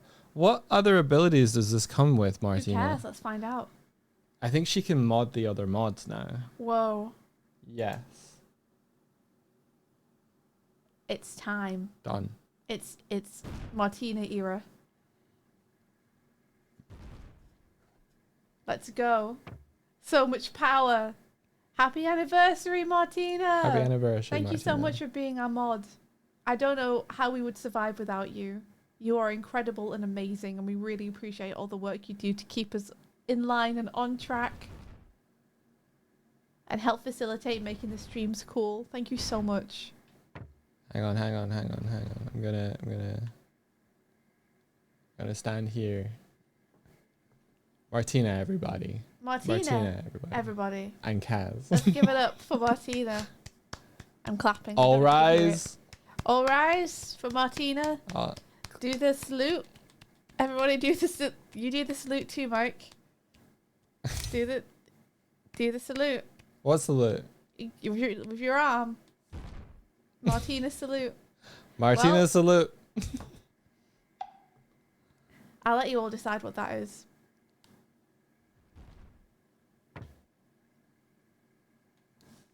Extremely strong. Congratulations, everybody. Congratulations. She's just hanging out with Wiles. By unanimous decision, Martina is a mod. Wahoo! Wow. Yahoo! No, really though, like from like doing the animation, Animorning like challenges, organizing those, helping us with our VOD channel, uploading and providing thumbnails for those, making sure they're all titled, and making sure that things like community day runs on schedule and prompting us to do that. It's all Martina. Incredibly helpful. We would not be where we are, or who we are, or how we are without Martina. True. Technically, Doug does the thumbnails. He coded the thing. I did write the code, but before that, you were doing them all manually, and I felt Yep. like I should help with that. Yep. It was only built to assist you in what you were already doing. Huzzah. Huzzah. Huzzah! Your word. So would you like to show your draw? Yeah. This is your man Wiles. Yeah, I think we did it, guys. I mean, obviously now we have to design his power suit form, right? But I think we got base form. I'm pretty happy with Base it. form. Pretty rad, dude. I think it's a fun little outfit. Yeah. I think it's going to look good in movement. I like the little tailcoat he's got going on Yes, I like that a lot. with the kind of waistcoat that's there just to hold his equipment. The kind of bodysuit that he has to enable him to like move stealthily, quietly, and not restrict his movement. I like the cape, the way it kind of clips to the shoulders, the back of the shoulders. Yeah, I love that. Very good. I'm not sure on my design for the horn and eyepiece, but I think that's something that we can refine. The important thing is we know that's going to be there. The eyepiece is going to be attached to the horn, and the other horn is going to be half broken off but be augmented. Mm-hmm.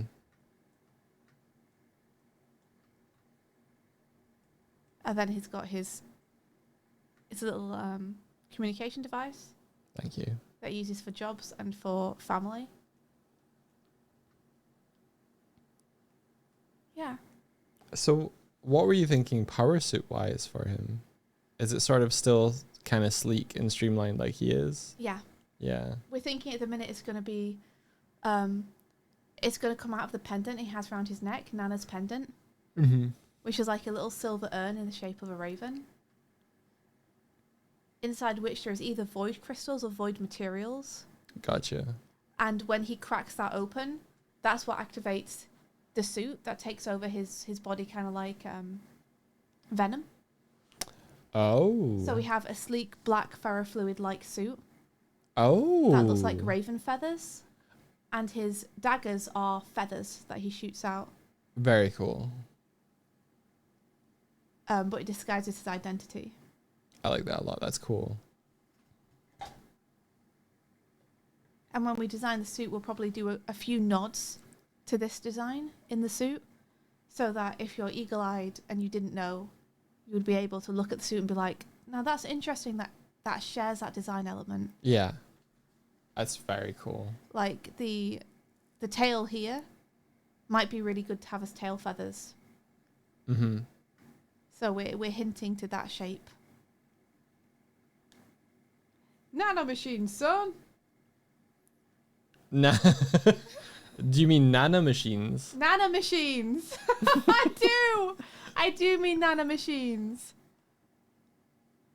So I found a fun way to hook his glasses into it, to hook the Nana's pendant into it, and to give him like a secret identity as an assassin that people don't know about. So that'll be fun. It's very cool. Would he have like a sort of raven cowl or anything as part of the suit, or? I think that'd be cool, right? Yeah. I think we should make him have like a raven faceplate. Yeah. I mean, his nickname is the Magpie, right? So we should make it Magpie-like. Yeah, but Magpie is a corvid, right? Yep. It's Yeah. a same member of family as a raven. Look at that. So it would have, well, it'd be, as you It's said, like a crow. Venom with the black and the white. So, yeah. Yeah.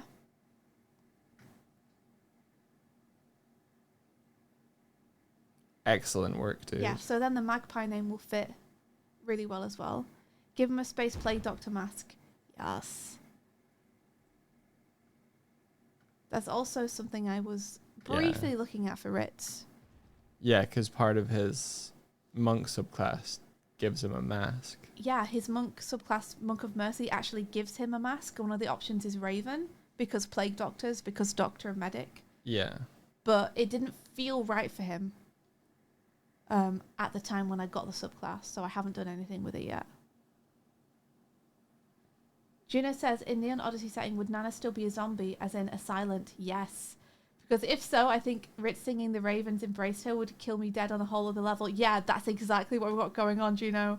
In this AU, Nana is a silent, Ritz is a bard. And his tattoos, instead of absorbing his extra heat from his tiefling nature, absorb extra energy and lightning from his Rhizo Space Oni nature, and he can use them to amplify instead. Yeah, we've been on a real journey. We've been on a real journey here. through today. This, if you're curious about like Ritz in like Neon Odyssey setting discussion, the first hour or so Yeah. is a good time. He's now a soul jammer bard. And rather than being able to see spirits, he can hear spirits that we're calling echoes. He can hear like the melodies of those past. And he sings them to himself and records them on a little tape deck that he has. Yeah. Halsey, thank you. Thank you so much. We're also super excited about it. Yeah, I mean, chat really, really helped us. But everything felt like it really came together with the music setting of Neon Odyssey and the silent being their version of like undead. And everything, it all felt like it kind of started to string together in a cohesive thematic clump.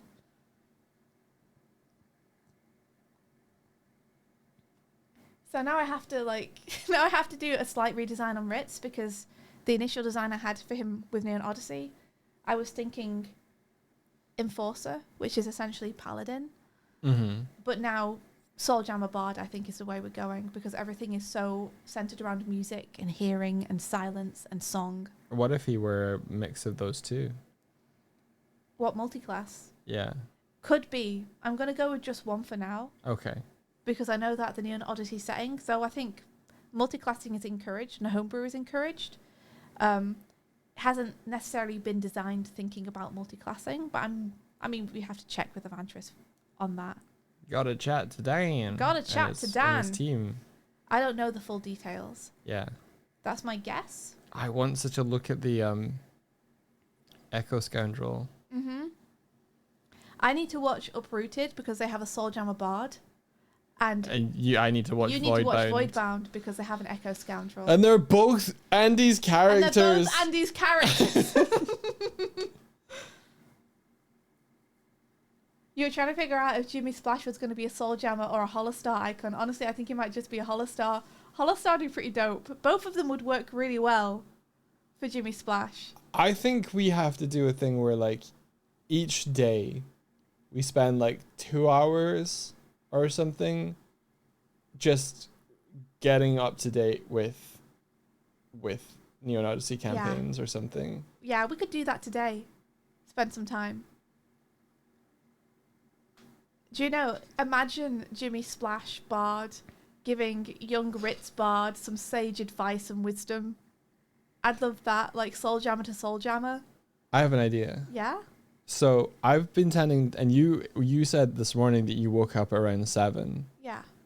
What if we listen to campaign stuff when we're sort of waking up for like an hour or so? We're waking up. So it's like, and then we go and stream. So we wake up, we listen to some Adventurous, and then we can like shower or whatever, and then stream. Yes. Because I'm doing that anyway, but I'm reading like social media and stuff and just lazing. I know I could be doing something better. Yes. I love that. Let's do it. Because I don't like, then we stream and then there's other stuff going on, but like that period of time in the day, no one is knocking on our doors or wanting our attention. Yeah. Agreed. I'm up for that. Okay. Also, Darkvault, Ritz and Crep singing Splash songs. Yes. Okay, they are both Splash #1 fans. They're both Jeremiah Splash's #1 fans. What is Jeremiah Splash in the Odyssey universe? That's what we're discussing. So Juno's saying that maybe a Soul Jammer or a Holostar icon. But is he a bitling? What? He's a frog, right? Yeah. Is there any frog creatures? Yeah, there's a Nematoan. He's definitely a Nematoan. But there's also bitlings. I could see him as a bitling. You might have... Nematoans are weird. Okay, so we'd have He's to... definitely a Nematoan. What if he's a okay. tiny Nematoan? A little Nematoan. Little Nematode. Yes. All right. Dupe says, I gotta look up the classes. Any suggestions for what a toon-infected Key Kid would fit as? Yes. Primeval Cryptis is suggested by Juno. Yeah. I think you're looking Warlock. Infected by the Void. I think. Hold on. I can have a quick check. Because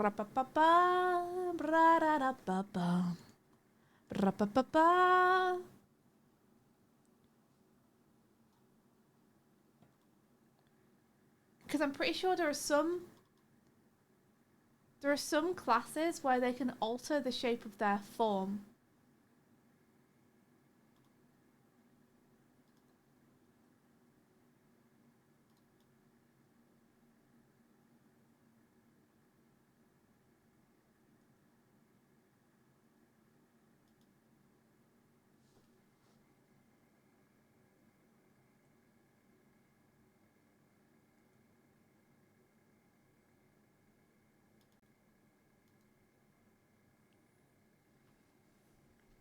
Deep Sworn is pretty good.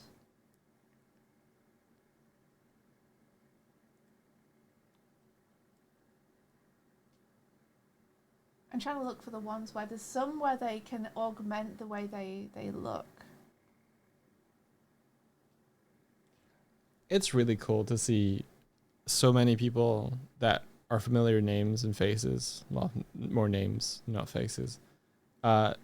Know Neon Odyssey lore and stuff. Right? Like you guys you've gone all in on certain aspects. Like you know more about certain stuff than I do. Okay. Consider the Esper, which is a Neon Odyssey version of the Sorcerer. Right? There's one called the Symbiote. Yes. Which is entirely around mentally dominating a void parasite. Yeah. Which I think is very, if we're thinking about suites from your campaign, Dupe, then that's very sweet, right? There's a parasite and she's like controlling it.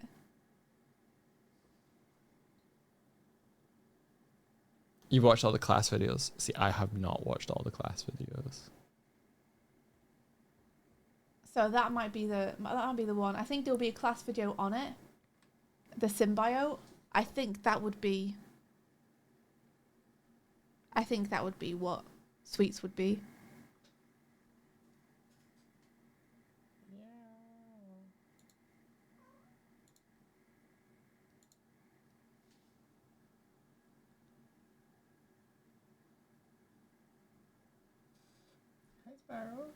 For Rowan. I'm just doing your guys now. By the way, Dupe, I did listen to the first episode of, was it Unraveled? Oh my god. You guys went so hard. I loved it. What's Unraveled? It's the name of the episodes that Dupe has linked me to from their campaign. Oh, gotcha. Yeah, Unlinked, thank you. Unlinked. I got the name wrong. So, the Enforcer, the Super Sprite, might be pretty good for Rowan. It's an Enforcer that follows the code of the hero. You know, saving the princess, saving the galaxy, saving the world, saving your friends. And they can use power-ups.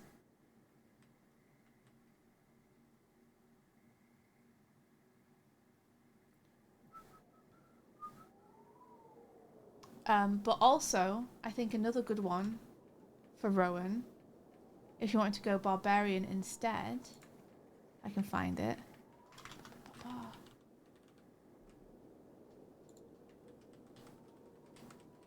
Ooh. I have to look through things. Come on. Yes, is the Eternal, which is like based on stuff like She-Ra and He-Man. Oh, So- I getcha. It's based around them having an ancient weapon or like piece of armor or something. So like maybe a Keyblade that gives them awesome Ooh. power. That's true, Dupe. You've got some other stuff going on with Rowan, right? I think there's more stuff going on with him. But it allows you to transform as well, Magic Girl style. Or He-Man style. Yeah, some other stuff, you know. It's little other things happening with him. It can't all be simple and clean is the way that you're making me feel tonight. Ooh, Darkfall says I can see Cooper as a Gridrunner Archmage. Yes, absolutely. I can also see this.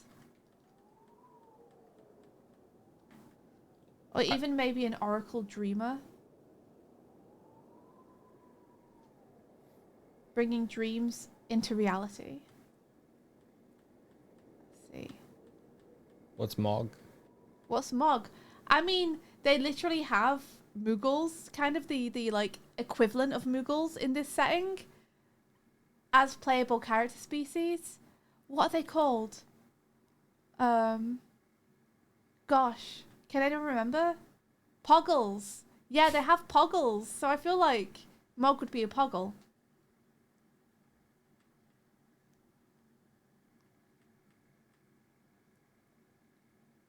Pog. He'd be Pog. Pog. Poggers. Poggers. That's so silly. I love that. I went right past a Gridrunner. Such a fool. There we go. Oh, Archmage, yes. Yes. Very, very Phantasy Star Online inspired. Love that.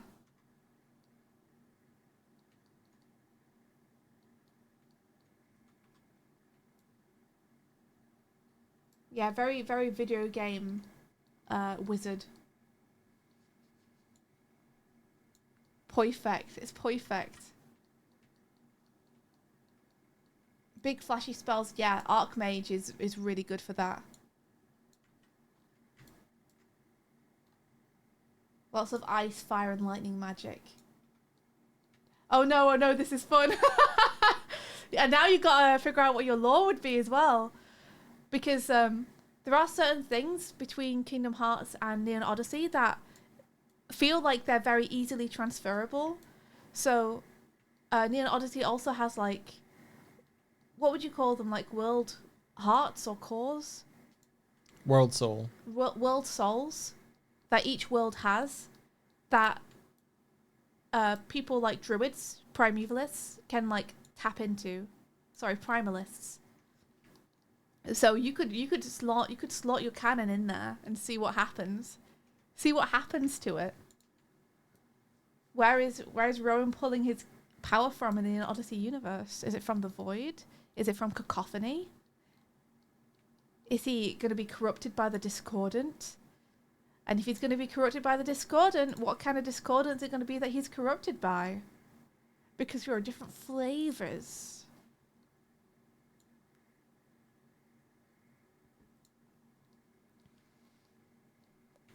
Oh, Juno says, wait, Poggles are like Moogles, but they're a bit more bunny-like, and they're chosen of the goddess Kiris. I think I said that right. The dealer, also known as Lady Luck. Now, what bunny do I know that has a connection to a deity of fate? Let me tell you, Poggles are really cool. Because the Echo Scoundrel that we were talking about earlier, that is being played by Andy in Voidbound, the mini-campaign they're doing, they are a Poggle. Mm-hmm. And it's so cool what they can do. They have the look stuff going on, you know?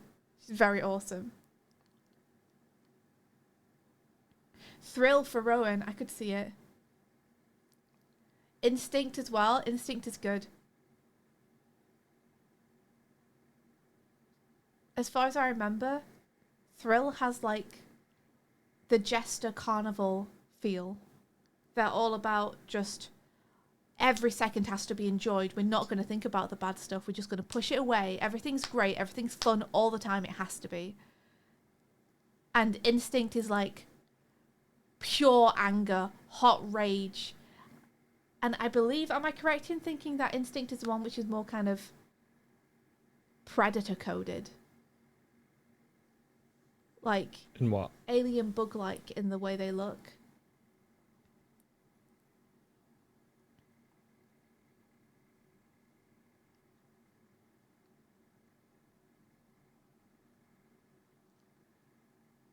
Yeah, very associated with bugs. They're very like, I think they're hive mind, right?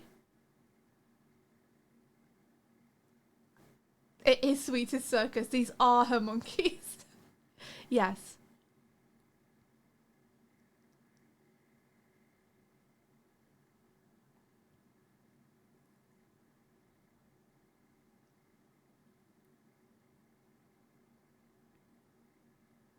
It's so fun. There are so many different fun flavors. I'm looking at the Voidcaller Oracle as well.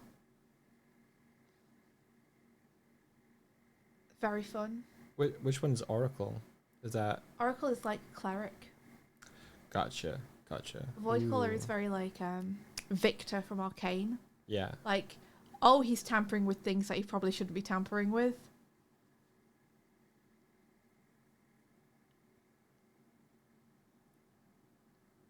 You're wondering if someone could be turned into an Arcadian. Yeah, Genderqueer says no, you have to be born as one. I could see a world where you could do a campaign where someone is isekai'd almost, though. Like, in the same way that Hexbloods in regular D&D are creatures that have been turned into Fae by hags and such. I could see someone, like, falling into Arcadia and coming across the wrong person and, like, being changed irrevocably. Yeah, I can see that. Yeah.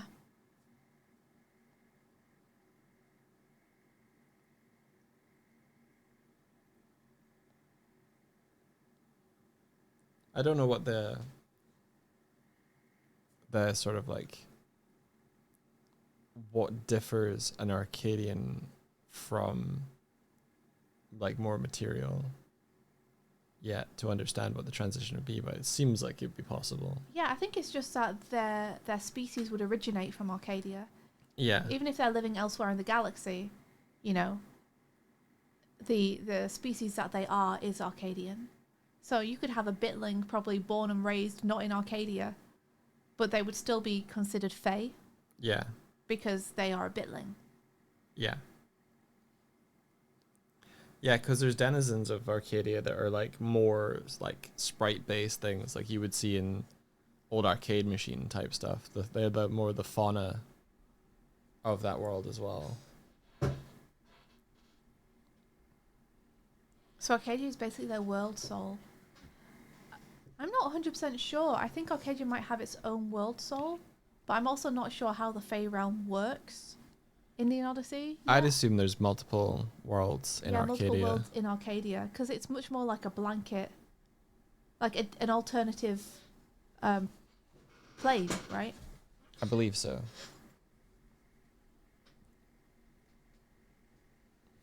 I'm sure a lot of this is either fixed or like being worked out. Yeah, all of this from us is pretty much speculation Yeah. based on what has been released so far. So don't take anything of what we're saying as canon. We are 'Cause not. We are not your source for canon. We're in the same position you guys are, which is we have the facts that have been released and we're just kind of extrapolating outwards what could be cool or what might happen, but we don't know. Yeah, it's been a creative process where it's like trying to pin things down and nail things down. So even the visuals from the video were just close approximations of what we figured it would be like. Yeah, at this point we are viewers and fans. Yeah. Like, what is going to happen with Neon Odyssey and the books now is like, I don't think we're involved in that process, so we're just gonna have to wait and get excited about them coming out and trying this stuff for ourselves. At least not currently.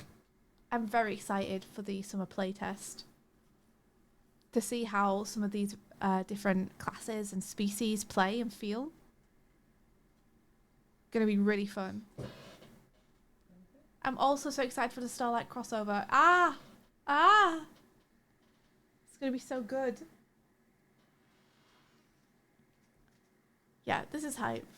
It's hype. It's so fun also just like getting your OCs and throwing them into different scenarios and trying to hook things up and find out how you could like preserve the core of them and their being, but play with new elements and twist things a little bit. Yeah, it sort of has the mouthfeel of an AU, but a rule set that supports that to allow you to tell similar, familiar, but new stories. Mm-hmm. I think it's really neat because it's a lot of things colliding for new, unexpected results. Yeah. It's an alternative universe, so why not change some things beyond just a setting? Yeah.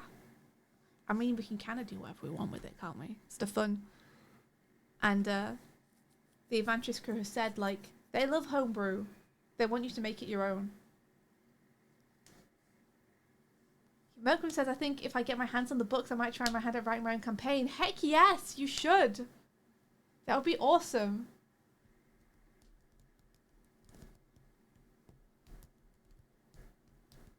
I'm going to drag you away, Mike. Yeah, that's fine. I'm gonna drag you away for lunch, and then we're probably gonna play. We're gonna play Breath of the Wild, guys. I'm gonna try and defeat Ganon.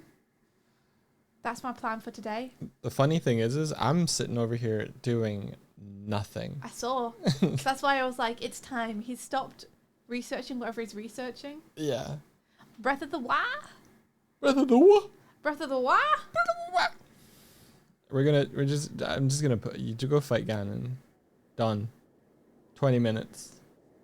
Yeah, do you know, I could totally see a Signian, like, based on a Poggle-like design, and then having the be, like, a Dream or Oracle feels like it really fits. Spibbo says, I can say it, Spibbo! Splibbo says, as I understand what's been said about Arcadia so far, originally came from the hypergrid, and specifically how the imagination, hopes, and dreams of those in the universe were strong enough to influence their hypergrid became its own plane Arcadia. It's literally a plane made of hopes and dreams. Is that an Undertale? What icon would Snags be? Well, now I have to look. Hold on. I can't go now. You've mentioned Snags. Probably not a remix. No, not a remix. Definitely not a remix. And I don't think a Soul Jammer either. So what's the third option? Soul Jammer. I'm gonna look.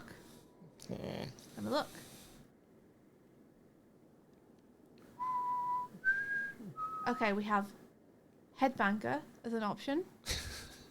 And Holostar. I'm gonna say Holostar.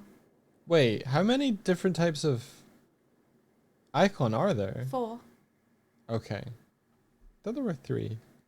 Nope. So Headbanger, Hollow Star, a Soul Jammer remix. Very cool. Mm-hmm.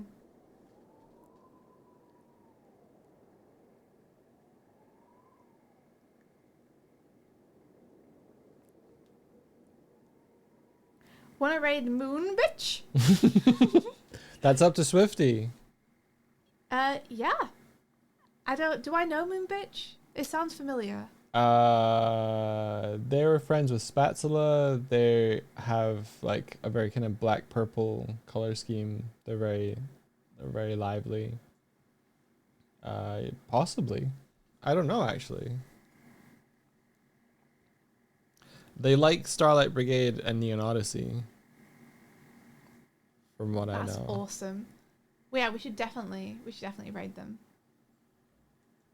Dopey Nut, yeah, it's real. It's real. It's real and funded and gonna happen. It's gonna happen. You know, once the Adventurous crew have recovered and had a break, then it's gonna happen. Thank you guys so much for helping me with the Wilds design, and especially for helping Cook on the world building. It was really fun just to like back and forth with ideas with you guys. I love coming up with cool ideas and concepts and stuff together. It's really fun. You love the story. I do. Well, it's been entirely collaborative, this stream, and that's been a real blast.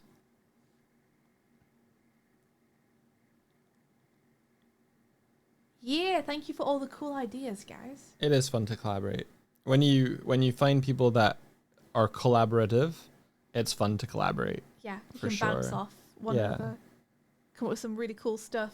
I think we came up with some really cool stuff. I think we kind of cooked a little bit, and I I'm think you excited did. about the Neon Odyssey AU version of these guys.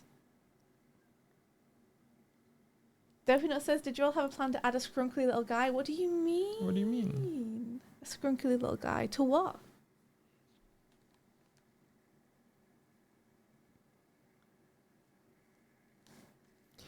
I think you know, like when you're like in the zone with one another and you're like, yes, okay, yes, yes, and okay, that, this yes. is piecing together. And this, yes, but what if that? Like that sort of collaboration gives you energy. There's sometimes when you collaborate with people and it feels like it takes energy from you and you're just like, how?